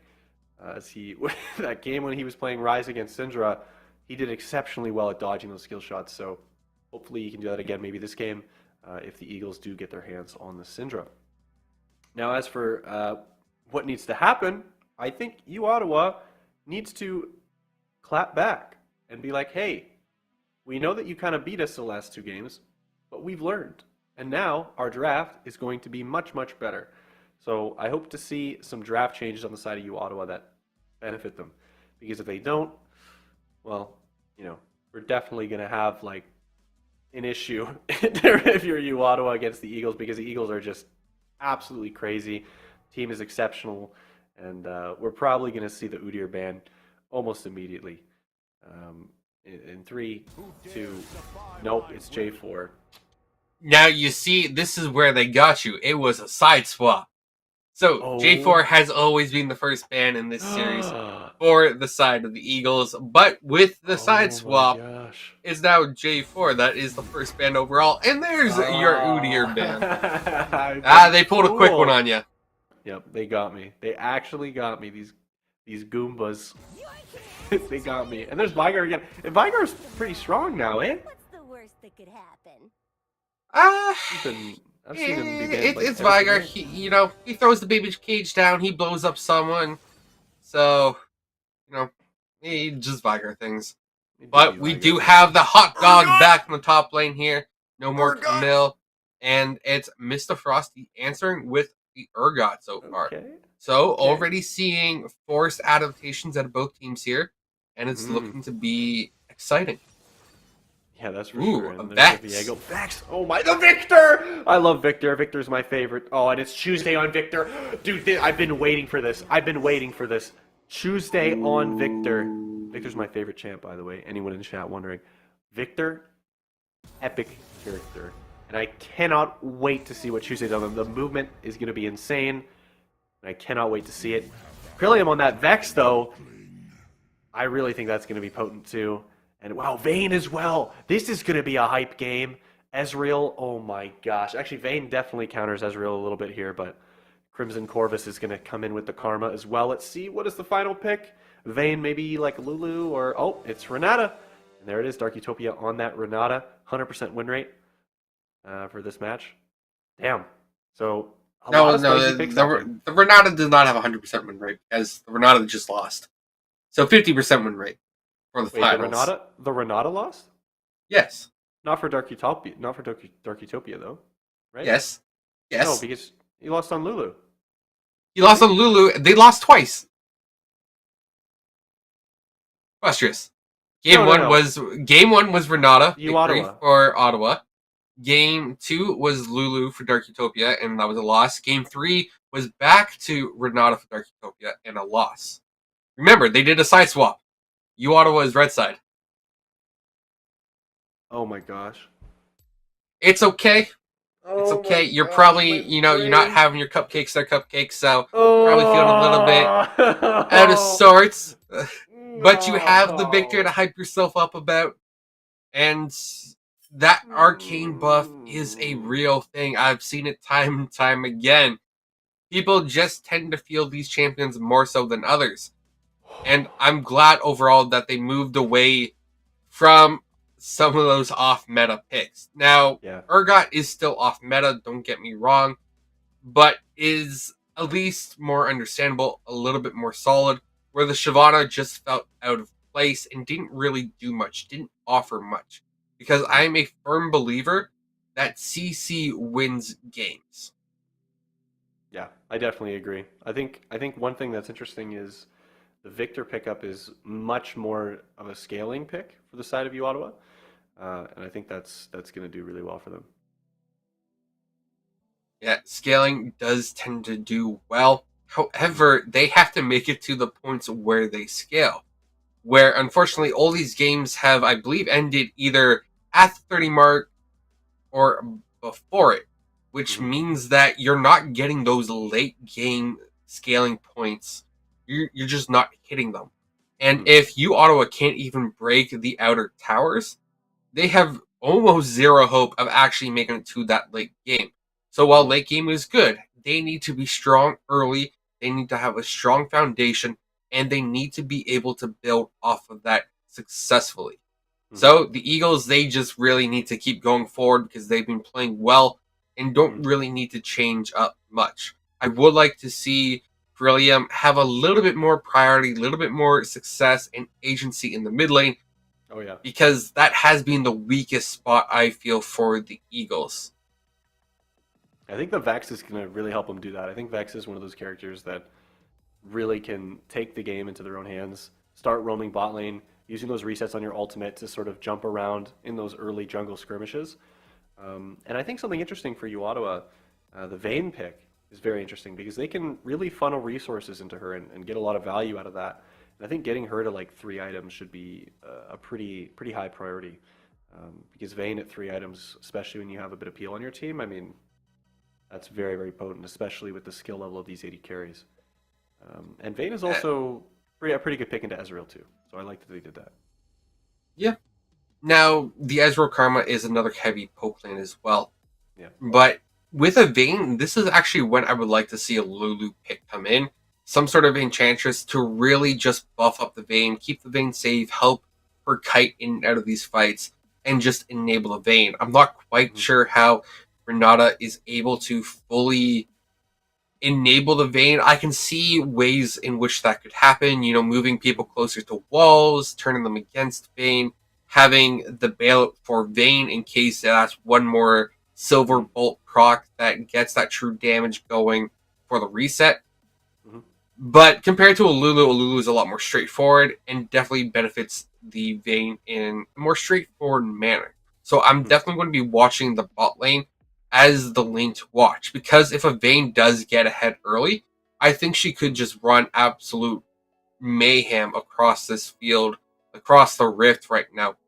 But Vayne, at a collegiate level, at a competitive level, it is very easy to shut down. I know from experience, sometimes you have to drag the Vayne by the scruff of her cape until she's able to come online.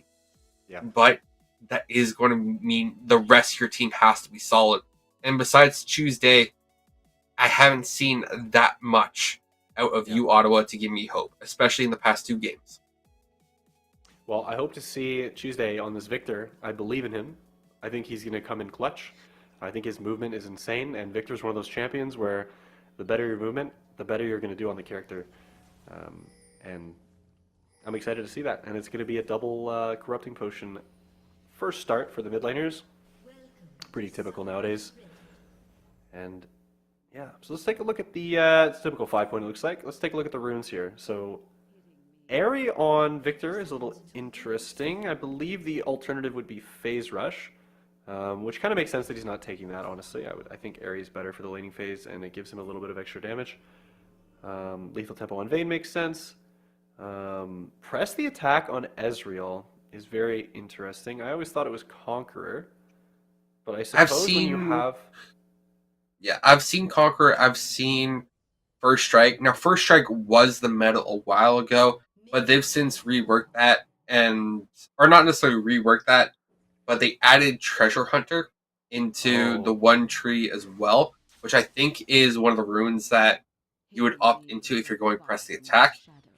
Yeah. But really, Press the Attack, you land a Mystic Shot, or your Essence Flux into an Arcane Shift, and then you proc that, and that's a good chunk of early damage as well. So I can understand why it's built, especially for, the Essence Reaver into the Muramana. It works. Yeah. I think one thing that's interesting is the Doran's Blade coming out of Vayne. I think that's like it's a heavy poke lane, and I would think that you would need the longsword 3 pots. But oh, there's the PTA proc. Wow, that's actually a lot of damage. I guess the other thing with PTA that's interesting is if you have the Karma that slows and roots the Vayne, you have the time to get 3 autos off. And that's just a massive chunk of damage. So I can see how that could work now. Yeah, and Vayne, already having to use the pot, has basically no sustained options left besides trying to heal up with the Doran Blade lifesteal, but that's minuscule at best, and I think Leo and the Ezreal will control bottom lane right now, and Crimson Corvus just focuses on poke, and I think they will have an absolutely free laning phase. Oh, for sure. They're definitely looking to have a free laning phase here. The only difference, I think, or the only thing that could make a difference is the jungler coming down. And Graves is not a very gank-heavy jungler, especially pre-6. He's more just power farming and trying to get those items up. And, ooh, Tuesday taking a bit of a suboptimal trade there in the mid lane, but he should be okay to farm under tower. It looks like both junglers sort of just doing their camps. And Viego is going to have a slight advantage here as he's going to complete his full clear a little bit earlier than the Graves. But A little bit. Xiao is in trouble here in this bot lane. Being down a level, under tower, at about a third HP, almost a quarter. There's the Q. Wow. And this is what I mean, where a Lulu could at least help the Vayne survive this, but the Renata just seems to be suffering alongside the Vayne. Now, Kyler 1 with the Ghost goes in here onto Atlantis. Atlantis flashes over. Should be able to make it to tower okay, but is actually just hiding in the minion wave and trading back onto Kyler. Great heads-up play, and that definitely will affect Kyler's tempo and potential re-gank opportunities there. Ooh, we are going to see a dive here, one-on-one here. They're looking to shut down the Vayne early, but yeah, he realizes it's not going to work out just yet. He's going to go ahead and leave the bottom lane. Get that reset down as Graves goes in, tries to clear anything that he can, but unfortunately for him, Viego has already cleared all of that good stuff. Wow. Yeah, well, like I was just going to say that the Grump is respawning there, but it's not worth delaying your back time to try and steal it. So either way, I would say that One Hand has jungle tempo right now, and is probably, I would say, at least 15 seconds ahead, just based on where they are on the map right now. But also, with that pickaxe, should have more upfront damage, and could clear a little bit faster now, but Graves will sustain in the jungle a little bit better with the Vamp Scepter up first. Mm-hmm. And we are going to see a bit of a interesting XP discrepancy in the mid lane. We see Vex, or actually, is that XP or is that mana? That's mana, isn't it? I'm the worst. Yep. Never mind. Forget I said anything. There is going to be a slight. It's actually a slight. CS lead in the bot lane though, as Ezreal's going to be up a decent amount of CS, which makes sense considering how oppressive this lane has been for the Vayne Renata. And it's very, very hard to play against Karma. I think Karma is one of the most potent supports that you can play with in terms of poke. And really, we can just see that happening this game. And he's doing a great job. Yeah, the Vayne, I was going to say, is doing surprisingly well right now, being only down 10 CS, despite the amount of pressure already being sent her way. So overall, I am pleased with the first 5 minutes that U Ottawa have managed to stick in this. But across the map, they're already down 1,000 gold. And this is, once again, just through CS leads in the lanes. Ooh, I thought he was about to hop over. I was like, no. And that's going to be Drake going over to the Eagles. Ooh, what's going on there? Oh, he's just throwing him away. Yeah. Now, definitely seems like Mr. Frosty's starting to find his stride again and keeping it a lot closer than before. But still, he's not winning lane, and there is a 10 CS lead for Volantis, who seems to be a little bit better overall. Not quite at the 10 CS per minute mark, but could reasonably get there by 10 minutes. Oh, for sure. Oh, this is, Kyler. He is He's level chasing 6, this. though. Ooh, this is definitely going to be a bit of a skirmish happening now as the blue buff is going to be... Oh my gosh, no. Darktopia is in a really bad spot right now. The Vex ultimate lands, and that's going to be it for him. As the first blood goes over to Leo. Very, very well done. And now blue buff is going to be the next target for the Eagles. They don't really have vision of the Graves, but I think they should be fine. Victor is not going to be able to steal it away. Graves is going to be the man to grab the blue buff, actually, with the smite. Oh, he did steal that. Good. And then he also got the back cancel as well. Helps a little bit with tempo. So it helps, but in the time we've been talking, they've bled another 1,000 gold out. Yeah. So not ideal, but as we've mentioned, they are a scaling composition. They need time to scale.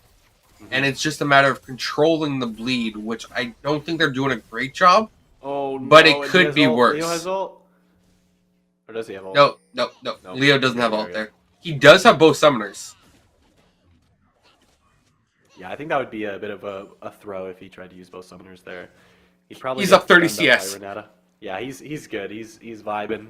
He's basically up 3 or 4 kills now. Which is very, very nice. Oh my gosh, these guys are just bullying. Oh no. Vayne Like, did recall though. It's a significant XP gap in bot lane as well. Like, Leo's level 6. Xiao M is level 5. Dark Utopia is level 4. It is rough across the board right now for the side of Ottawa. But it's Krillium here who's under fire. Can he do it? It is. There it is. Very well Hills done. are tied up. Yep, and the gold is definitely not tied up as they're still down 1.6k. They clawed back a little bit at least. Yep, they're definitely feeling good about that. And Mr. Frosty there actually does land the dash forward. There's the flash. Oh my gosh. Oh. I'm going to say that was a misplay by Volantis. He definitely could have killed Frosty if he knocked him into the tower there. But I'm going to say Mr. Frosty takes that. He gets the flash out of Volantis, gets the back timer, and has TP to come back into lane. So he will be able to catch this wave too.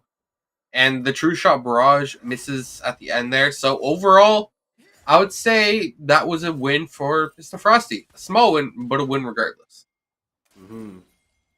Man, this Ezreal having that Essence Reaver completed is very, very, very scary. And Vayne does not want to step up at all. She wants nothing to do with this right now. And even with her support, I mean, God, that's just terrifying. Tuesday, Terrifying is one way to put it. Tuesday has that augment, though, so we can shove the wave quickly. So that's good. Yeah. Hopefully he can then turn that wave pressure into either plates or roams, because he definitely needs to bail out his bot lane. And as I say that, he's already starting to roam down, but it's the Eagles with great vision in the river.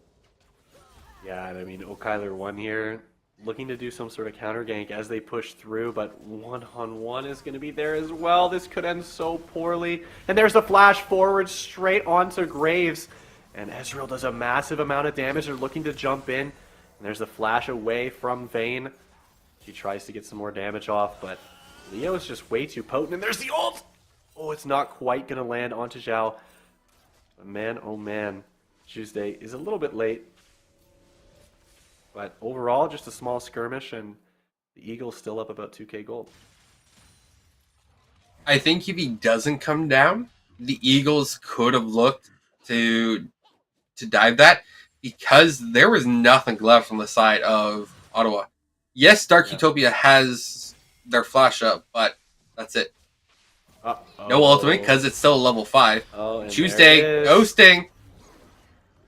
Oh, he It's a should lot be able to get out of damage, here. But Kyler won. And there it is, the dash in from Kyler 1. He's going to go down, and there's the stun getting dropped onto 1-on-1, but 1-on-1 is not having any of it. He's going to take him down, and now he's Graves. Wow, very, very well done from him. A good one-for-one trade. Crimson Corvus here. Yep, and that's going to be a solid little skirmish happening in the mid lane. Now trading 1-for-1 still in favor of the Eagles, but man, that's quite the little battle. Yeah, and because they killed Kyler 1 there on the tail end, that does open Dragon for them. So they get the second Dragon. But taking a look at the gold values here, it's a pretty big discrepancy in that bot lane. Though Tuesday is doing fairly well for himself in the mid lane, having nearly a similar amount of a gold lead. But as I say that, Leo gets a solo kill, and yep. It's disgusting. Up 30, 840 CS, up 2 kills, up tower plates. It's rough, as the Eagles are still up 2.2k gold overall. Though Ottawa doing a better job this game than before. Yeah, being down this much gold this early is absolutely brutal. And this affects like pretty much every lane as well. Volantis here is in a bit of a spooky situation, and you see Ezreal going berserk, and that's going to be it for him as little Kyler 1 takes him down, and now 3-3 now, as we even up the kills once again, but still a 2k gold lead for the Eagles. Yeah, still a 2k gold lead. And Mr. Frosty looking a little low under this tower, and now we do see that the Volantis is able to CS effectively, is hitting that 10 CS per minute mark and doing a fantastic job in this top lane. And definitely one of the strongest lanes for the side of the Eagles, because Cerulean here has not been having an easy time with it tonight. Yeah, that is definitely true. Oh my gosh, the damage from Karma is just absolutely bonkers. The Ezreal ulti, it's not going to be enough as he shields himself. Dark Utopia, very, very well done from him. Now Ezreal here, still up 30 CS. Once he gets that Manamune, holy moly, guacamole, fettuccine, alfredoroni, is he going to do a lot of damage. Okay, so the goalie just jumped another 1,000 because the Rift Herald was dropped top, so they got first tower with all the plates in time and got the charge onto the T2 top tower. And so, yeah, that's another 1,200 gold lead now in the top lane. It's scary. But, they're looking to make something happen bot here. Tuesday's scaling. Like, I'm not going to lie, he's getting scary. He's going to hit his first item very, very soon, and he's already up about almost 1,000 gold on his lane opponent with those 2 assists in that CS lead. So he's feeling pretty good about this, I think. But he really needs to sort of carry the weight of his team that is behind, and it's very, very hard when your Vayne is behind to carry as Victor. I know this from experience. When your bot lane is losing, it really does not feel good. However, you do realize that this is a scaling comp on the side of Ottawa. So it's up to the Eagles to close this out to get these dragons, which are up in 2 minutes actually, and that will put them on soul point. And that's what they need. And then once they're on soul point, it's just a timer. Can Ottawa scale so that they can fight them at dragon? Or is it going to be soul for the win, which is a massive win condition in this game? And I think having the Ocean Soul for the side of Eagles is beneficial, but that doesn't matter right now. It's Crimson Corvus gets caught getting here. Exhausted, he immediately goes cleanses, down. and Leo is going to be the next target here, as he is actually going to be able to kill Zhao. And there it is, the flash forward, and oh my word, it's an absolute massacre as a triple kill comes in for Ottawa. No, Kyler 1 is looking for it. Tuesday, yeah, it looks like he's going to get away here. Yep. Very well done from 1-on-1 to get out of there, but man, that's a lot of kills going over to Ottawa, but still the gold in favor of the Eagles. It's just such an uphill battle, and now, oh my, I feel like Victor is really scaling though. I feel like that's the main thing that's happening, as well as the Urgot. Urgot's going to get really, really strong soon as well. You have a more of a tanky unit on the side of Ottawa. Graves, all 6 kills are on him for the side of Ottawa. which is absolutely crazy. So he is the man to watch over the next little while. But he's also the man to shut down, and if they shut him down, the rest of U Ottawa just doesn't have the gold needed to stand toe to toe with the Eagle counterpart. So it is really going to be on O'Kyler 1 to stand tall, stand strong, show some true grit, and, well, blast the enemy full of holes. But with Dragon coming up in 10 seconds now, they do have Scuttle Vision. I'm expecting a team fight to break out here, though Mr. Frosty hasn't TP'd down yet, as Volantis has walked down. And O'Kyler 1 here. It's weird. He's in a position where he sort of needs the front line because he's the strongest character on his team, and in comes the teleport coming in from Urgot. And again, the Dragon is going down. This is a little skirmish. All we're looking to see is an engage here, maybe from Krillium if he does land that ultimate, but wow, he just got chunked out. And now we are going to see...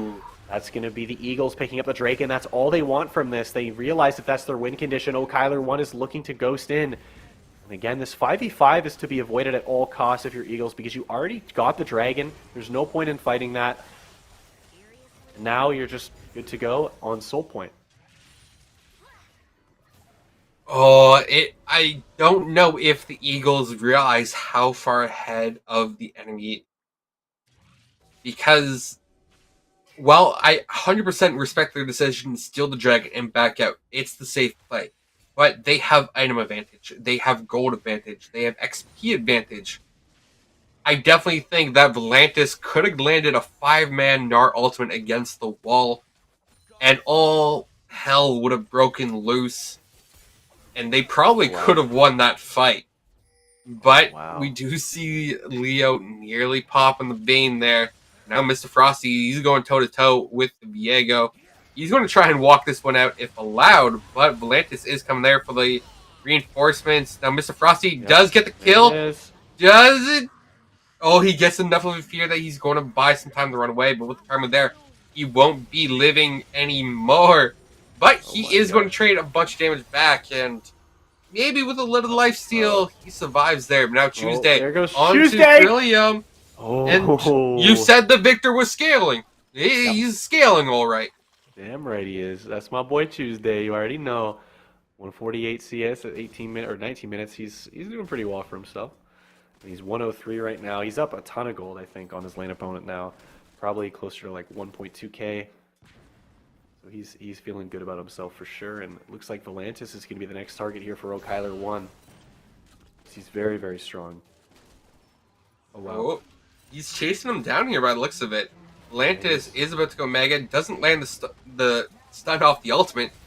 But Kyler 1 is still going in here. Vayne is here as well. Knocks him into the wall. And that is going to be a successful pick-off on Volantis there. That's the power of the Fed Graves. And Vayne was like, hey, I need this. Please give it to me. And she's going to be able to pick up that kill. And hopefully she's better for it. Yeah, O'Kyler 1 is definitely making a name for himself here on this jungle Graves. And Leo here needs to start pushing his lead.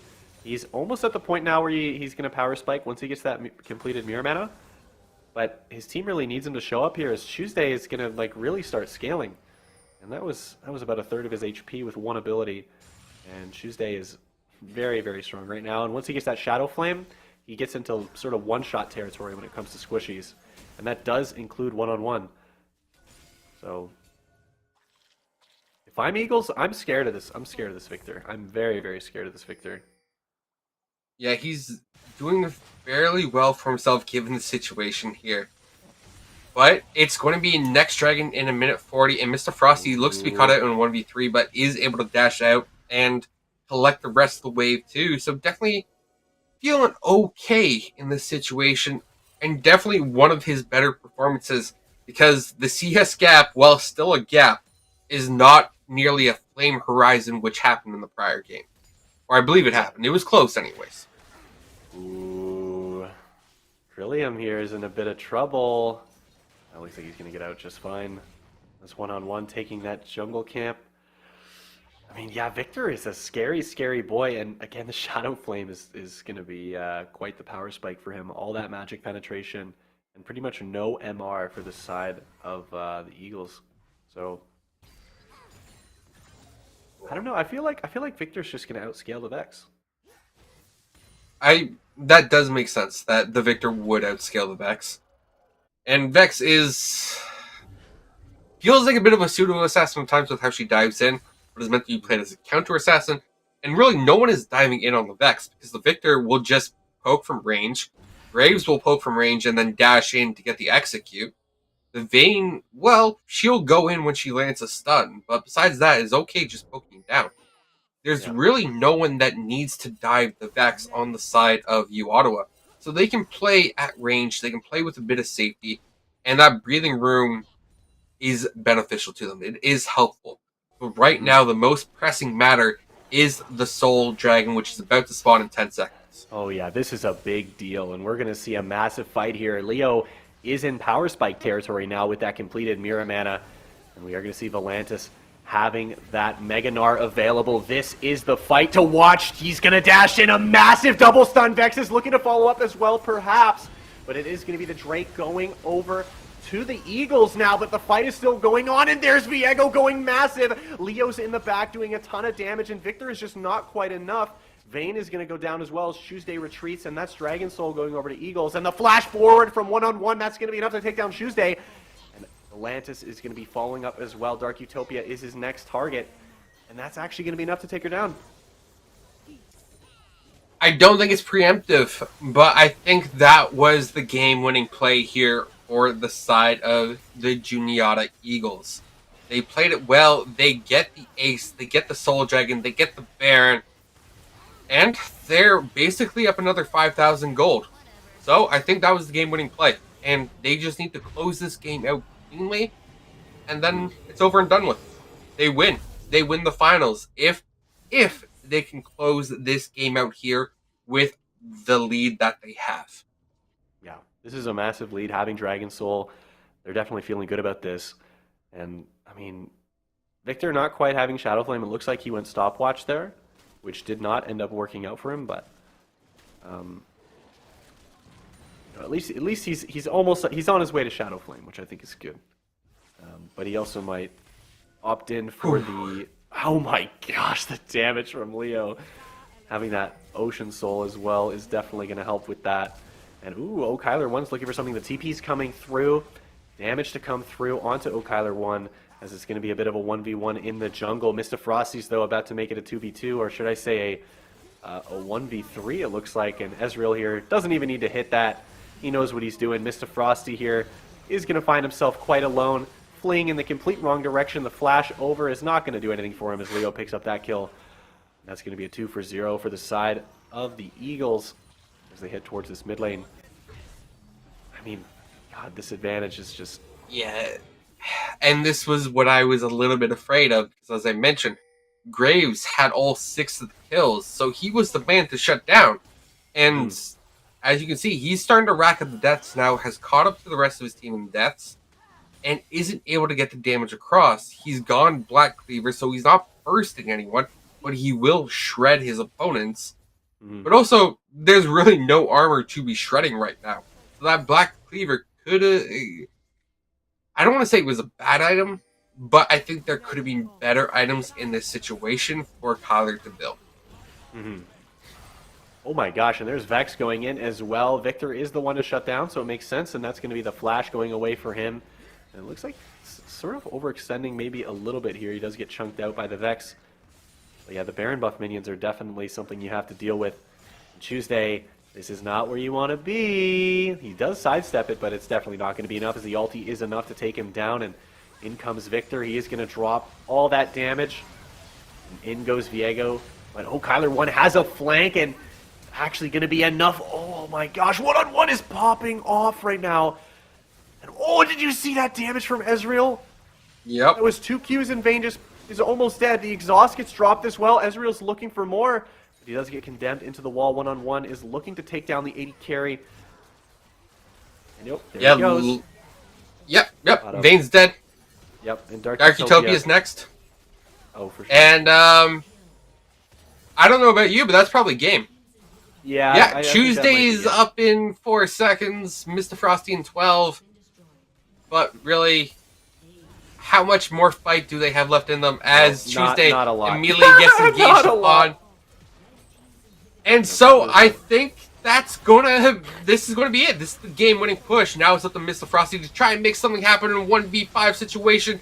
I don't think he's gonna be able to do it as Crimson Corvus survives. Okay, Kyler, you can try and do something. You're ghosting in your fountain, but it doesn't matter That's because it. the Nexus drops, and it is the Juniata Eagles picking up the win here in the finals. 3-1 fashion, and just a fantastic job. They dropped game 1, but they came back strong. They came back hard, and they once again showed that they were superior to you, Ottawa. As it was at the beginning of the season, it is at the end of the season as well, with the Eagles reigning supreme. Wow, very, very well done from them. And congratulations to the Eagles. You've won. You've done it. Very awesome. Stellar games. I'm a little bit sad about the victor. I really hope that he would clutch up, but man, your team is very, very exceptional. Congratulations to you guys. And yeah, that was fantastic. What do you think the highlight of that was? Those 4 games.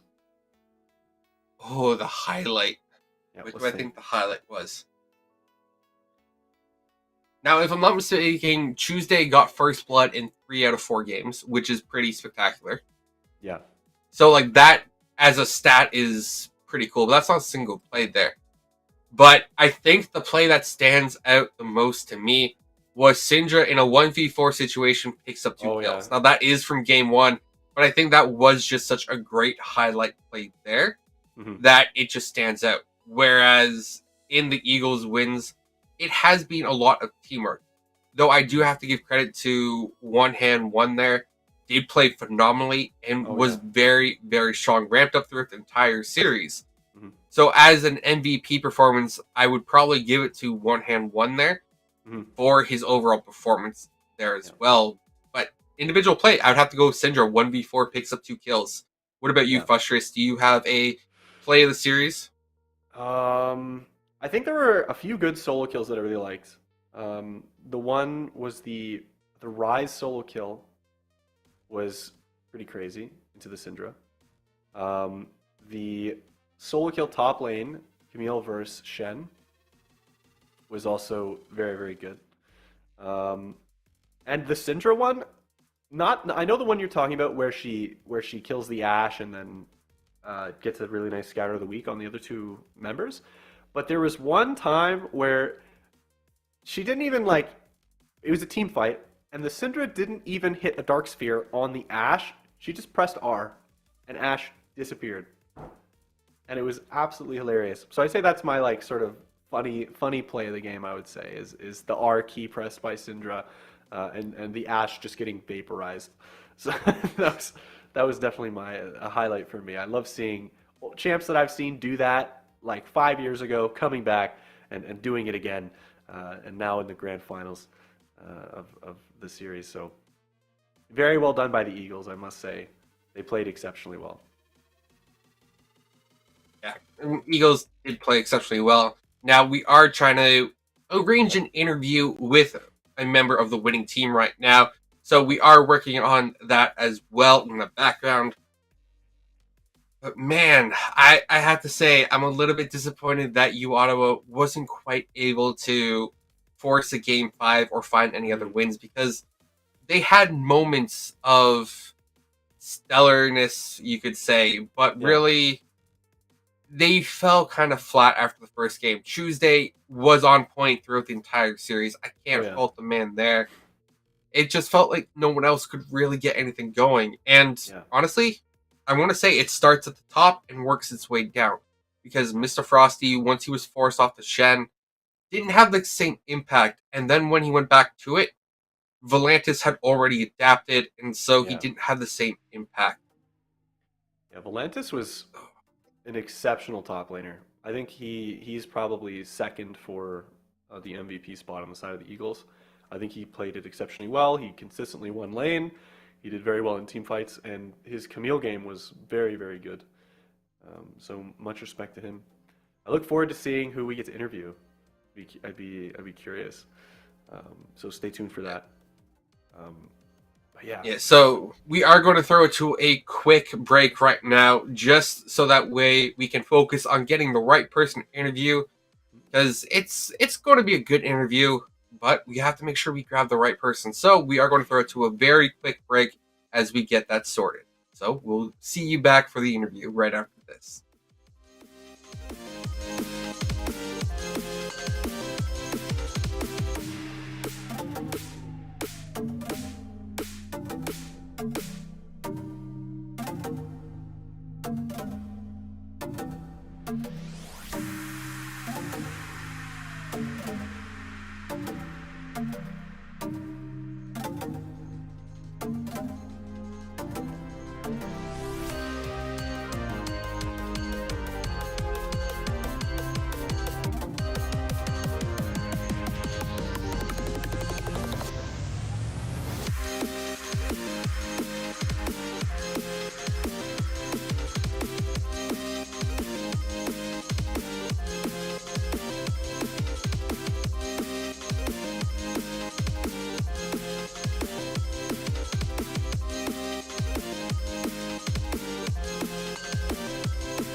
Well, we were able to sort out the interview situation, and so we do have a member from the Juniata Eagles to interview with us. Now it is the man, the myth, the team captain in Crimson Corvus.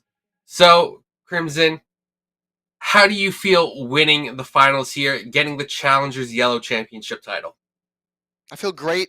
Feels really good to win and to take this title home and to do more really good stuff at the end of this semester. So it feels really awesome. Nice. Well, I'm glad that it feels awesome because your team did put on a great performance overall. Oh yeah. Now, speaking of performances, we did notice that your team kind of got blown out of the water in game one. So could you give us a little bit of insight on what happened in game one and then transition into how you overcame that in game two? For sure. So we drafted something we don't typically play game one. I'm more of a enchanter and a tank player rather than a brand player. So we drafted some stuff that we don't typically play, and then I think we had that one rough fight bot lane, and then the enemy Jinx just snowballed from there, and it made it really hard. But we had a mental reset, stood up, walked around, joked around, and I think it really helped going into game two. Definitely good to see that the mental is strong, the fortitude is there, and that as a team you were able to collectively reset. So, how did the rest of the games go for you? Because you mentioned you took some risks game one, you had your reset. Was the rest of the series just clean sailing, or were there still some troubled waters that you had to fly over? U Ottawa is obviously a pretty good team, so we definitely had to put we had to put our big boy pants on and really try our best to beat them. But I think, as you guys could tell, games 2, games 3, and games 4 felt pretty clean. I think we drafted more comfort, and I think we ended up taking home those 3 games pretty easily. Confident. I like that. Now, Fustrious, do you have any questions on the tip of your tongue that you're dying to ask? Right. So the first game, do you guys think you'll be next? Obviously, next time you play, do you guys think you'll be playing that matchup bot lane like Ashe Brand? Do you think that that's like really good and it was more of an execution thing than it was a draft thing? Yeah, I think so. I think that lane definitely could have gone more of our favor.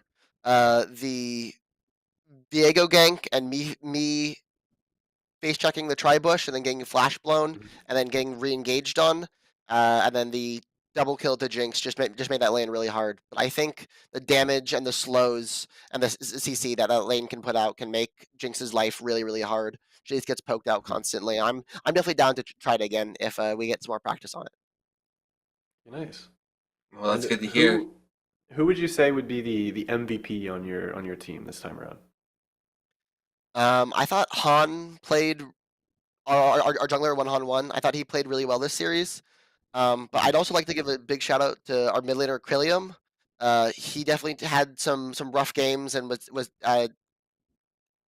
he gave away some deaths and I think was a little frustrated with his performance. But he did a really good job not tilting and staying strong mentally, and ended up pumping out a lot of damage. And as you saw in that Vex fight in Game 4, was really able to carry his weight. Yeah, he definitely had a pretty solid performance overall, being able to withstand the onslaught that was Tuesday. Yeah. And speaking of Tuesday, I know Fustrious and I have Tuesday pegged as play of the game with his Syndra in game one with that 1v4 situation. Now, do you have a play of the series in mind? I really liked the outplay that in game 2, the Lucian Nami, so Leo and I bot lane. I think us double killing bot lane as the Rise ult came in from behind us and then just walking the Rise off was a big tempo swing and big mental swing coming out from a rough game 1. So I think that's when our tempo really started to pick up. I think that's when if I had one moment, I think that was when we took the series. I think we felt really good and we were definitely playing really well after that fight. Okay. Yeah, I can definitely see that. Those tempo, those momentum swings are always so critical, especially in an important series like that. That once you have them, it's important to have it. Now, I don't have any more immediate questions. Fustrous, do you have any more? Nope, that's it for me. No. So, in that case, congratulations on your win again, and we would Thank like you. to give you a little bit of the floor space to give shoutouts to people you feel that deserve one or that you just want to give a shout out to. So, go for it. The floor is yours. Well, obviously, I'd like to shout out my whole team: Crelium, One on One, Leo, and Volantis. I thought they all played great, especially after a rough game one. I thought we brought it back really well, and I'm really proud of you guys. I'm a senior, so I'm graduating, so I won't be able to play with them anymore. But I thought you guys made it for a really fun year, and I really appreciate you guys playing with me. And then I'd also like to shout out our media manager. He's been tweeting out some bangers. You should go follow the Juniata Twitter. And I'd also like to give a huge shout out to our coach Alex. We wouldn't be able to do any of this without him. So I'd like to give a huge round of applause to all those guys. Yeah, those are definitely some wholesome shout outs. So, once again, thank you for joining us for this interview. Now, I believe that you're not quite done your duties on camera yet, as we do have the commissioner here, Jacob, as well. So, we are going to pass the torch over for that, and congratulations on your win. You definitely deserved it with your play tonight. Yeah, congrats, Awesome. man. Thank you guys. Hey, my friend. I'm Jacob. Congratulations. It was awesome to watch you tonight. You guys Thank you. were terrific from start to finish. And, I got to say, it's been awesome to work with your community. It's been awesome to work with your family there. Your coach has been awesome to work with. Yeah. But tonight, tonight, I get to give you one of these. Well, I get to put it in the mail and get you this, get you some shirts. But it's Awesome. coming down there to Juniata as soon as possible. It was awesome to watch you. Thank you for your time. Thanks for joining us on the post game. Congratulations. Enjoy the night. Friday just getting started. I assume you guys will have some fun down. This is your last go round. Definitely. So great way to cap it off as a senior, capping it off with a victory here tonight. And congratulations once again. Thank you so much. Awesome to meet you. That's great. So that's going to do it for our stream. Both streams are now officially done. Actually, a great night of action. We thank everybody for tuning in. Tomorrow we turn our attention to Valorant. Actually, we get underway at about 1 o'clock in the noon. That's a long day of action there. We've got 13 championship finals going underway tomorrow. So that's Saturday. Tonight, our attention on League, and Juniata caps it off with their ever NECC title. On behalf of everyone that made these broadcasts possible, Jacob and Ryan saying so long. We'll talk to you tomorrow.